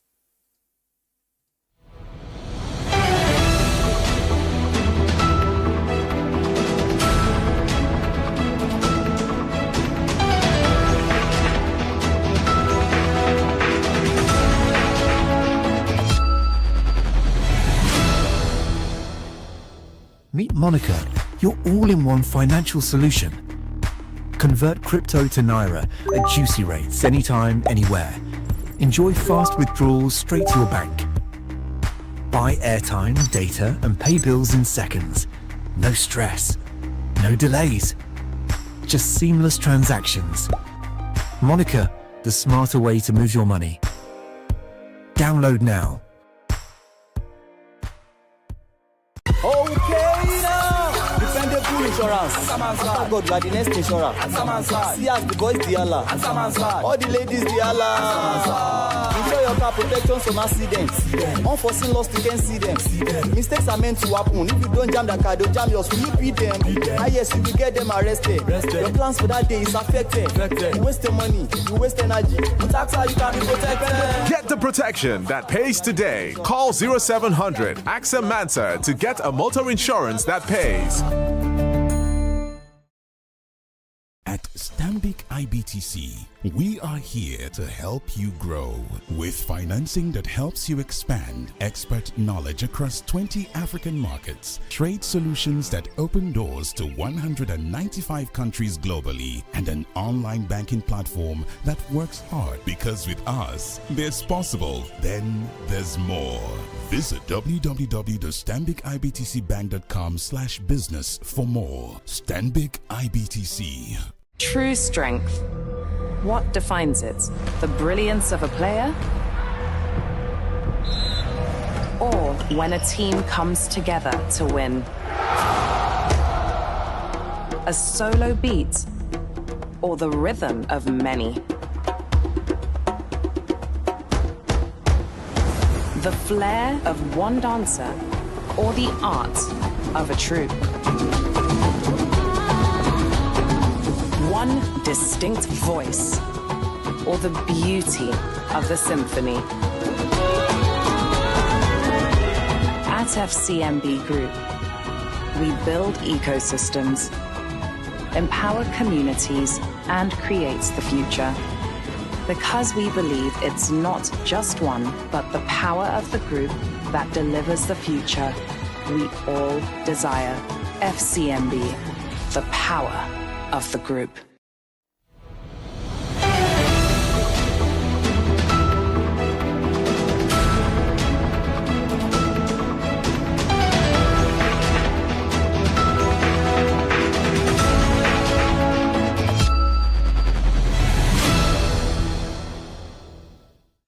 Welcome back to Midday Bulletin, and I'm moving on to sports news. Now, the Confederation of African Football has imposed the disciplinary and financial sanctions on Senegal and host nation Morocco following chaotic scenes during and after the African Cup of Nations 2025 final in Rabat. In a statement released on Wednesday, 28 January, CAF revealed that its disciplinary board had sanctioned the Federation Senegalese de Football and the Federation Royal American de Football, as well as several players and officials for breaching provisions of the CAF disciplinary code. And Senegal's 1-0 extra time victory over Morocco was overshadowed by protests, pitch-side confrontations, and crowd unrest sparked by a controversial video assistant referee decision late in the match. Now, the final descended into disorder deep into stoppage time with a score at 0-0 when Morocco were awarded a penalty following a review of an incident involving Senegal defender Moussa Diouf and Morocco forward Brahim Diaz. The decision provoked furious reactions from Senegalese players and officials, several of whom briefly walked off the pitch in protest. And now to end the news, Chelsea produced a dramatic comeback to beat Napoli 3-2 and secure a top 8 finish, knocking the Italian champions out of the Champions League. Enzo Fernandez gave Chelsea an early lead from the penalty spot after Reece James, a free kick struck in hand of Jean Jesus, while Napoli responded with intensity and turned the game around before halftime through goals from Antonio Vergara and Rasmus Højlund. And Vergara's stunning strike came after he escaped Moises Caicedo and turned Wesley Fofana before firing past Robert Sanchez, while Højlund added a second moment later with a first-time finish from Matthias Oliveira's low cross. And Cole Palmer set up Joe Pedro for a powerful equalizer from the edge of the box in the 61st minute before realizing the Brazilian striker on the counter-attack for the decisive goal in the 82nd minute. The result, however, sends Chelsea straight into the last 16 and spares them a two-legged February play-off while the Polish Champions League campaign comes to a painful end. Now, this is where we wrap up the Business Day Television Media Bulletin this afternoon. Remember to follow us across all our platforms and subscribe to our YouTube channel for more insight. I am Destiny Mama. Many thanks for watching. Good afternoon.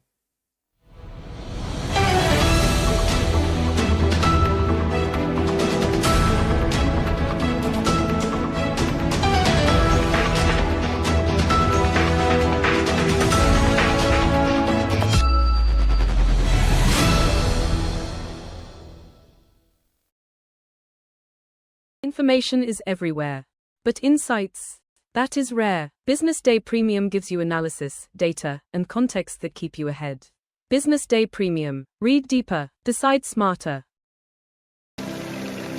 They say money never sleeps. Wake up to clarity, insights, and the stories driving business in Nigeria and beyond. From the heartbeat of small and medium enterprises to the pulse of national economic policy, this is where business meets perspective. With expert guests, real-time analysis, and stories that matter to you, we go beyond headlines to bring you the full picture.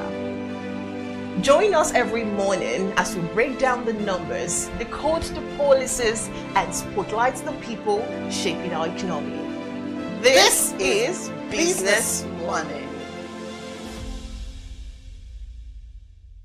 We are not just showing off businesses, but telling the stories behind them.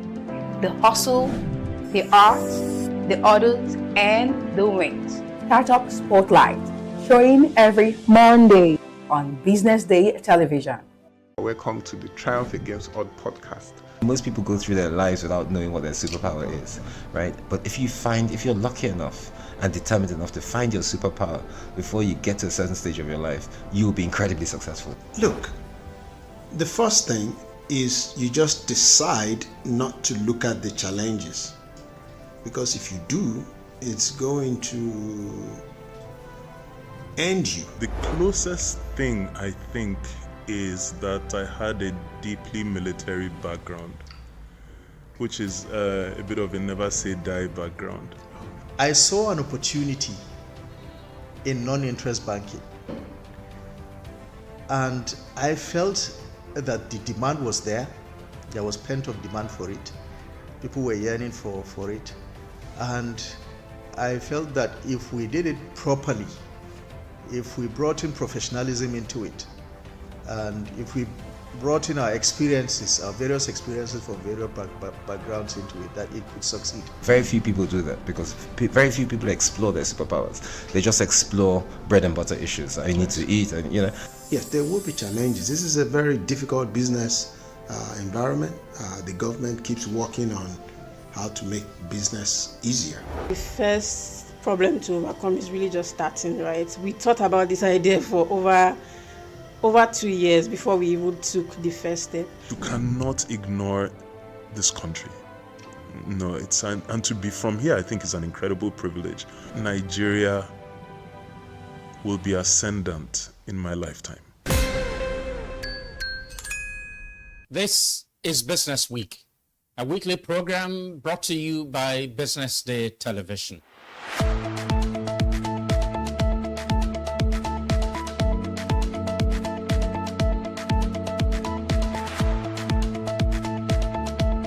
For many years, we've talked about the need to, essentially diversify our revenue stream away from, the huge dependence on oil revenues. It looks like that is happening now. So that means that we're better protected when, you have these wide fluctuations in oil prices and all of that. So it's as you say, and I agree, that we should commend the government. At least revenues are not falling. There have been times in the past when we recorded drops in revenue. That's not the case today. We're seeing revenues actually going up. increasingly we can see the developed countries focusing on renewable energy and so on and so forth, which means that in the long run, we must look for alternative sources to funding. So, the government says that crude oil theft has essentially come to an end. We need to do more to ensure that we totally eliminate crude oil theft and start to think of how to boost production. But it's a good first step. I mean, by eliminating crude oil theft, it also creates an incentive for international oil companies to probably return and, start to take up more projects in the upstream industries.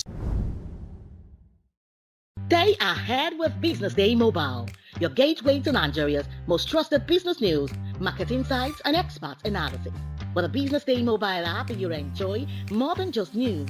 You gain a seamless, intuitive platform designed to keep you informed and empowered. From exclusive articles to in-depth market trends, the app delivers the stories that matter most. Why Business Day Mobile? For premium access, for a clean, responsive design, for smarter navigation, for customizable alerts, and for all-in-one business hub. Whether you're a business leader, investor, policymaker, or enthusiast, Business Day Mobile brings you closer to the insights shaping Nigeria's business landscape. Download today and put authoritative business journalism right at your fingertips, anytime, anywhere. We're currently live here at the Balogun Market in Marina, where apparently some structures were brought down. Join us as we talk to some of these traders and know the reason for these demolishments. I traveled down to East anyway. I traveled down to my village to see my parents. So unfortunately, I received a call that my space had been demolished. So I was like, what is the problem? What happened that they demolished my shop?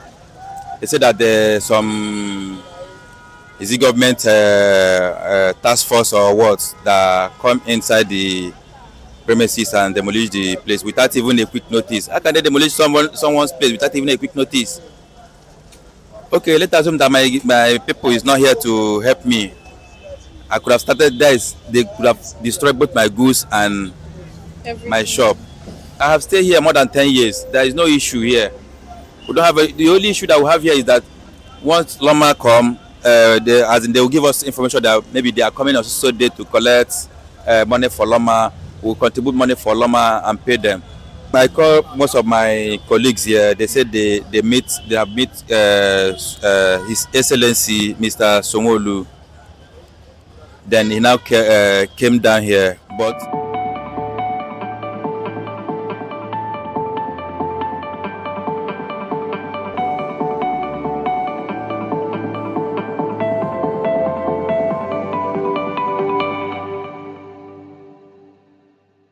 Attention business leaders. Want to make informed decisions?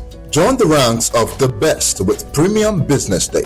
Access in-depth analysis and expert opinions to stay ahead. Subscribe now at premium.businessday.ng and unlock premium content. Plus, you get 50% off your first subscription. Don't miss out. Make smarter choices and seize new opportunities. Sign up now and elevate your business game. Visit premium.businessday.ng today.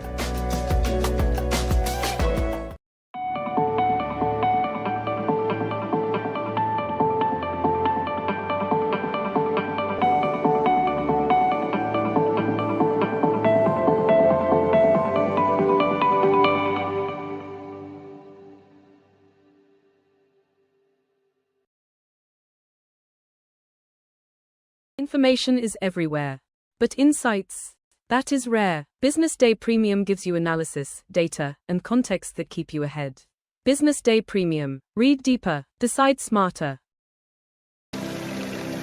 They say money never sleeps. Wake up to clarity, insights, and the stories driving business in Nigeria and beyond. From the heartbeat of small and medium enterprises to the pulse of national economic policy, this is where business meets perspective.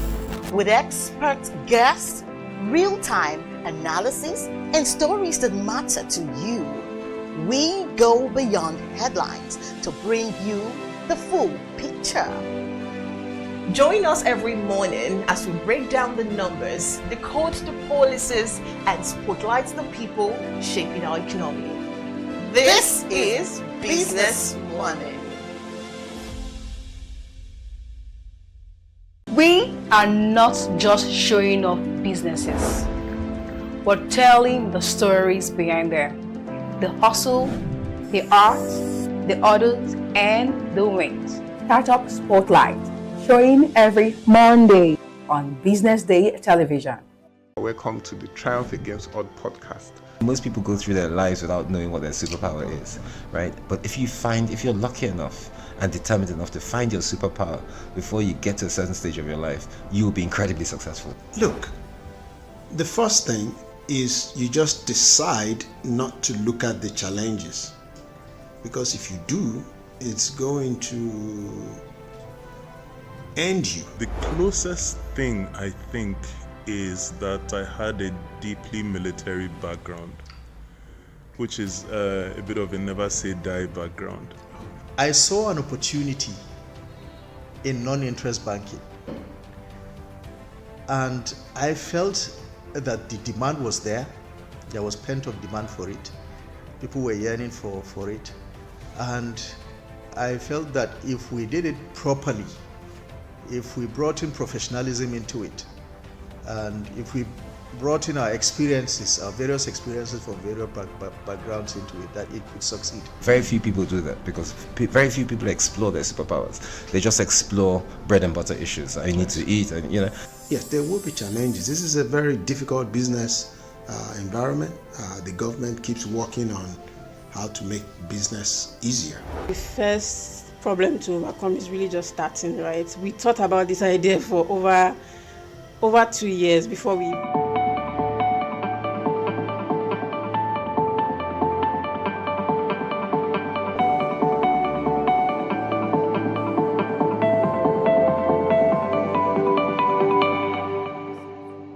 a bit of a delay. We're starting. Oh, okay. So good afternoon once again, everyone, and welcome to today's webinar titled Customer Retention Strategies for SMEs. We are delighted to have you. We are delighted to have every one of you on board today. So we all know that in today's competitive business environment, attracting customers is very important. But one vital key is keeping them. And keeping them is what really drives sustainable growth, especially for small and medium-sized enterprises. So that's why we came about this session today and the topic. The session is designed to equip SME owners, managers, and marketers with practical proven strategies to build loyalty and create long-term customer value. Can you hear me, please? Yes, we can. Okay, so once again, my name is Esther Owari. I work with BusinessDay, and I'll be your moderator for today. I'll be guiding the conversation, taking questions from participants online, and ensuring we get the most of today's insightful session. So in no particular order, I'm just going to call on the speakers to introduce themselves. And we hope to get the most of today, and we encourage everyone to stay engaged, take notes, and ask a question. And to all our participants, we ask that you drop your questions in the chat box so we can take it up from there. Once again, thank you for joining us, and let's dive right in. So, Ms. Kenny, please, can you introduce yourself? Okay, I can't see her online. Mr. Jesse, can you please introduce All right. yourself? Yeah, thank you very much. My name is Jesse Amangu. I'm a DevOps and data science specialist. So in simple terms, basically, I make sure that systems don't fail, right? So currently, I work as a cloud engineer for MoneyPoint, where we make sure that customers are always happy and yeah, you're able to get your transfers ASAP. So yeah, that's all there is to know about me. Nice to have you on board, Mr. Jesse, and thank you for coming on board today. Thank you very much. Mr. Edward, can you please introduce yourself? Okay, thank you very much. My name is Edward Agency, based in Lagos. We support established and emerging businesses with the tools and strategies to build trust and manage their reputation, build inroads with customers and stakeholders. Thank you so much, Mr. Edward. Mr. Michael, can you please introduce yourself?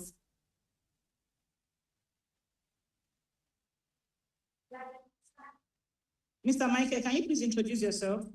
Yes. Good afternoon, everyone. Thank you for having me. My name is Michael Ajasi. I'm a travel entrepreneur and a global business strategist.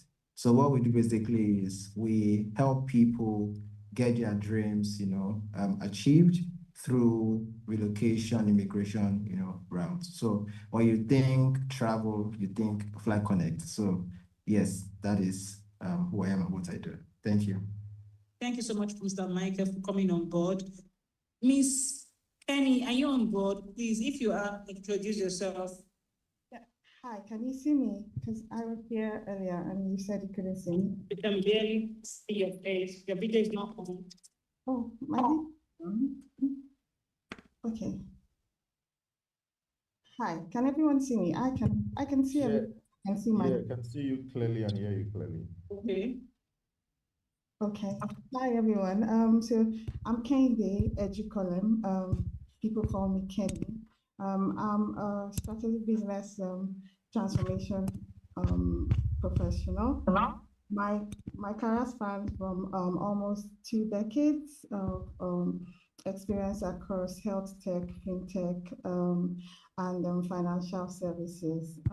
I'm happy to be here. I currently work with AXA, where I'm driving digital transformation as well in AXA. And prior to that, I was a CMO at Avon HMO, where I managed to move them into a digital driven brand.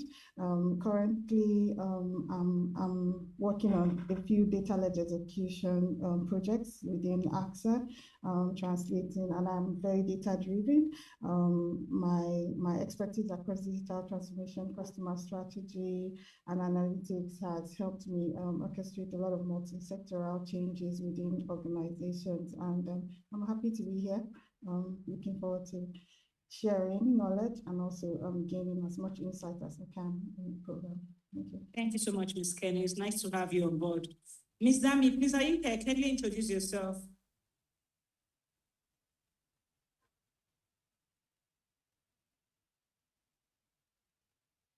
Ms. Dami? Mr. Yetunji, are you here? So I guess she'll join us along the way. So thank you all for the brief introduction. Right now, it's time to get into, okay. Can you introduce yourself, Ms.?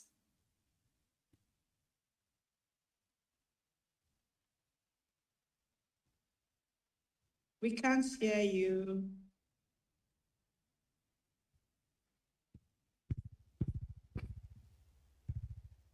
We can't hear you. Can anybody hear her? No.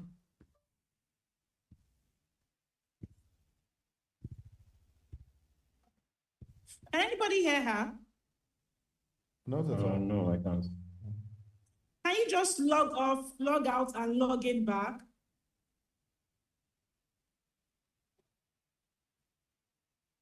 Okay, so we're just going to dive into it, and I believe everyone has their presentation ready for the audience.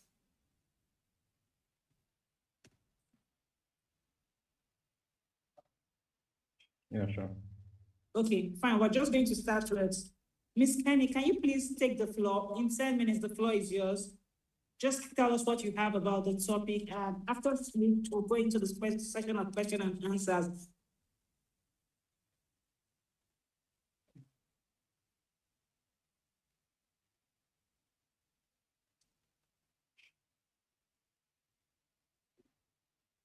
Ms. Kenny.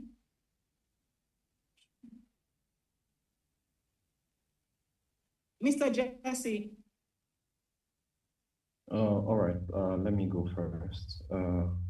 Just let me know when you can see me my screen. Before you start, can you also put on your face so we can see you, because we don't know who we're talking to. Oh, okay. My video is on. Can you see me? Oh, okay. I can't see you. Can anyone see me?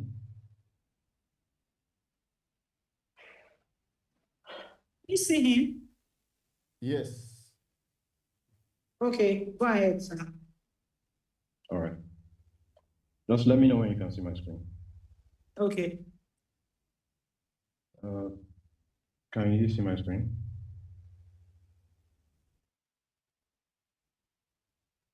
Not yet.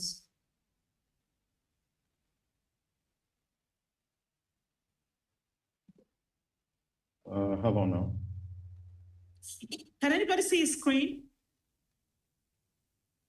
Yes. Okay, you can go ahead. All right, so good afternoon, everyone. Thank you for having me. So today's topic is around customer retention strategies for SMEs in Nigeria. So basically, I'll be taking you through that using like real situations we all recognize and not just like textbook theory. Because in Nigeria, as we all know, like theory is nice, but reality is louder. So before we go deeper, let me quickly explain where this perspective is coming from, right? I work in a fintech supporting platforms that handle millions of customer interactions daily. And one thing that experience teaches you very quickly is this: customers don't stay because your business is fancy, they stay because it's reliable. In my field, like DevOps, we say uptime builds trust.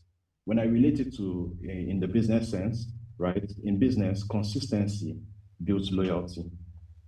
And the truth of the matter is that if your service is always down, customers won't wait for a version 2. They're going to uninstall immediately and move to the next best thing, right? So now let's talk about why this matters for Nigerian SMEs. Basically, for Nigerian SMEs, retention is cheaper when you think about it. It's smarter, it's more realistic than chasing new customers every day. As you can see here, you have like increased LTV. Loyal customers tend to spend more time on your products. And it's cheaper, it's 5 times cheaper to retain a customer than to introduce a new one, right? So it's just like in tech, fixing a stable system is way cheaper than saying you want to rebuild from scratch, right? And customers exactly work the same way. So some businesses today are running ads while ignoring customers that already like them. So it's literally like looking for a new partner while your current one is still loyal. So if retention is this important, where exactly are SMEs getting it wrong? We'll go to the next section. So the biggest mistake or the common pitfall that SMEs make, right, is that once payment enters, right, communication disappears. There is no follow-up, no confirmation, no hope you are satisfied. After payment enters, most SMEs don't even bother to check in on their customers to gauge like their satisfaction. So, and in my field, DevOps, right, when a system goes silent, we usually panic. Why do we panic? Because silence means something. It means that something is broken somewhere. In business, right, when customers go silent, it's a warning sign. So if you think about it, how many of your customers for SMEs today, how many of your customers actually buy from you more than once? Now let's flip this conversation and ask ourselves what actually keeps customers loyal. There are 3 fundamental drivers to brand loyalty in Nigeria. We have trust, we have consistency, and we have communication, right? Trust basically means keeping to your words, right? A is A, right? Consistency means today's service should be the same as tomorrow's service. We don't want to hear that today you're up, tomorrow like we can't reach you for like 2 days or for a lot of hours. You understand? Because one thing we need to understand is that customers will forgive late delivery, right? But they would not, what they won't forgive is silence, which brings us to like our 3rd loyalty driver, communication, right? Most times customers don't expect perfection, they usually expect predictability, the ability for you to know that if I try to purchase from this service provider today, if I try to purchase from this person today, I would be getting the same service as I got yesterday, right? I would be getting some form of feedback. If I have issues, people would properly follow up with me, right?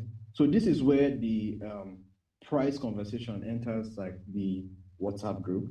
So let's talk about Nigeria as a whole. So in a price-sensitive market like Nigeria, the customer experience often outweighs a lot of things, right? Most customers don't choose to go for the cheapest option, right? They choose to go for the option that does not stress them. And in today's, in our country today, right, many Nigerians will happily pay more just so that they don't have to start calling you 10 times, right? In engineering, as I try to relate to it in the business sense, right, poor performance cancels out good pricing. No matter how much you want to charge a customer, if you can't back it up with stability, then you lose a lot. And even the ones that you have, you retain. So therefore, let's talk about some strategies in improving experience. So basically, improving experience doesn't have to be expensive. And we're going to look at some low-cost retention tactics, right? So in this case, we have personalized WhatsApp messages. So this doesn't cost anything. When someone purchases from you, if you give a service, always learn to give feedback, right? Or always learn to follow up, send thank you notes, order updates. Even if it's their birthday, send birthday wishes. That way you're able to retain these customers without doing too much. Loyalty programs also come into play where you're able to offer small discounts, right? We see what happens in some companies, right? Where during some certain periods, there is maybe like a 20% discount in like their products. And this drives brand loyalty and even encourages like customer retention. Then we also have feedback collection. So most people would take feedback as an insult, but I don't look at it as an insult. It's free consulting, right? So when relating to tech, right, in systems, small checks usually prevent like big outages. So when you relate it to business, small follow-ups prevents customer loss because it's from feedback you'd get to improve your systems. You get to iterate and know what's best to do, right? So once you start doing these things, how do you know they're actually working, right? Which leads us to the next slide, which is simple metrics to spot churn early, right? So basically, some simple metrics to spot this churn are repeat purchase rates, right? When you track these basic numbers, you need to ask yourself some fundamental questions. You need to actually pay attention, right? Are customers coming back? Are they responding to messages? Are complaints being resolved? If you're able to focus on these three simple metrics, right, it would improve the way customers are being retained, right? So basically, how I try to relate this to engineering, because that's like my major standpoint. In engineering, we usually don't wait for total failures before acting. You usually see some metrics that will guide you and tell you that, oh, you need to do this before people actually complain, right? Because when people complain, it's actually already late because you only have some threshold before they move to the next best thing. And most times, we as SMEs, we usually assume that if customers ghost you, right, you assume maybe they're busy or something like that. But sometimes you have to look at your process and maybe try to notice where something is broken, right? So this is where SMEs realize like something important, right? So as an SME, because you don't have the capital, because you don't have the marketing budget, what you have is speed, which is agility, right? The ability to adapt to customer needs and market changes. When they say they want this, are you able to push out that change ASAP, right? You also need to have a personal touch. People need to be able to recognize your brand, right? in such a way that even the bigger brands, they can't replicate, right? In Nigeria today, people don't just buy products, they buy relationships. So let me just wrap this up with the most important takeaway, right? Customer complaints are not bad, right? The truth is that silence is worse. When customers complain and you respond quickly, you empathize with them, you follow up, you don't lose credibility. That's just the truth. Instead, you gain it. In DevOps, right, reliability keeps systems alive. In business, reliability keeps customers loyal. The truth is that retention is not magic. It's trust, consistency, and communication done every day. Thank you for coming to this session.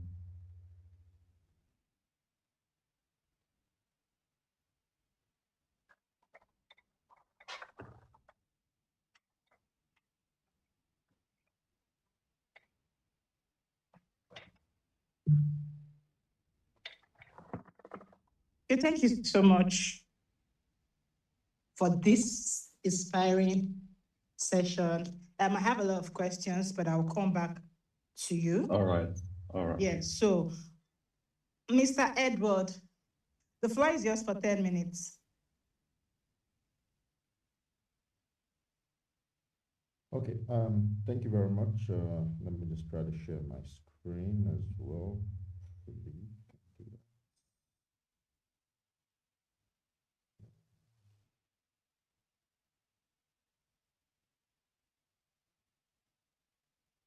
Okay, we can't see your screen. Oh.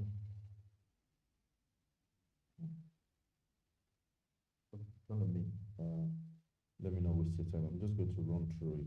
Okay, so once again, my name is Edward Israel Aide. I'm the CEO of Capedium Solutions, and over about a decade in the industry, I've helped Nigerian brands really manage their reputation and build perception.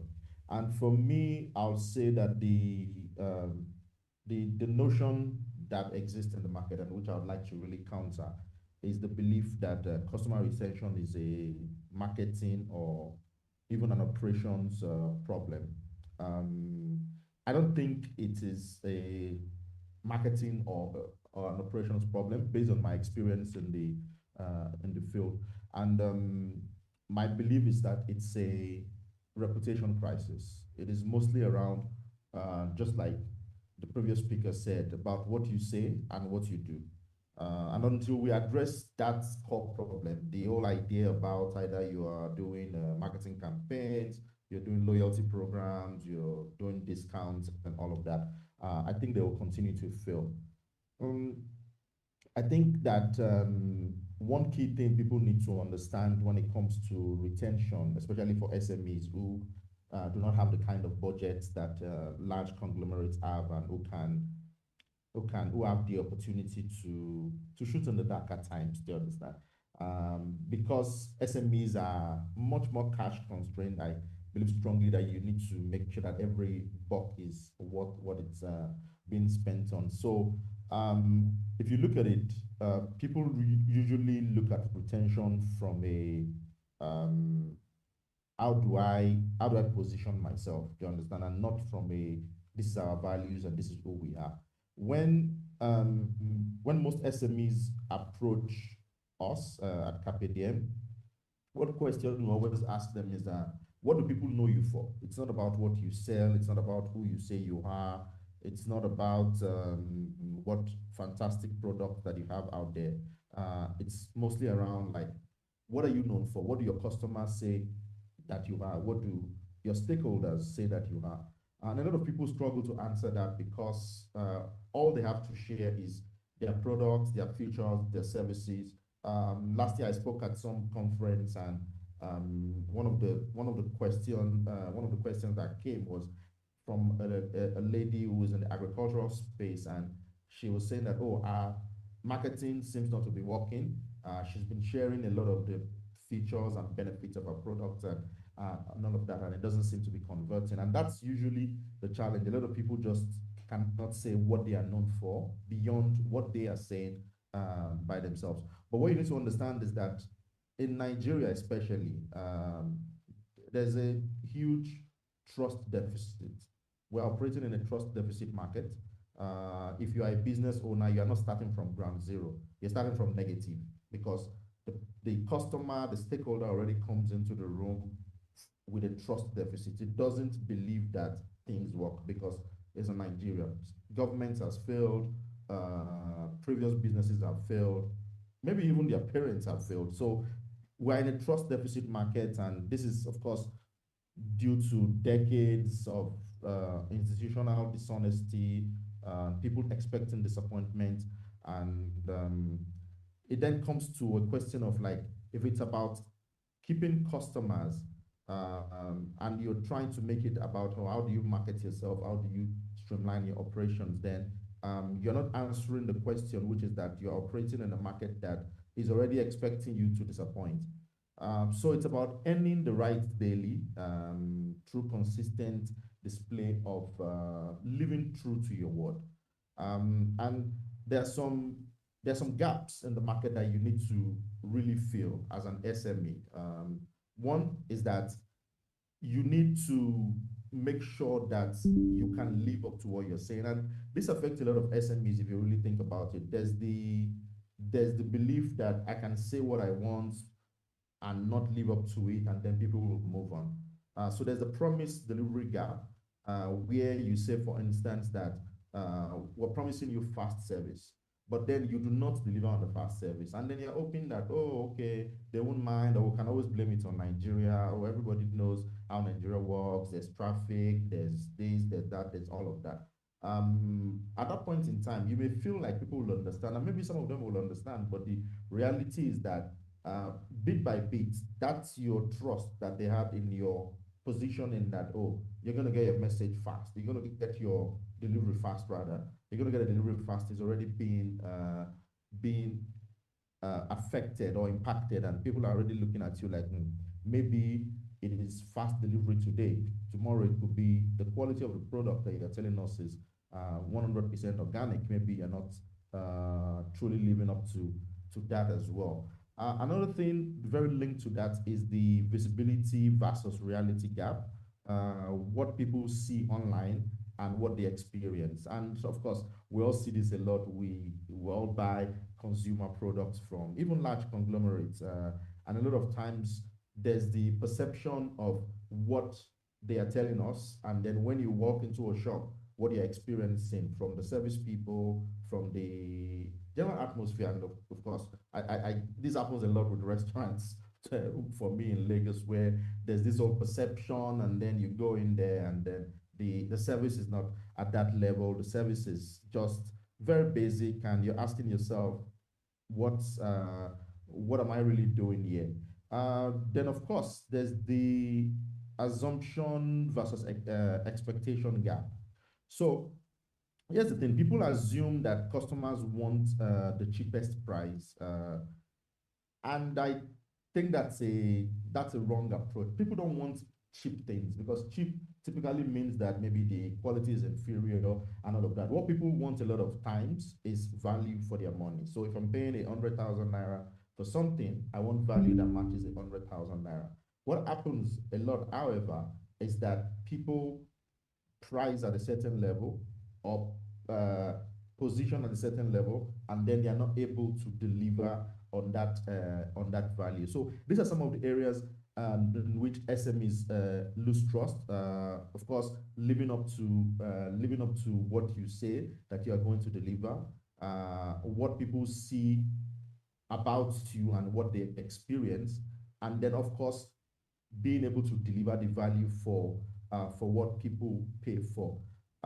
There's a framework that we've developed over time, especially when we're working with SMEs and advising them on how to position and really retain customers. A lot of times you don't need big budgets. You don't need to have a $500,000 budget to really retain customers. A lot of times it's just by living up to your word and being consistent. And the framework, we've called it the the repeat framework for retention. And essentially, it just looks at number one, reputation clarity, which is about defining precisely what you stand for. If, for example, you say you're going to deliver breakfast by 9 o'clock, there are all these caterers who serve corporate organizations and then bring breakfast and lunch and all of that.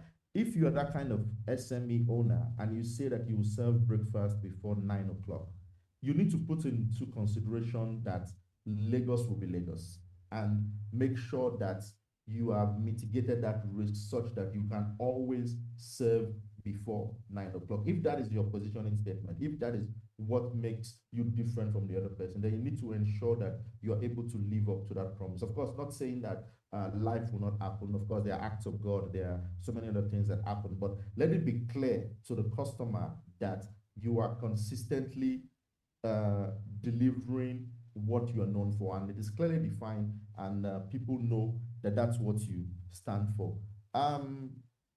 The other one is, of course, also evidence-based messaging, which is about backing your communications with operational truth. That, of course, means essentially that you're able to create the structures internally that make it possible for you to live up to what people believe you for, what people want you for. Do you understand? So vague promises, of course, always create wishy-washy kind of customers who may come back, may not come back. But if you have specific and continually delivered promises, that of course helps you to build retention. Then there's the public trust building. Every public interaction that you have, either digitally, physically, and so on and so forth, even complaint handling needs to signal to people that you're trustworthy. We've seen a lot of brands be very dismissive when customers come and complain about services or come and complain about products. There's one that happens a lot on Instagram that I see people always complaining about, where people order certain things and what you ordered is not what you got. And then there's always this air of dismissive approach that people associate and say, oh, you're not the target audience, you're not this, you're not that. And all of that really just points to a failure to build trust, to make yourself trustworthy to customers. There's also another part of the framework which is about building emotional equity through storytelling. And this is a very strong one for me because, like I said earlier on, a lot of SME owners... Sir Edward, your timing is almost up, so please kindly wrap up on time. Yeah. A lot of SME owners usually believe that there's a lot of that they need a lot of budget to do storytelling, and I always say that no, you don't even need a video. You don't need a video to do good storytelling. At times it could be your WhatsApp status, it could be just a caption on the Instagram post. But of course, that's very important as well, like building emotional equity through storytelling. And one other thing to build retention is be authentic. Don't try to copy what Mr. A is doing. Don't try to jump on trends. Don't try to be what you are not. Very easily be authentic. This is who you are. This is what your values are. This is what you stand for, and continue to reinforce that. And the last but not the least is everybody fails. Everybody make mistakes. Transparency is very, very important. It is always best to say, I understand why I failed in this regard. This is what happened, and we're going to make amends. Do not deflect. Do not try to pass on blames. Do not try to make the customer feel stupid. There are even big organizations like British Petroleum who have handled crises very wrongly because they were trying to deflect blame or trying to muddy the waters and all of that. So very, very last, like I mentioned, you need to be as transparent as possible and own up to your mistakes when they do happen. I'll say that in closing, and just to reiterate what I said earlier, retention, when it comes to retention for SMEs, it's not really about what you sell. It's not about how you sell it. It's not about your marketing or your operations.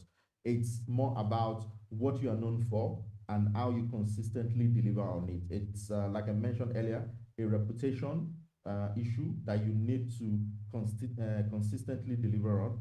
And it's about active reputation management, and every interaction, every communication and delivery will either build that reputation or erode it. So I think the question I'd like for you to take away, what reputation are you building that makes customers want to either leave you or stay? That's one question you need to take away and ask yourself, and maybe that can help you to refine your strategy to customer retention.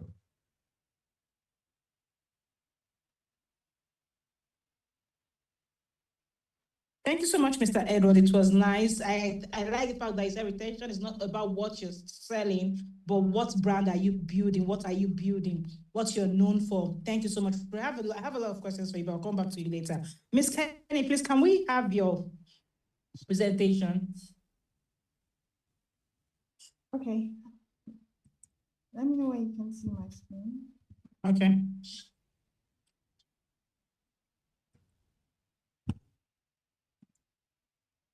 If you can see our screen, just say you can see our screen.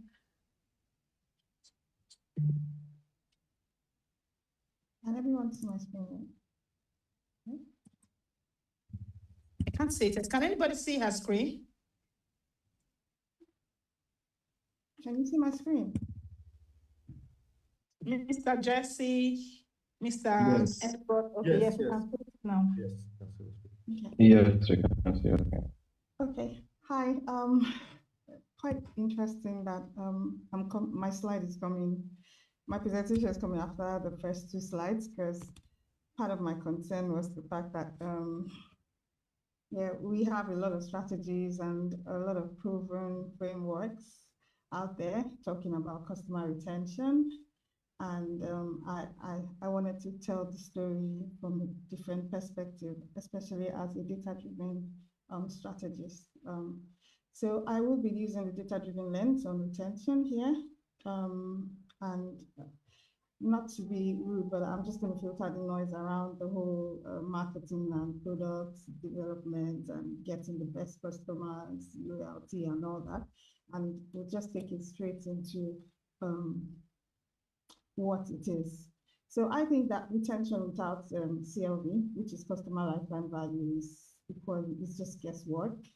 And the reason being that in my experience, there's no approach we haven't tried towards customer retention. We've started from the products.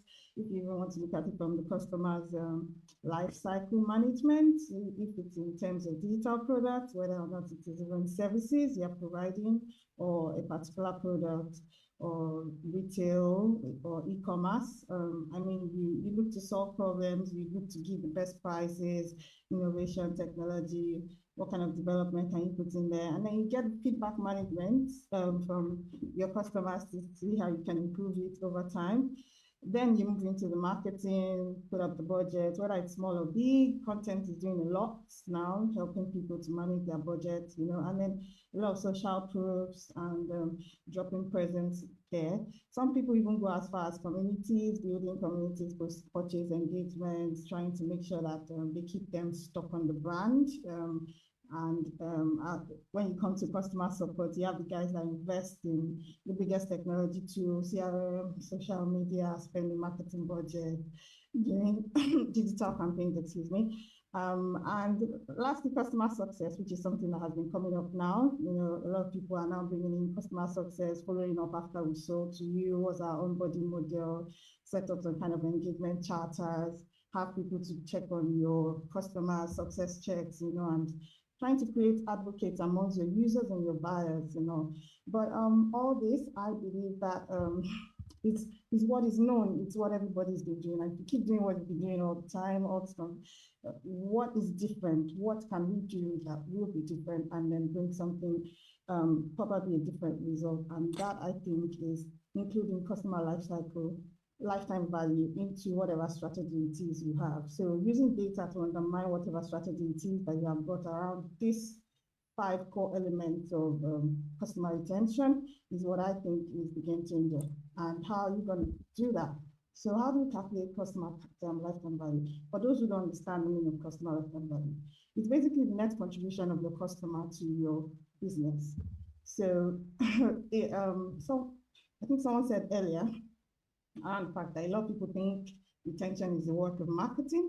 I think it's the whole organization itself of finance, operation. Everybody has to come into play to give us, our customers, the best lifetime value that they can get from our brand. And that's where CLV comes into play. So you calculate what is the average order value you have. And you can see for you to get the best average order value, it stems across all the divisions of the organization. So you're calculating your total revenue by your number of orders.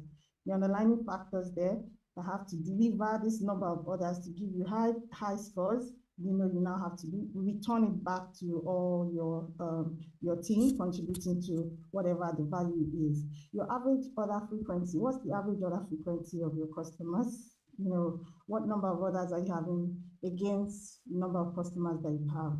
And then your average customers, your average customer,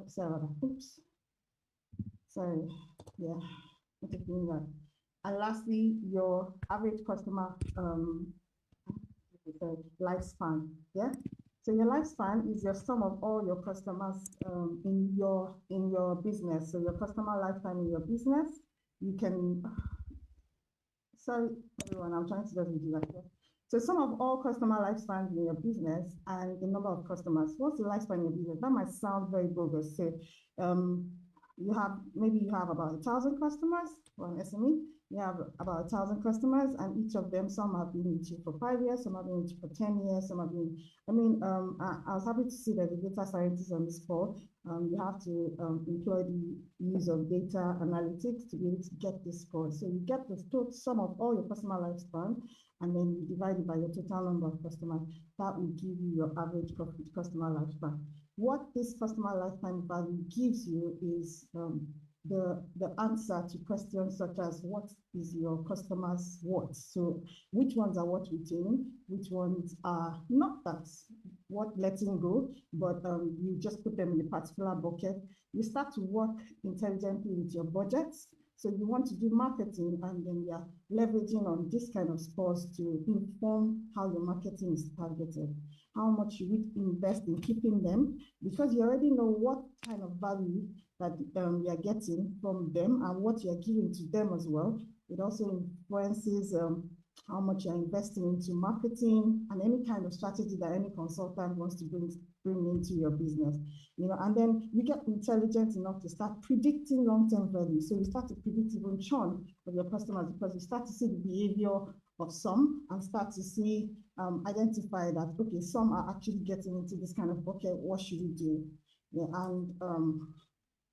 The next step after getting that score is, which is what I was just talking about, is segmenting. So you start to segment your customers into various buckets of engagement targeted at retention. Now, you are segmenting your already existing segment. Most businesses, obviously, you should have your your segmentation done in your business. So you have the trending mobiles, your adopters, mobile professionals, and the baby boomers. I didn't put that here, but because it's SME, we're not talking big, but if you want to get very deep into segmentation, you have the different classes of customers, what their targeted, what their target communication should be like, how you want to frame them. I'm sure marketing, innovation, and technologies and all that help you achieve that.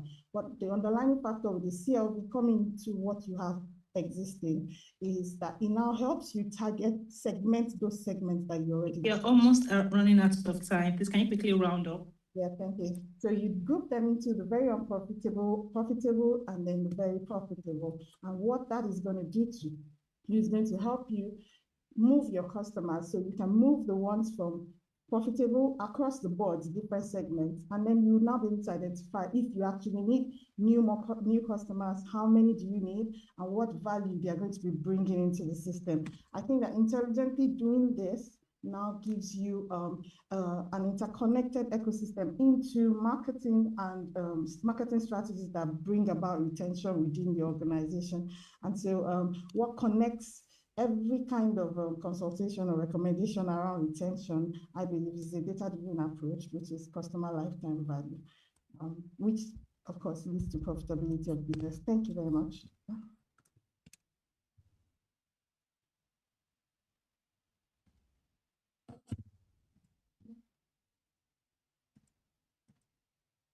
Can you please, the floor is yours for 10 minutes. Just can we make it fast because we're running out of time and we still have a lot of questions and answers.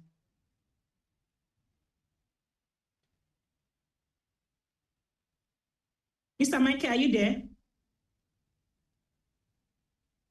Yes, I'm here. I don't know if you can see me. Please, if you can see him, just say you can see him. Yes. All right. All right. Thank you very much. Okay, so I've been trying to share my slide, but you didn't allow me in on the call so that I could share. But I'll just go ahead and do the presentation because of time. And so I've been listening to all the speakers before me, share things about customer retention, which is really, really amazing, right? But then there are a few things I would like that we look into, because when we look at customer retention, the question, what is it? Right? And sometimes we think it is probably maybe marketing problem, maybe it is maybe we are not doing what we're supposed to do, maybe it's a psychological issue, maybe it's an emotional issue, maybe it's even an operational issue. But the question is, what is customer retention? And this is it. Marketing the truth and delivering the truth. That is customer retention. The ability to say, this is what I'm selling, and being able to deliver what you're selling is the long and short of customer retention. But of course, there are variables responsible for the number one. We look at retention doesn't start, after delivery. Retention actually starts the moment you promise. So when you promise, this is what I am giving to you as a product or a service, your retention starts from there.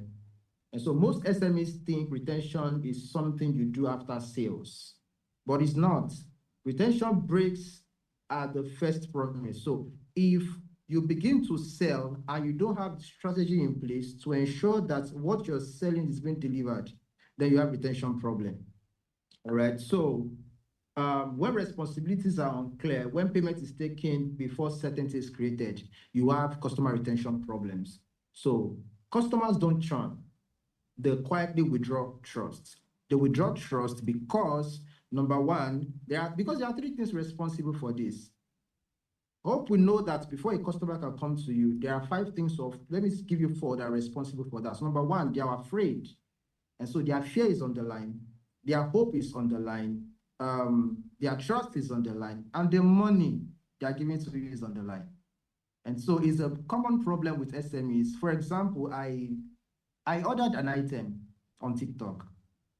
It's over 3 weeks, over 100,000 products. Till now, as I'm talking to you, no message, no call, nothing, pure silence.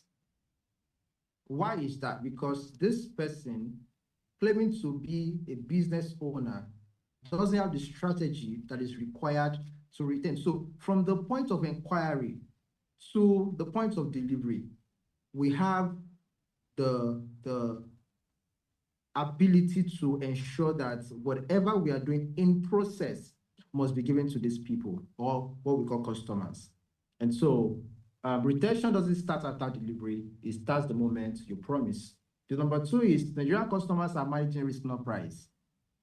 In customer retention, we think, if we lower our price, we'll have more people to come on board and then they can come again to buy. No. Every time, what is at the forefront of our business is risk. And these people, the first thing they're asking themselves is, am I going to get what I'm asking for? Am I going to get what I'm paying for? Right? So people are not really, really price sensitive. They are thinking about how well they can manage their risk. So if your process customers don't want value, they want peace of mind. So what they're after is not what they are buying, it's the peace of mind that comes with what they are buying, what we call customer experience, right? It's the peace of mind that comes. So no one comes to you casually. They carry fear, hope, pressure, and money. They want to know that choosing you won't embarrass them, won't delay them, or force them to start chasing you, right? So the SME that removes anxiety, not the one that offers low price wins loyalty.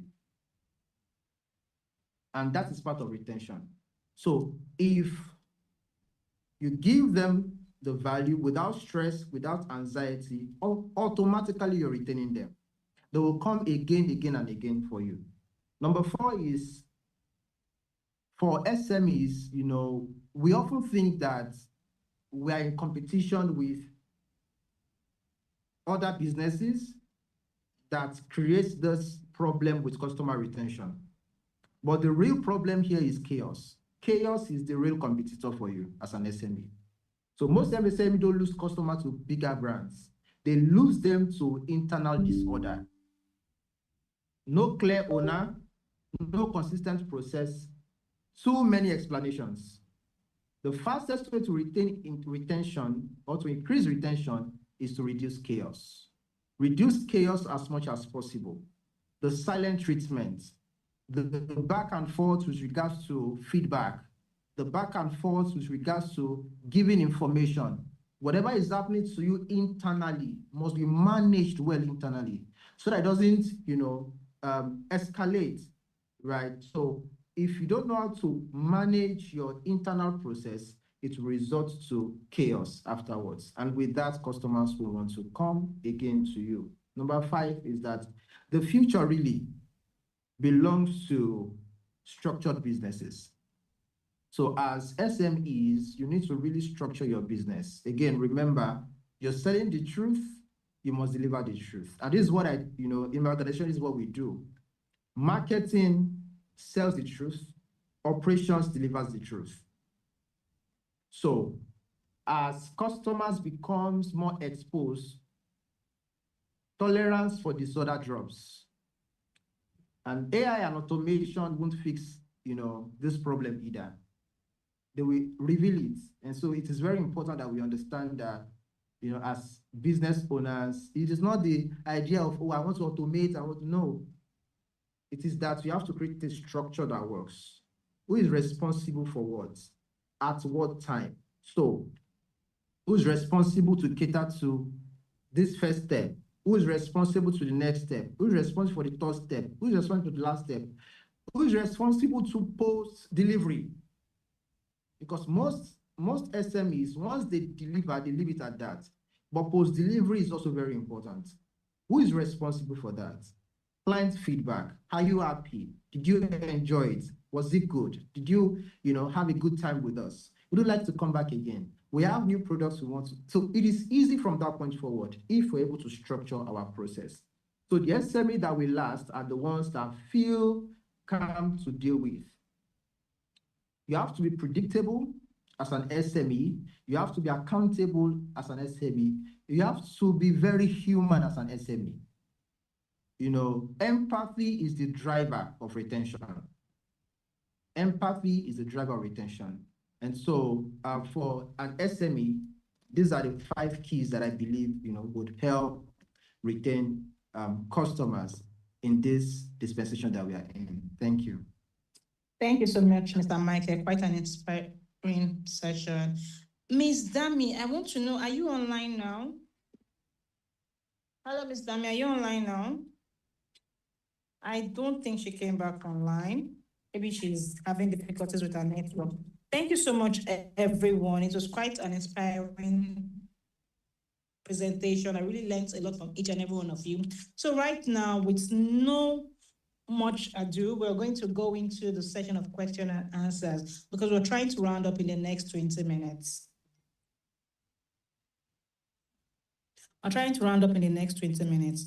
So I'll just ask this first question because I feel that in this competitive world that we have a lot of bigger brands and we have brands that are just trying to come up and they're doing the same business. So I want to ask, and we all know that SMEs don't have the same amount for advertising like bigger brands. So I want to ask each and every one of you, how can Nigeria SMEs compete with larger brands?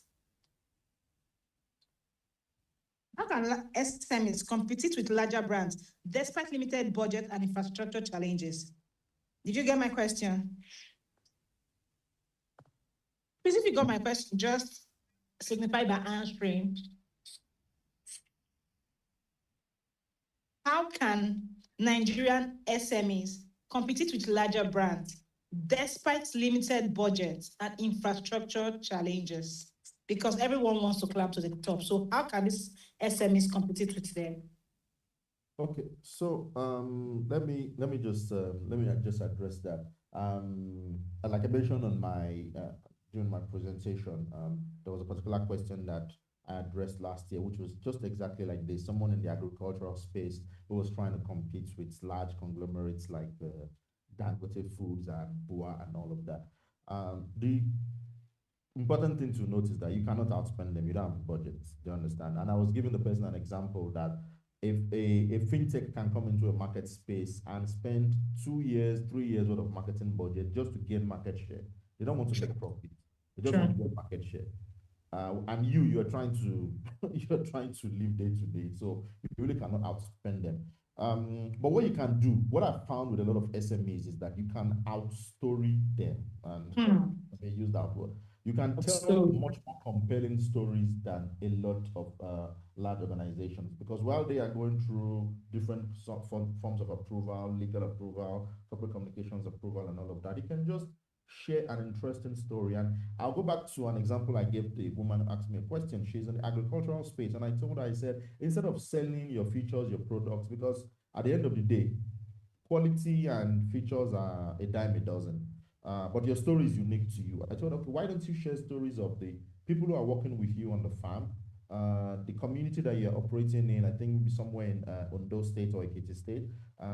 Who are these women who leave their homes, who come to your farm, who help you to plant, to harvest, and all of that? What are their stories? Do you understand? How has their lives improved since you started that business in their community? How have you been able to provide jobs in the community? How have you been able to maybe help somebody send their daughter to school, and so on and so forth? And that's particular to that person. But ultimately, what it means is that as an SME, you have a lot more authentic stories to tell. So you can tell a lot more impactful and authentic stories than a lot of large conglomerates, and you don't need a lot of budgets to do it again. Do you understand? Again, storytelling is not always video. It can be a picture taken well with the right caption. It can be an Instagram stories post. You just put text there. Do you understand? Storytelling takes so many forms, and I feel like that's one way that that you as an SME can really compete with these large brands. Tell stories, tell authentic stories, and tell them consistently, and most importantly, live up to the stories that you're telling. Thank you so much, Mr. Edward. Thank you so much, Mr. Edward. SMEs, did you tell stories, tell authentic stories? So, do any other speaker have something to add to what he has said?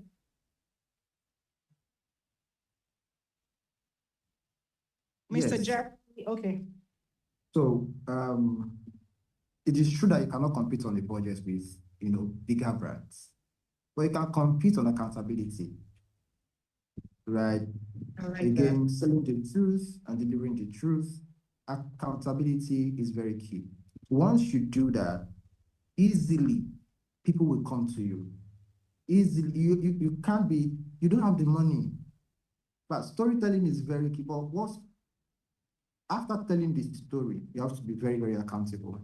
And so you can compete on accountability, and you win. You win very big. And we've seen that, recently, where bigger brands are now coming down to smaller brands, smaller influencers to work with them. Why? Because people can trust those smaller brands, those smaller, influencers to get their stories out there. Is a flat playing field right now. And so tell your stories, yes, but compete more on accountability. Thank you.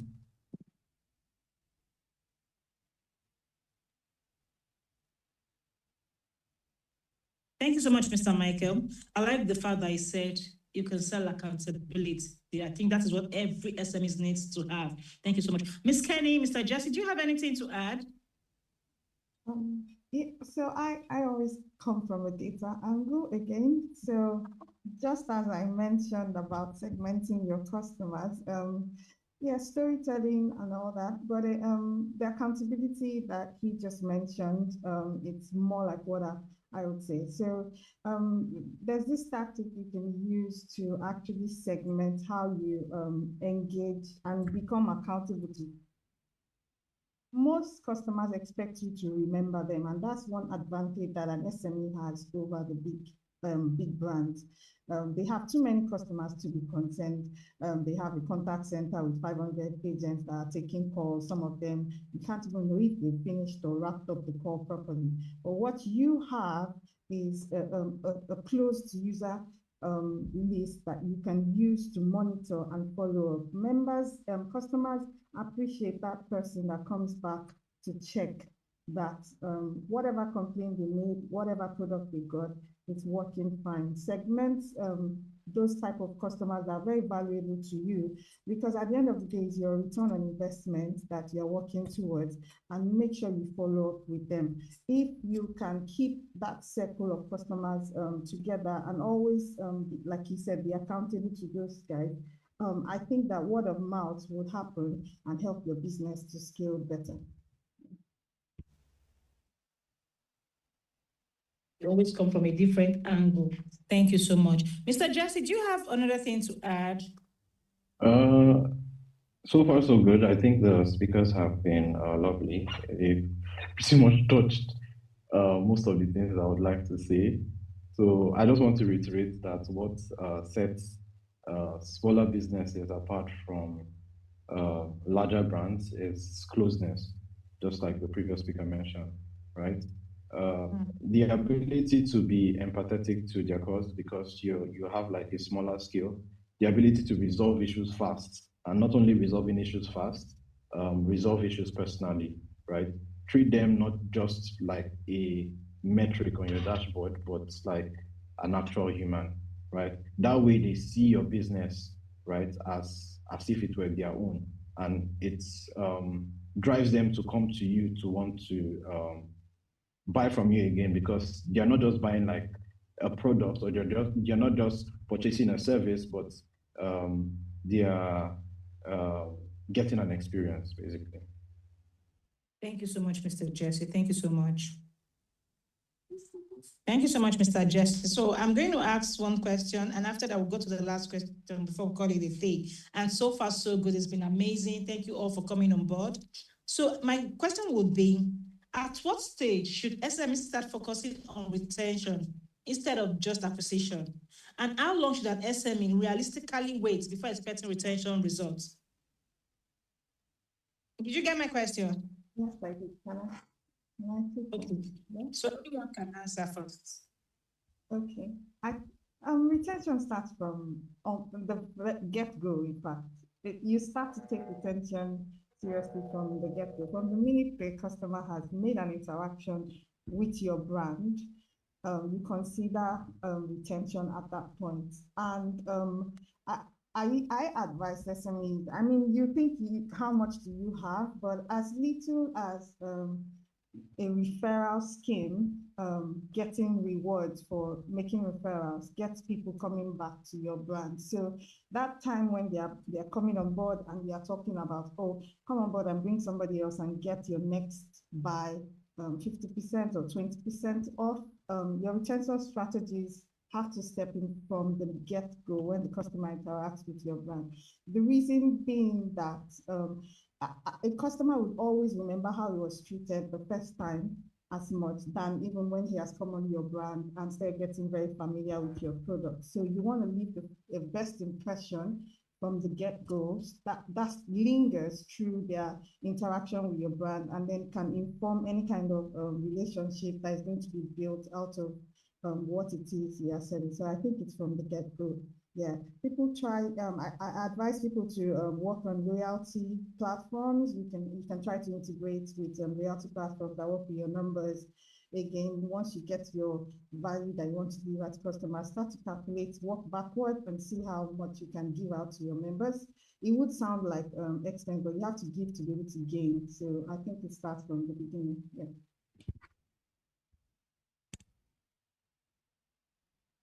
Thank you so much, Ms. Kenny. If you have any other thing to add to this, Mr. Edward, Mr. Michael, Mr. Jesse, do you have any other thing to add? Yeah, I just want to add again, maybe just to reiterate what Kenny has said earlier, is about what I would call for SMEs. I always advise zero budget strategies. Do you understand? There are so many things that you can do without spending a naira. Do you understand? So I'll say, just like she said earlier on, that you're actually doing both. For an SME, you're doing both at the same time. You should be doing both at the same time. You should be doing both retention and acquisition at the same time, because from a reputation point of view, every new customer that comes in should also be a retention play for you if you're able to deliver on your promise. Because what SMEs have a lot of times that large enterprises do not have is, with SMEs you can get a lot done with word of mouth marketing. Do you understand? If you consistently deliver on your promise, and you find that a lot of SMEs have grown that way. Somebody refers you to somebody, somebody refers you to somebody, because people have come to you and you've delivered on your promise. While a large organization may need to spend a lot of money doing acquisition and then another budget for customer retention. But I would say that for SMEs, it's a zero budget thing for you if you just understand that from the get-go, you are doing both simultaneously. You're trying to acquire, but you're also you also need to retain by delivering on your promises. They are essentially two expressions of the same thing, which is a consistent repetition delivery. People coming to you and meeting what they ordered is what they are getting, like we say on Nigerian social media. Thank you so much. Thank you so much. Do any speaker has any other thing to say? I think, they've said it very well, but I'd just like to sum it up by saying SMEs must maintain the same energy that they deploy through marketing to inquiry and to delivery. They must maintain the same energy. Otherwise, you create problems for yourself. Like I said earlier, retention doesn't start after delivery. It starts from the moment you make a promise. The promise is the marketing. Then once you start from there, the energy, the problem is that every time, most of the time, I see SMEs, they make promises, by the time they follow up with you with cost, the moment you pay, the energy drops. They stop responding, they stop acting, and that's it. But retention really is that you have to keep up with the same energy that you started with till the end. Thank you. Thank you so much. Thank you so much. Any other thing to add? So if there's not that, we'll just go to the final part, the final question. And as you're saying this final question, please give us a parting word for an SME, how you want them to grow, how you want them to improve in their businesses, because they're looking up to each and every, especially you speakers here, they're looking up onto you guys, you speakers, to be able to improve in their business. So let's have a parting word from your experience. What you feel they can do to retain their business, the retention strategy that has worked for you, that gives you the highest return on investment. So, and as you're saying that, please just also give us a parting word, because we're definitely running out of time right now. So any speaker can start first. All right, let me go first. So my parting word to SMEs in Nigeria or as a whole is that if there's one thing, right, that you have to look at is, don't build your business for just today's sale, right? Build it for people who will still choose you tomorrow, right? Because one thing you need to understand is that customers have options. They don't stay because you are perfect. They stay because you are consistent, because you're able to communicate with them, And most importantly, because you show up, especially even when things don't go according to plan, because no business is 100%, right? Yeah. So big businesses, most times they grow with money, but as a small business, you need to grow with trust, because that's something that is free and can come easily once you build it. And the thing about trust is that it's built quietly, but basically over time through small actions that you take every day. So follow up, listen, and fix what you can. So that's all. Thank you so much. Thank you so much. That means a whole lot. Like, follow up as much as you can. Thank you so much. Miss Kenny. So I think what I would say is to turn every opportunity into a chance of loyalty. So more like turn complaints into loyalty opportunities. So in your business, there are bound to be complaints received from customers and all. As I have mentioned about your segmentation, those insights tend to help you identify who's complaining, who's speaking, intelligently address those complaints, and you'll be shocked to see how you can turn complaints into loyalty opportunities that return high profitability. For instance, if one of your highest customer lifetime value customers are complaining, build your system around ways to address complaints instantly. And not every customer is treated the same. I'm a customer experience expert and can tell you that you can't treat every customer the same. That's why the banks have different types of products. So make sure that you work with that structure to be able to address your complaint and make sure that everyone that comes in through those channels have their personalized experience that can always turn your customers to brand loyal customers. So just keep that in mind, that every complaint is an opportunity to get a loyal customer. Optimize and maximize every chance you get using your data and information at the back of your head. And I think that you will not miss it. The big brands don't have time for this because there's too much in terms of numbers, but you as a small customer, you can identify easily and know the ones that you can follow through. Not to say that there's none that you shouldn't follow through, but you have to look at your numbers at the end of the day. Yes, so yeah, that's it. Thank you so much, Ms. Kenny. And so to my last two speakers, anyone can come first.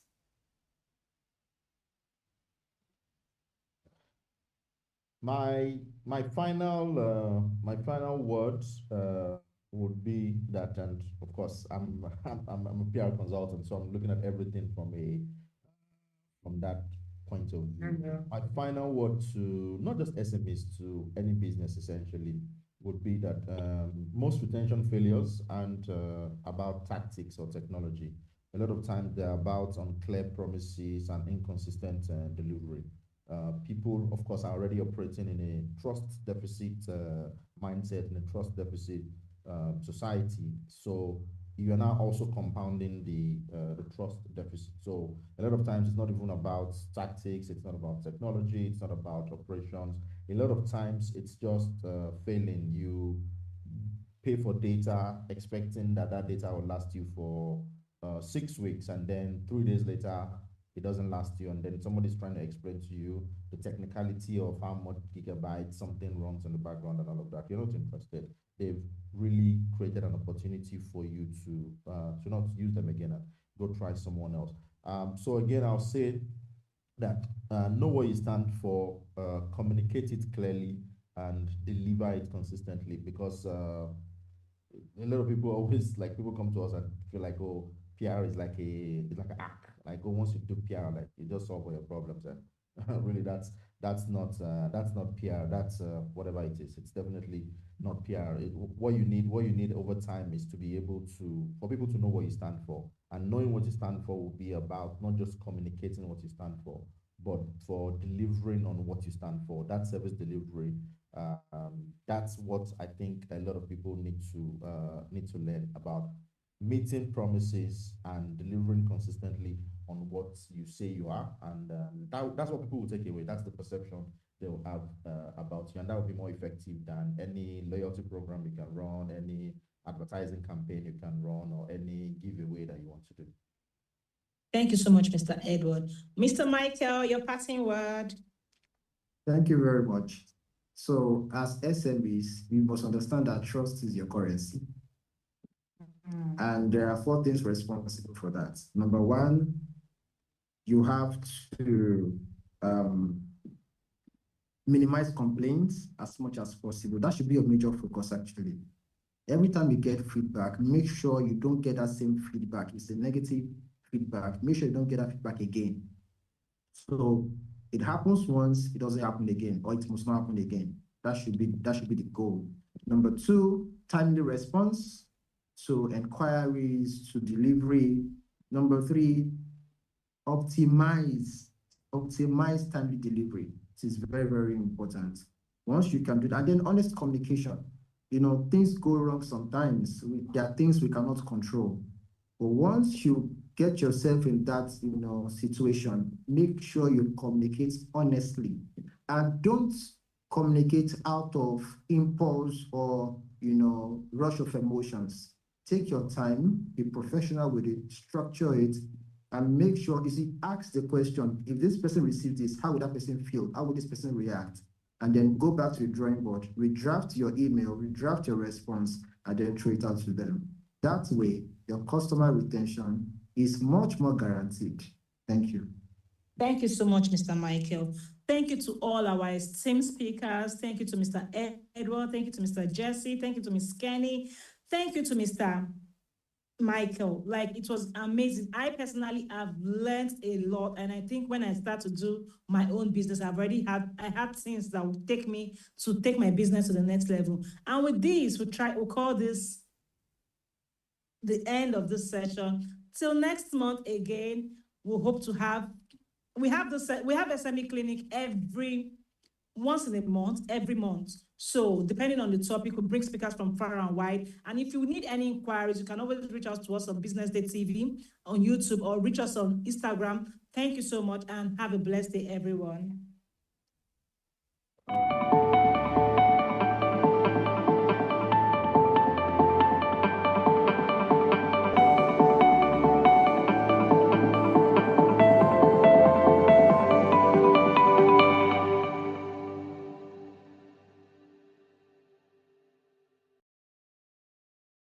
Information is everywhere. But insights, that is rare. BusinessDay Premium gives you analysis, data, and context that keep you ahead. BusinessDay Premium. Read deeper, decide smarter. They say money never sleeps. Wake up to clarity, insights, and the stories driving business in Nigeria and beyond. From the heartbeat of small and medium enterprises to the pulse of national economic policy, this is where business meets perspective. With expert guests, real-time analysis, and stories that matter to you, we go beyond headlines to bring you the full picture. Join us every morning as we break down the numbers, decode the policies, and spotlight the people shaping our economy. This is Business Money. We are not just showing off businesses. We're telling the stories behind them. The hustle, the art, the orders, and the wins. Startup Spotlight, showing every Monday on Business Day television. Welcome to the Triumph Against Odd podcast. Most people go through their lives without knowing what their superpower is, right? But if you're lucky enough and determined enough to find your superpower before you get to a certain stage of your life, you will be incredibly successful. Look, the first thing is you just decide not to look at the challenges, because if you do, it's going to end you. The closest thing I think is that I had a deeply military background, which is a bit of a never say die background. I saw an opportunity in non-interest banking, and I felt that the demand was there There was pent-up demand for it. People were yearning for it. And I felt that if we did it properly, if we brought in professionalism into it, and if we brought in our experiences, our various experiences from various backgrounds into it, that it could succeed. Very few people do that because very few people explore their superpowers. They just explore bread and butter issues. I need to eat, and you know. Yes, there will be challenges. This is a very difficult business environment. The government keeps working on how to make business easier. The first problem to overcome is really just starting, right? We thought about this idea for over 2 years before we even took the first step. You cannot ignore this country.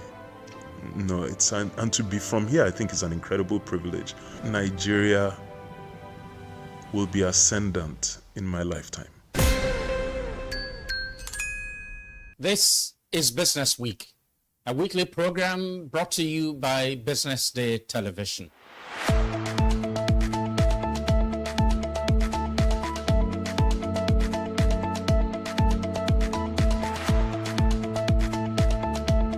For many years, we've talked about the need to, essentially diversify our revenue stream away from, the huge dependence on oil revenues.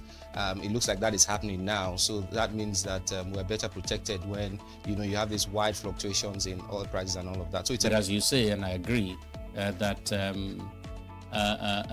we should commend the government. At least revenues are not falling. There have been times in the past when we recorded drops in revenue. That's not the case today. We're seeing revenues actually going up. Increasingly, we can see the developed countries focusing on renewable energy and so on and so forth, which means that in the long run, we must look for alternative sources to funding. So, the government says that crude oil theft has essentially come to an end. We need to do more to ensure that we totally eliminate crude oil theft and start to think of how to boost production. But it's a good first step. By eliminating crude oil theft, it also creates an incentive for international oil companies to probably return and, start to take up more projects in the upstream industries. Stay ahead with Business Day Mobile, your gateway to Nigeria's most trusted business news, market insights, and expert analysis. With a Business Day Mobile app, you enjoy more than just news. You gain a seamless, intuitive platform designed to keep you informed and empowered. From exclusive articles to in-depth market trends, the app delivers the stories that matter most. Why Business Day Mobile? For premium access, for a clean, responsive design, for a smarter navigation, for customizable alerts, and for all-in-one business hub. Whether you're a business leader, investor, policymaker, or enthusiast, Business Day Mobile brings you closer to the insights shaping Nigeria's business landscape. Download today and put authoritative business journalism right at your fingertips, anytime, anywhere.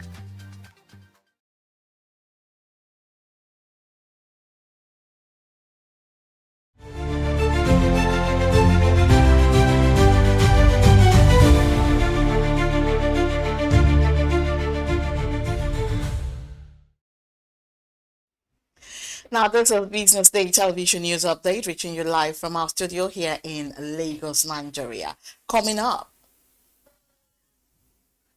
Nigeria's oil nears $70 a barrel as Iran attack fears mount.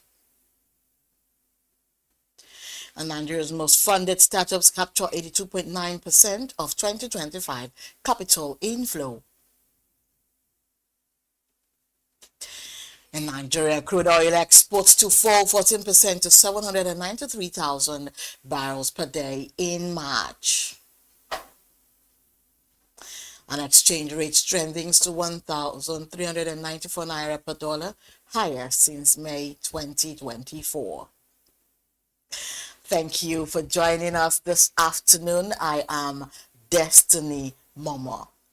Oil prices jumped Thursday as fears grew the U.S. could strike Iran, threatening Middle East supplies, and Brent rose to $69 34 WTI to 64, while Nigeria's Bonny Light traded near 69. Markets reacted to President Donald Trump's warning that time was running out for a nuclear deal as U.S. naval forces moved into the region. Iran, OPEC's fourth largest producer, pumped about 3.2 million barrels per day beside Strait of Hormuz, a key choke point. Analysts said a rising geopolitical risk premium outweighed other factors as U.S. crude inventories fell 2.3 million barrels last week to 423.8 million. EIA data showed while outages eased.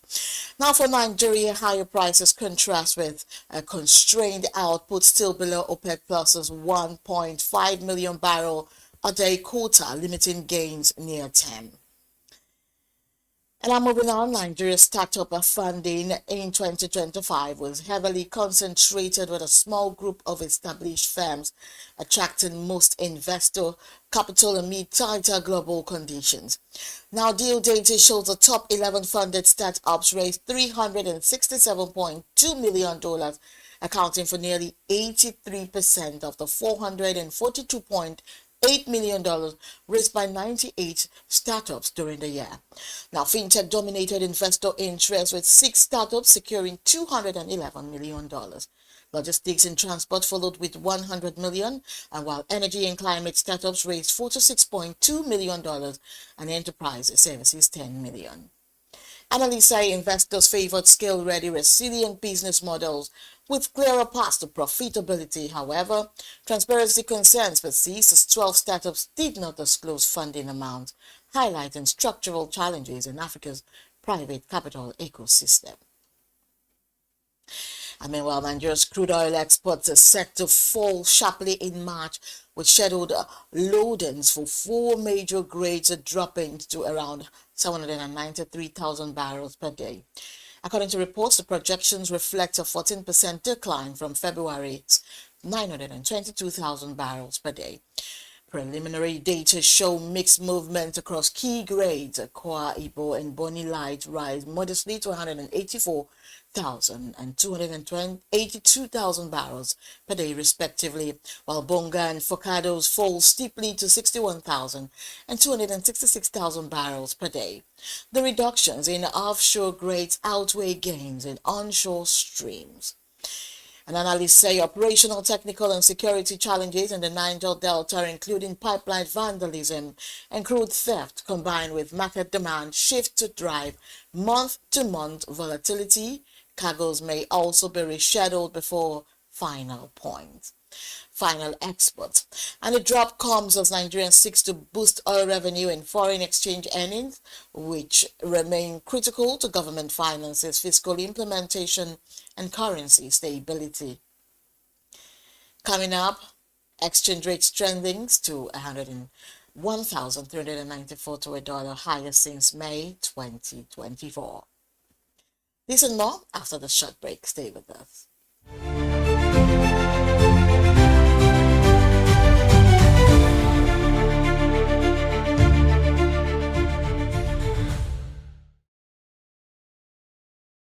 Attention business leaders. Want to make informed decisions? Join the ranks of the best with Premium Business Day. Access in-depth analysis and expert opinions to stay ahead. Subscribe now at premium.businessday.ng and unlock premium content. Plus, you get 50% off your first subscription. Don't miss out. Make smarter choices and seize new opportunities. Sign up now and elevate your business game. Visit premium.businessday.ng today.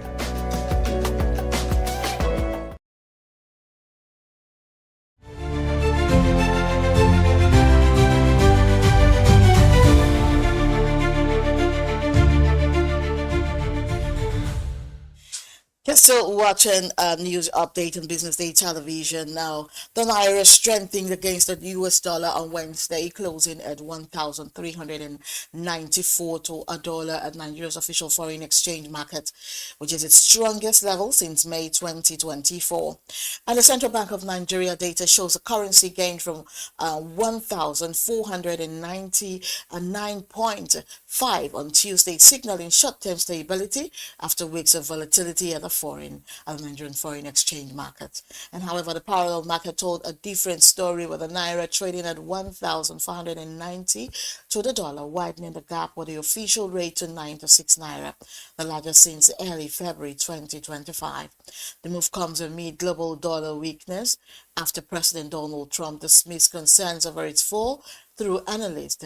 And though analysts warn Nigeria's foreign exchange challenges and gaps remain unresolved. And away from that story, Aba Power, Nigeria's newest electricity distribution company, has resumed full electricity supply to its customers after an interruption in gas supply to its embedded power generation company, the 188 megawatt geometric power Aba Limited in the Osisoma industrial layout.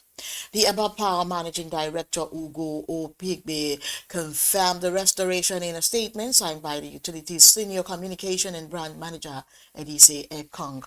The statement revealed that the disruption started at 2 p.m. on Monday, January 26, when Harris Energies, which provides gas from operating mining leads 17, noticed a technical issue and had to cease supply to resolve it immediately. The statement regretted inconveniences that its customers suffered due to unavailability of gas, noting that the company sourced electricity from the national grid to bridge the gap during this period so that electricity supply to major manufacturing firms could be sustained.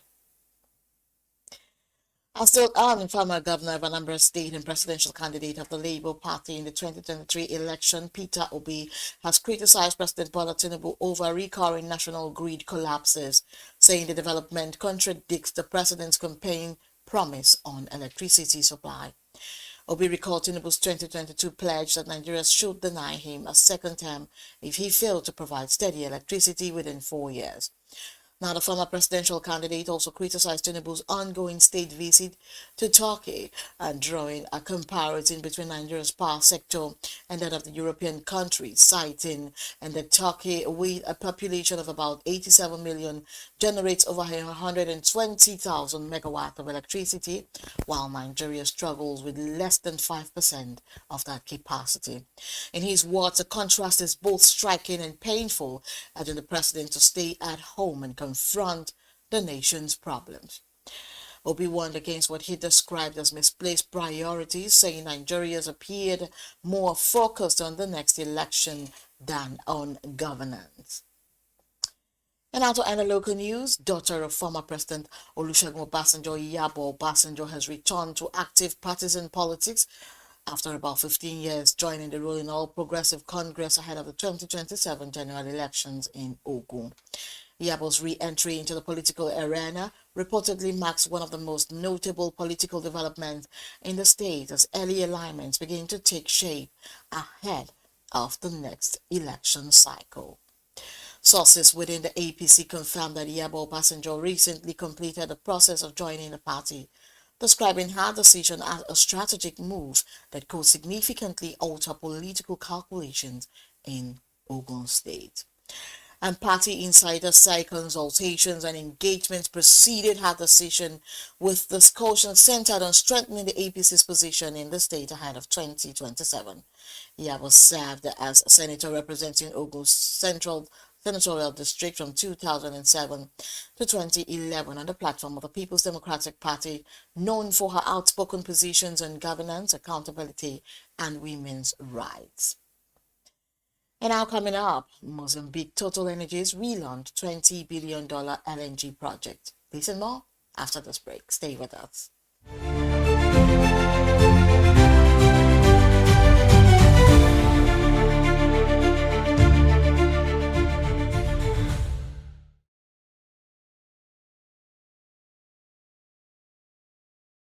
Meet Monica, your all-in-one financial solution.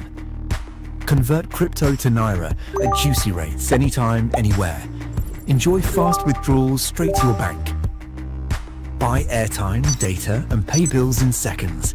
No stress, no delays, just seamless transactions. Monica, the smarter way to move your money. Download now. Okay now, dependable insurance. After God, you are the next insurer. See as the boys the Allah, all the ladies the Allah. Insure your car protection from accidents. Unforeseen loss, you can see them. Mistakes are meant to happen. If you don't jam the car, they'll jam yours. Will you beat them? Ah yes, you will get them arrested. Your plans for that day is affected.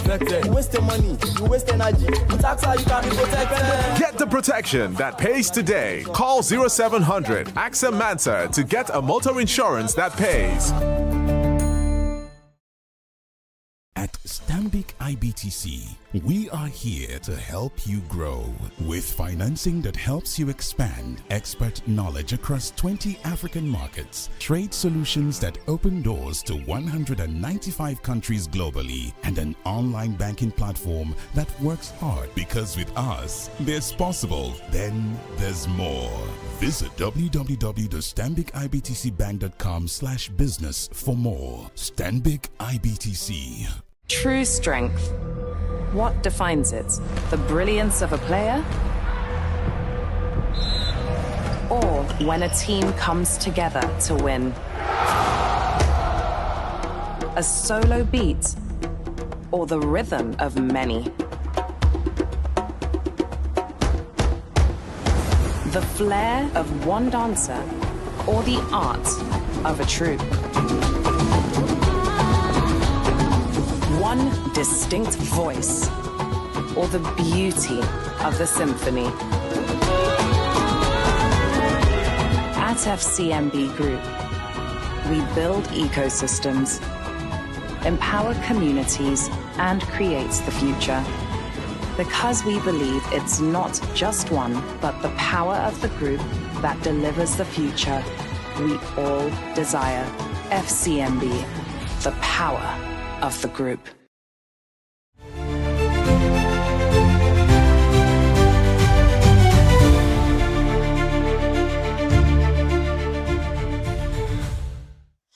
You're still watching news at 2 on Business Day Television. And now moving on to Africa, Mozambique and Total Energies formally restarted a French energy major's $20 billion liquefied natural gas project in the country at a ceremony on Thursday, nearly 5 years after it was put on hold following a deadly attack by Islamist militants. Total Energies, which has taken extra equity with its partners after some backers pulled out, revealed late last year it was ready to resume work at a site in the northern province of Cabo Delgado after construction was halted in 2021. Total Energy CEO Patrick Poyen said there will be a massive ramp-up in activity in coming months, adding that a first offshore vessel has already been mobilized to begin installing the offshore infrastructure. The company also added that it would provide 200 million meticals to help Mozambique deal with the effects of recent flooding. Total says it has already trained about 4,500 workers to be employed on the project, with 1,500 young workers being trained in Palma near the project site in carpentry, electricity, and other trades needed to build the plant. Also, Zambian finance officials say the government is hopeful that it can agree debt restructuring terms with affecting banks, even though the matter is under arbitration. A dispute over whether the Southern African country must restructure debts to affecting bank has a complicated and extended and marking its painful path out of the debt default. Zambia has reached agreements with creditors for 94% of the debt it wants to restructure, while Nkulukusa said the government believed the remaining 6% of the debt will be done very soon. And I'm moving on to the foreign scene. The U.S. Federal Reserve voted to hold the interest rates, keeping its key rate between 3.5 and 3.75% as Chair Jeremy Powell defended central bank independence. Speaking in Washington on Wednesday, Powell declined a comment on federal investigation linked to testimony on Fed renovations amid repeated criticism from President Donald Trump over the pace of rate cuts. Officials said the U.S. economy is expanding at a solid pace with easing job market fears outweighing inflation concerns despite two dissenting votes for a cut and stock markets ending little changed. Now, Trump has urged lowered rates to cut borrowing costs and attacked Powell personally as speculation grows over his May replacement and BlackRock executive Rick Riordan emerging as a leader contender and raising questions about Fed independence.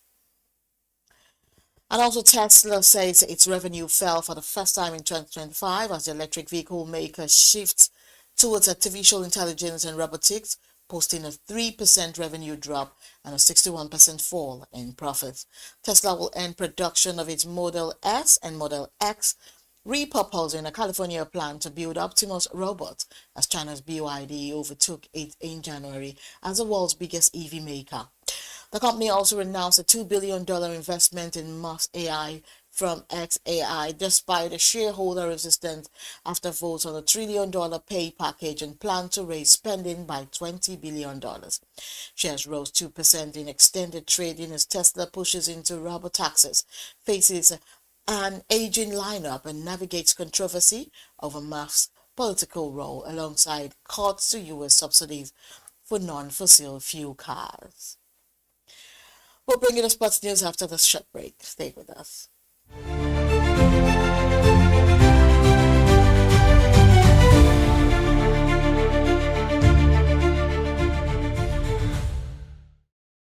Attention business leaders. Want to make informed decisions?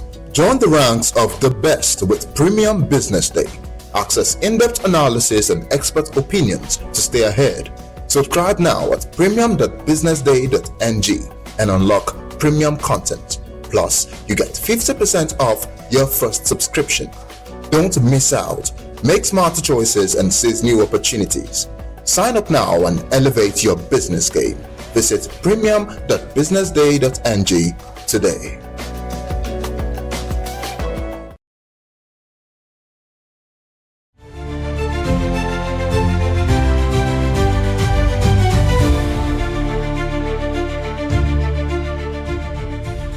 You're welcome back to News Update, and I'm moving on to sports news. The African Cup of Nations Morocco 2025 has set a new benchmark for global digital engagement, recording more than 6 billion views across social media platforms, according to figures released by the Confederation of African Football. CAF confirmed that African Morocco 2025 generated an extraordinary 5.2 billion video views, making it the most viewed continental football competition in history. The tournament also attracted 8.5 million new followers, underlying its status as the most digitally engaged continental championship ever staged. And 285 million engagements were recorded in total during the competition, reflecting unprecedented fan interaction and emotional investment, highlighting the growing global influence of African football and the passion of its supporters. And TikTok emerged as the dominant platform during the tournament, with more than 1 million fan-generated videos created under the official Total Energies AFCON 2025 hashtag. And out to end the news, Marcus Rashford was on the score sheet as Barcelona came from behind to beat Copenhagen 4-1 and secure direct qualification to the Champions League last 16. The on-loan Manchester United forward capped the comeback with a sumptuous free kick to confirm Barcelona's place in the top 8 of the league phase. And Hansi Flick's side finished 5th overall, while Copenhagen ended their campaign in 31st, missing out on the playoffs. Barcelona were rocked early when Mohamed El-Nossi surged forward from midfield and slid a pass through for 17-year-old Victor Dadason, who poked home in the 4th minute. The hosts dominated possession and created chances throughout the first half, but failed to equalize, trailing at the break for the 5th time in his Champions League campaign. Now this is where we wrap up the Business Day television meet news update this afternoon. Remember to follow us across all our platforms and subscribe to our YouTube channel for more insight. I am Destiny Mama. Many thanks for watching. Good afternoon.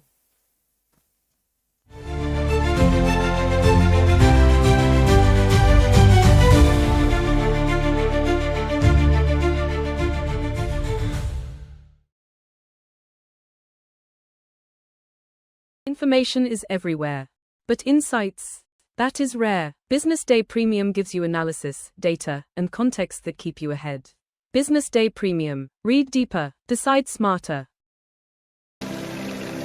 They say money never sleeps. Wake up to clarity, insights, and the stories driving business in Nigeria and beyond. From the heartbeat of small and medium enterprises to the pulse of national economic policy, this is where business meets perspective. With expert guests, real-time analysis, and stories that matter to you, we go beyond headlines to bring you the full picture.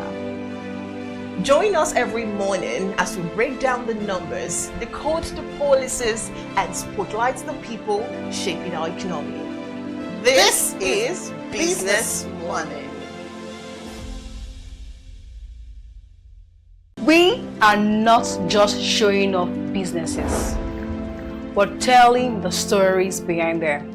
The hustle, the art, the orders, and the wins. Startup Spotlight, showing every Monday on Business Day television. Welcome to the Triumph Against Odd podcast. Most people go through their lives without knowing what their superpower is, right? But if you're lucky enough and determined enough to find your superpower before you get to a certain stage of your life, you will be incredibly successful. Look, the first thing is you just decide not to look at the challenges, because if you do, it's going to end you. The closest thing I think is that I had a deeply military background, which is a bit of a never say die background. I saw an opportunity in non-interest banking, and I felt that the demand was there. There was pent-up demand for it. People were yearning for it, and I felt that if we did it properly, if we brought in professionalism into it, and if we brought in our experiences, our various experiences from various backgrounds into it, that it could succeed. Very few people do that because very few people explore their superpowers. They just explore bread and butter issues. I need to eat, and Yes, there will be challenges. This is a very difficult business environment. The government keeps working on how to make business easier. The first problem to overcome is really just starting, right? We thought about this idea for over 2 years before we even took the first step. You cannot ignore this country. No, and to be from here, I think is an incredible privilege. Nigeria will be ascendant in my lifetime. This is Business Week, a weekly program brought to you by Business Day Television.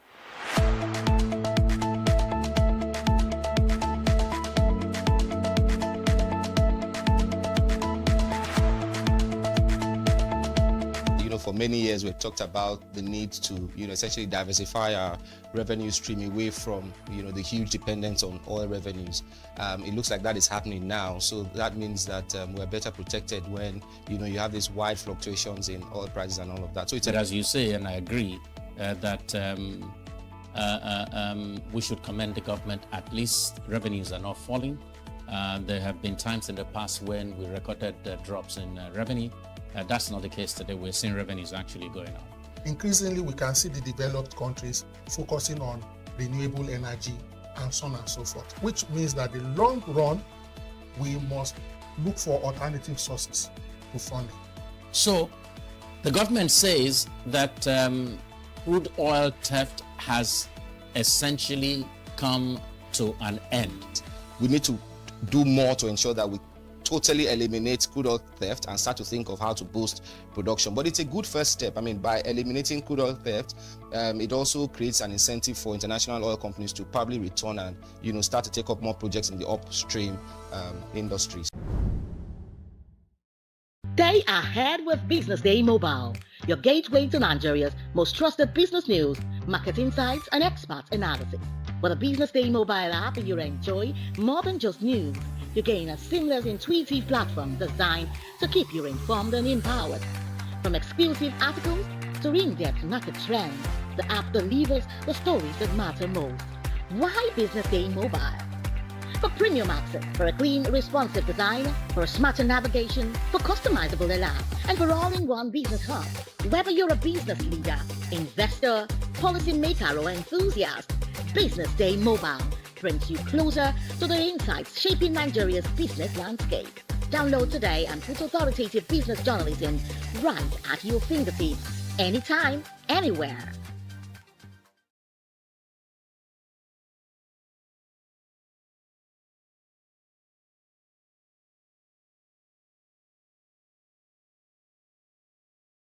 We're currently live here at the Balogun Market in Marina, where apparently some structures were brought down. Join us as we talk to some of these traders and know the reason for these demolishments. I traveled down to East anyway. I traveled down to my village to see my parents. So unfortunately, I received a call that my space had been demolished. So I was like, what is the problem? What happened that they demolished my shop?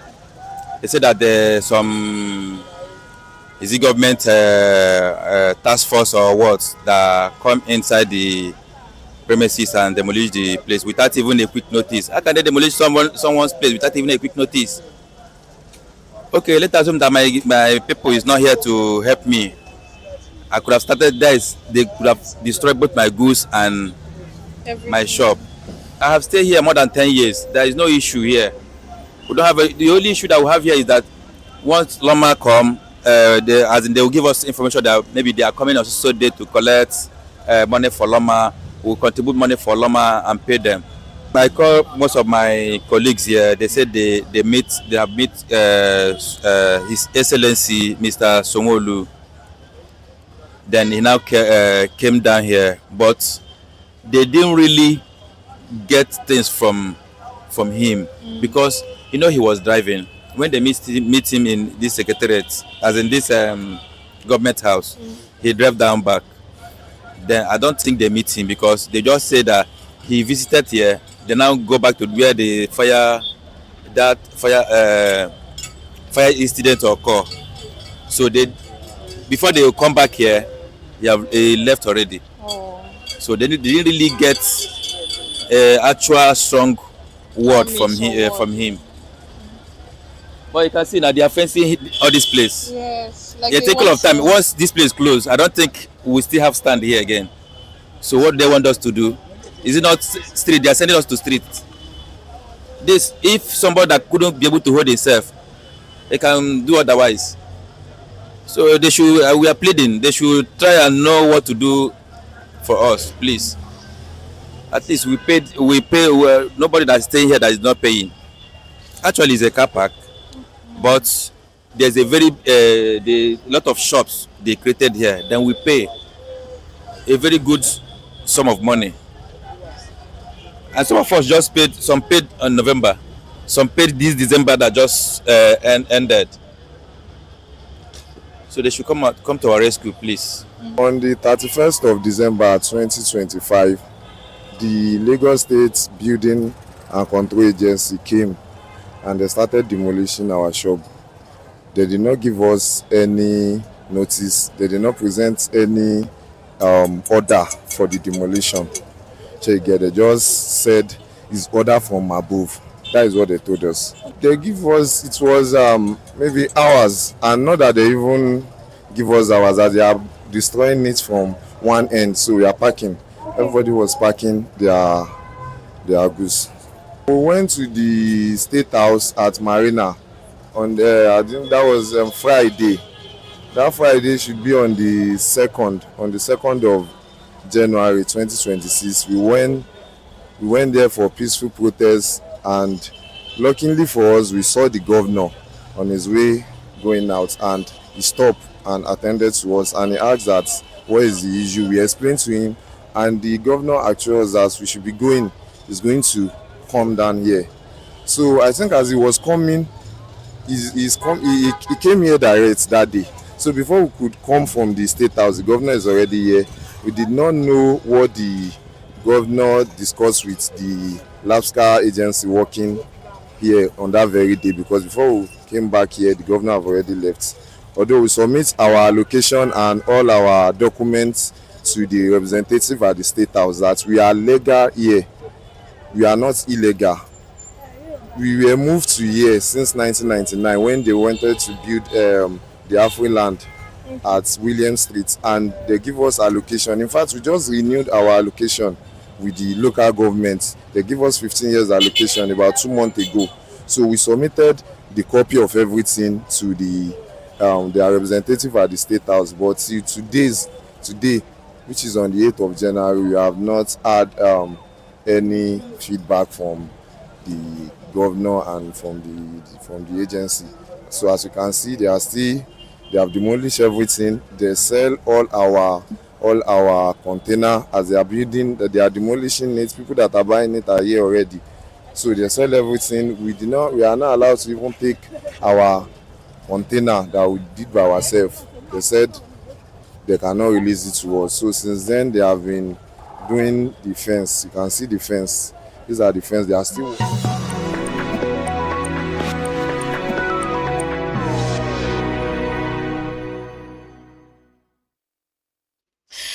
You're welcome to Behind the Headlines, where we go beyond the surface of the story to offer a deeper analysis and implications of our headline story.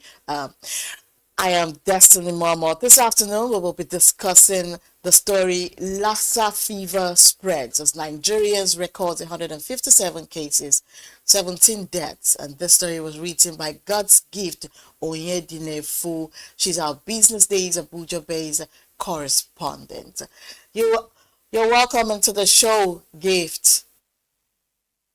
Thank you for having me. To Gift this morning, let's just have a little brief about this story.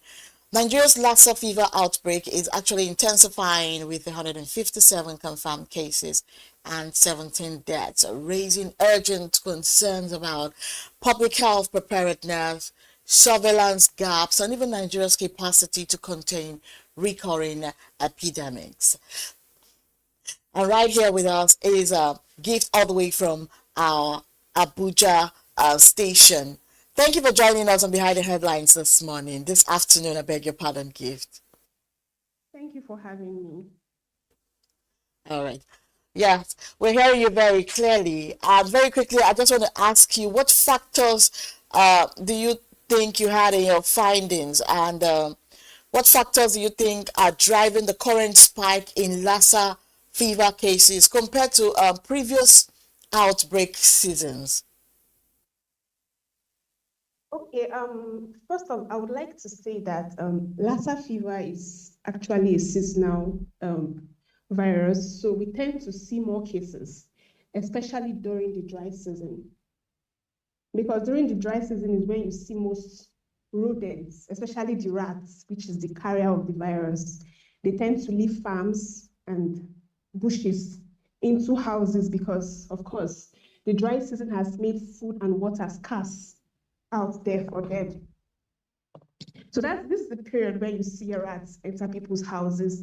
And also because of poor food storage habits in most houses, especially in rural areas. So you see these rodents urinate or drop feces on foods, plates, kitchen surfaces, and then they become contaminated. And once any person comes in contact with whatever the rat touches, is automatically infected. So that's one key factor that is driving a spike. Longer dry spells, especially in the north and the dry season. So the rats are searching for food basically. So that is why they make more contact with humans. Also, another problem is overcrowding, because we tend to see these cases more in rural settings. And the way houses are built, small houses with 4 walls, we have leaking roofs, open spaces where rats can easily enter. And of course, the sanitation, the condition of drainages and all that, they make it very easy for rats to inhabit and all that. So what this basically means is that the outbreak is not necessarily caused by a new virus strain. It's just that these long-standing living conditions have not improved. So it shows that we are yet to fix these root causes that allow Lassa fever to return every year, because the factors that drive them are still the same. We don't have a new strain, it's still the same strain of virus. Excuse me. It's just that the conditions that allow this a spike still remains, basically. Gift, right? Which states do you think are mostly affected? And what does this distribution reveal about Nigeria's disease surveillance and response systems? Okay, there are two states that always comes up when we talk about Lassa fever. It means Edo and Ondo states. These are like our epicenters. But we also have states like Ebonyi, we have Bauchi, we have Taraba, we have Benue, we have Kogi, and I think Plateau. So these states are the ones that usually record the highest number of Lassa fever. And it doesn't necessarily mean that these are the hotspots, because I've heard several experts say the fact that we get more reports from Ondo and Edo and some of these few states doesn't necessarily mean that that's where the virus is most dominant. It just also means that several other states don't have good laboratories, and they lack the capacity to test and to identify this virus. But on those states and Edo states, they've actually done well. I mean, there are even certain examples for several other states to take to learn from. So there's this capacity. So we only have one, at the national level, we have the Emergency Operating Center, but then there is a very chronic lack of capacity in states. So the fact that we are seeing, just to summarize, the fact that we are seeing more states, seeing more cases from Ondo and Edo, one, it majorly shows that they have good testing capacity. So there are many more states that could be reporting or could be having more cases, but because the ability to test, the ability to detect is still very weak. That the capacity is still very weak. So that is why these are not reported, or you don't see them when we have the national data analysis. So how prepared, right? How prepared are our federal and state health institutions in terms of isolation centers and even testing capacity and also treatment availability? So it's still very weak. I would say it's still very weak, because even the NCDC recently reported it as one of its major challenges. So states are not testing enough, they're not reporting enough. Apart from those states and those states that have done well to some extent, to a large extent, several states don't have laboratory. There is a gross, I mean, the number of laboratories in the country that has capacity to test. So we may have laboratories, but they don't have the capacity to test for Lassa fever, and all that is grossly inadequate. And not just that, we have a problem with health workers. So we don't really have much skilled health workers who can manage these conditions. And just to add that, Nigeria is also battling with critical shortage of health workers. So these are some of the things that compound the challenges. The testing capacity, like I said, we only have one national emergency operating center at the national level, but at the state level, capacity is grossly inadequate. So sometimes you see samples that often, maybe a state that wants to test, you see them take samples to another state to test. So you see samples travel for long distances, which leads to delay in diagnosis. And sometimes, before you even find out, okay, this is Lassa fever, we already lost the patient. So what it means is that we can only respond to small outbreaks, maybe in communities. But once we begin to see a rise, it becomes difficult for us to. Wow, you've just made a very valid point, talking about, how that they do not have too many centers, and how that people have to travel interstate to get this test done, and then even losing the patients in the long run because of the delays. Wow. So then what role do poor sanitation, even housing conditions, and climate patterns actually play in sustaining Lassa fever transmission? Yes, so sanitation also plays a key role. So even if these rodents, during the dry season, when they leave their habitat to come where humans are to search for food, I mean, if things are properly stored and properly kept, they won't find a way to infect these things.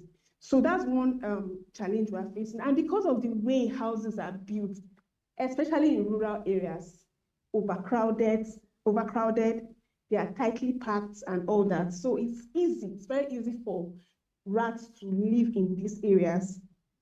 And yes, climate patterns also affect how fast rats multiply. For instance, if it's an area where that is disturbed by probably drought or flood, it makes it easier for rats to move into human settlements. On the other hand, when we have longer dry spell or harmattan season and all, water becomes scarce, food becomes scarce for them. So it makes it easier for them to also rush to human settlements. So these are some of the factors that create that perfect environment for Lassa fever to survive. So poor sanitation, overcrowding, poorly built houses, and climate pattern. That is why this disease keeps returning every year. It also shows that medical treatment alone cannot solve the problem. So our environmental conditions must change if we tackle this disease. You've actually really given us a whole lot of insight on how to go about, Lassa fever prevention also. But then again, are public awareness campaigns effective enough? And if it is, what critical behavioral changes should Nigerians adopt, immediately? So, I would say awareness is still very low. Yes, because I just read a report from NCTC, and where they highlighted poor awareness as one of their major challenges.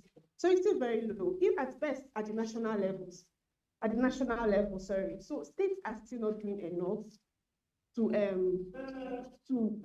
educate people on what Lassa fever is.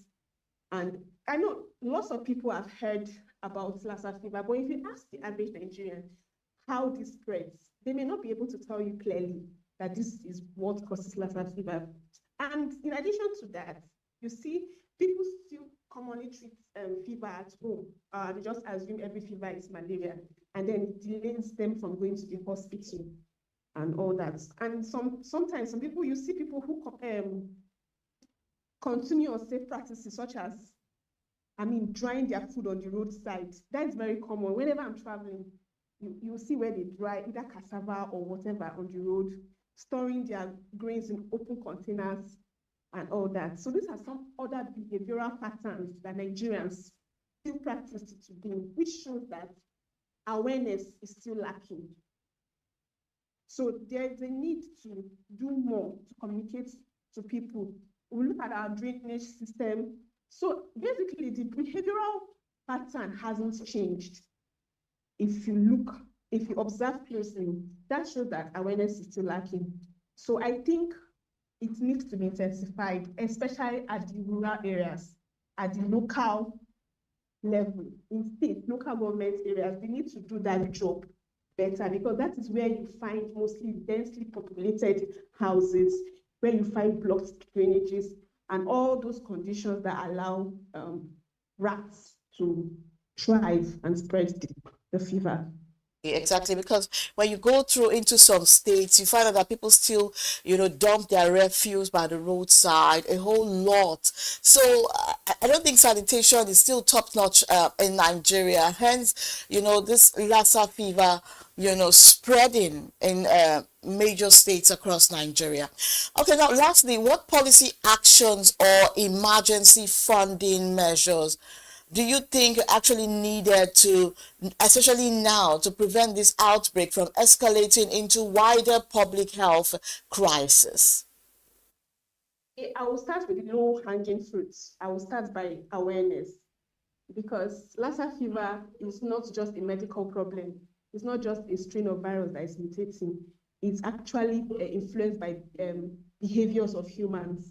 So if people can change some of their attitude, store food properly, just basic, simple things they could do, like store food properly, avoid leaving things on the road, and just being conscious of how you keep things you eat, I think it will go a long way. So awareness is the low-hanging fruit for me. And then before we talk about funding for more laboratories, because of course states need the capacity to test. They need to boost their capacity to test. All those states that we don't get to hear them, we don't get to hear any reports from them when Lassa fever is being analyzed. It doesn't mean that cases are not going on. If possible, it could even be worse. But because of the lack of capacity to test. So I think awareness, and we need more laboratories to enable the states test in real time and be able to respond. Because if you don't know, you can't respond to something you don't understand. So you need to also understand how the rat behaves in your state and what's influencing it.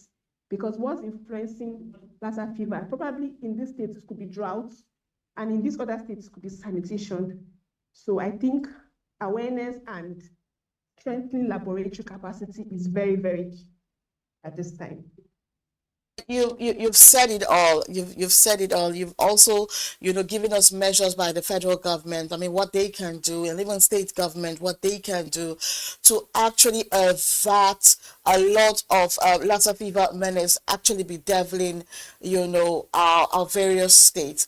Now, we've been speaking with God's gift, Onye Dinefu. She is our Business Day's Abuja-based correspondent, and she did so well on the headline story that say that Lassa fever spreads as Nigeria records 157 cases, 17 deaths. Wow. Thank you so much, and God's gift, for bringing this awareness and to make Nigerians also be more cautious about, their environment, and to also know that health is wealth. Thank you for your time once again.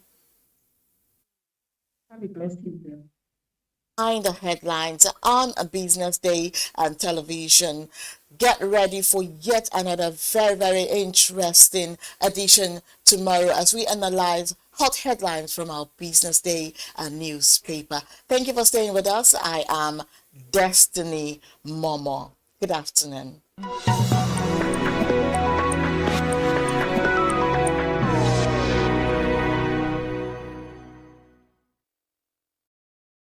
Information is everywhere, but insights, that is rare. Business Day Premium gives you analysis, data, and context that keep you ahead. Business Day Premium. Read deeper, decide smarter. They say money never sleeps. Wake up to clarity, insights, and the stories driving business in Nigeria and beyond. From the heartbeat of small and medium enterprises to the pulse of national economic policy, this is where business meets perspective. With expert guests, real-time analysis, and stories that matter to you, we go beyond headlines to bring you the full picture. Join us every morning as we break down the numbers, decode the policies, and spotlight the people shaping our economy. This is Business Money. We are not just showing off businesses, but telling the stories behind them. The hustle, the art, the orders, and the wins. Startup Spotlight, showing every Monday on Business Day television. Welcome to the Triumph Against Odd podcast. Most people go through their lives without knowing what their superpower is, right? But if you're lucky enough and determined enough to find your superpower before you get to a certain stage of your life, you will be incredibly successful. Look, the first thing is you just decide not to look at the challenges, because if you do, it's going to end you. The closest thing I think is that I had a deeply military background, which is a bit of a never say die background.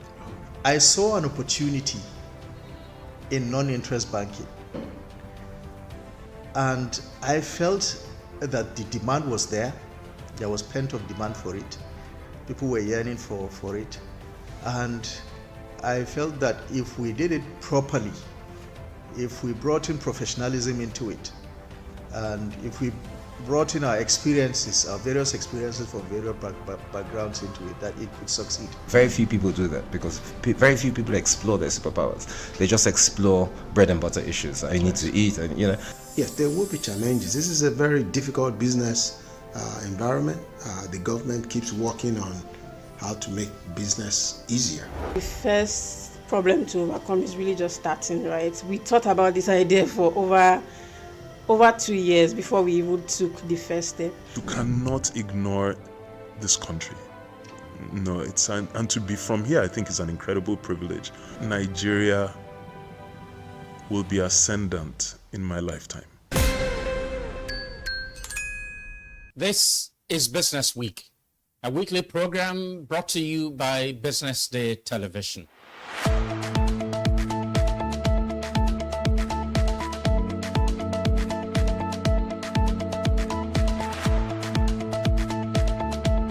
For many years, we've talked about the need to, essentially diversify our revenue stream away from, the huge dependence on oil revenues. It looks like that is happening now. So that means that we're better protected when, you have these wide fluctuations in oil prices and all of that. So it's as you say, and I agree, that we should commend the government. At least revenues are not falling. There have been times in the past when we recorded drops in revenue. That's not the case today. We're seeing revenues actually going up. Increasingly, we can see the developed countries focusing on renewable energy and so on and so forth, which means that in the long run, we must look for alternative sources to funding. So, the government says that crude oil theft has essentially come to an end. We need to do more to ensure that we totally eliminate crude oil theft and start to think of how to boost production. But it's a good first step. By eliminating crude oil theft, it also creates an incentive for international oil companies to probably return and start to take up more projects in the upstream industries. Stay ahead with Business Day Mobile, your gateway to Nigeria's most trusted business news, market insights, and expert analysis. With a Business Day Mobile app, you enjoy more than just news. You gain a seamless, intuitive platform designed to keep you informed and empowered. From exclusive articles to in-depth market trends, the app delivers the stories that matter most. Why Business Day Mobile? For premium access, for a clean, responsive design, for smarter navigation, for customizable alerts, and for all-in-one business hub. Whether you're a business leader, investor, policymaker, or enthusiast, Business Day Mobile brings you closer to the insights shaping Nigeria's business landscape.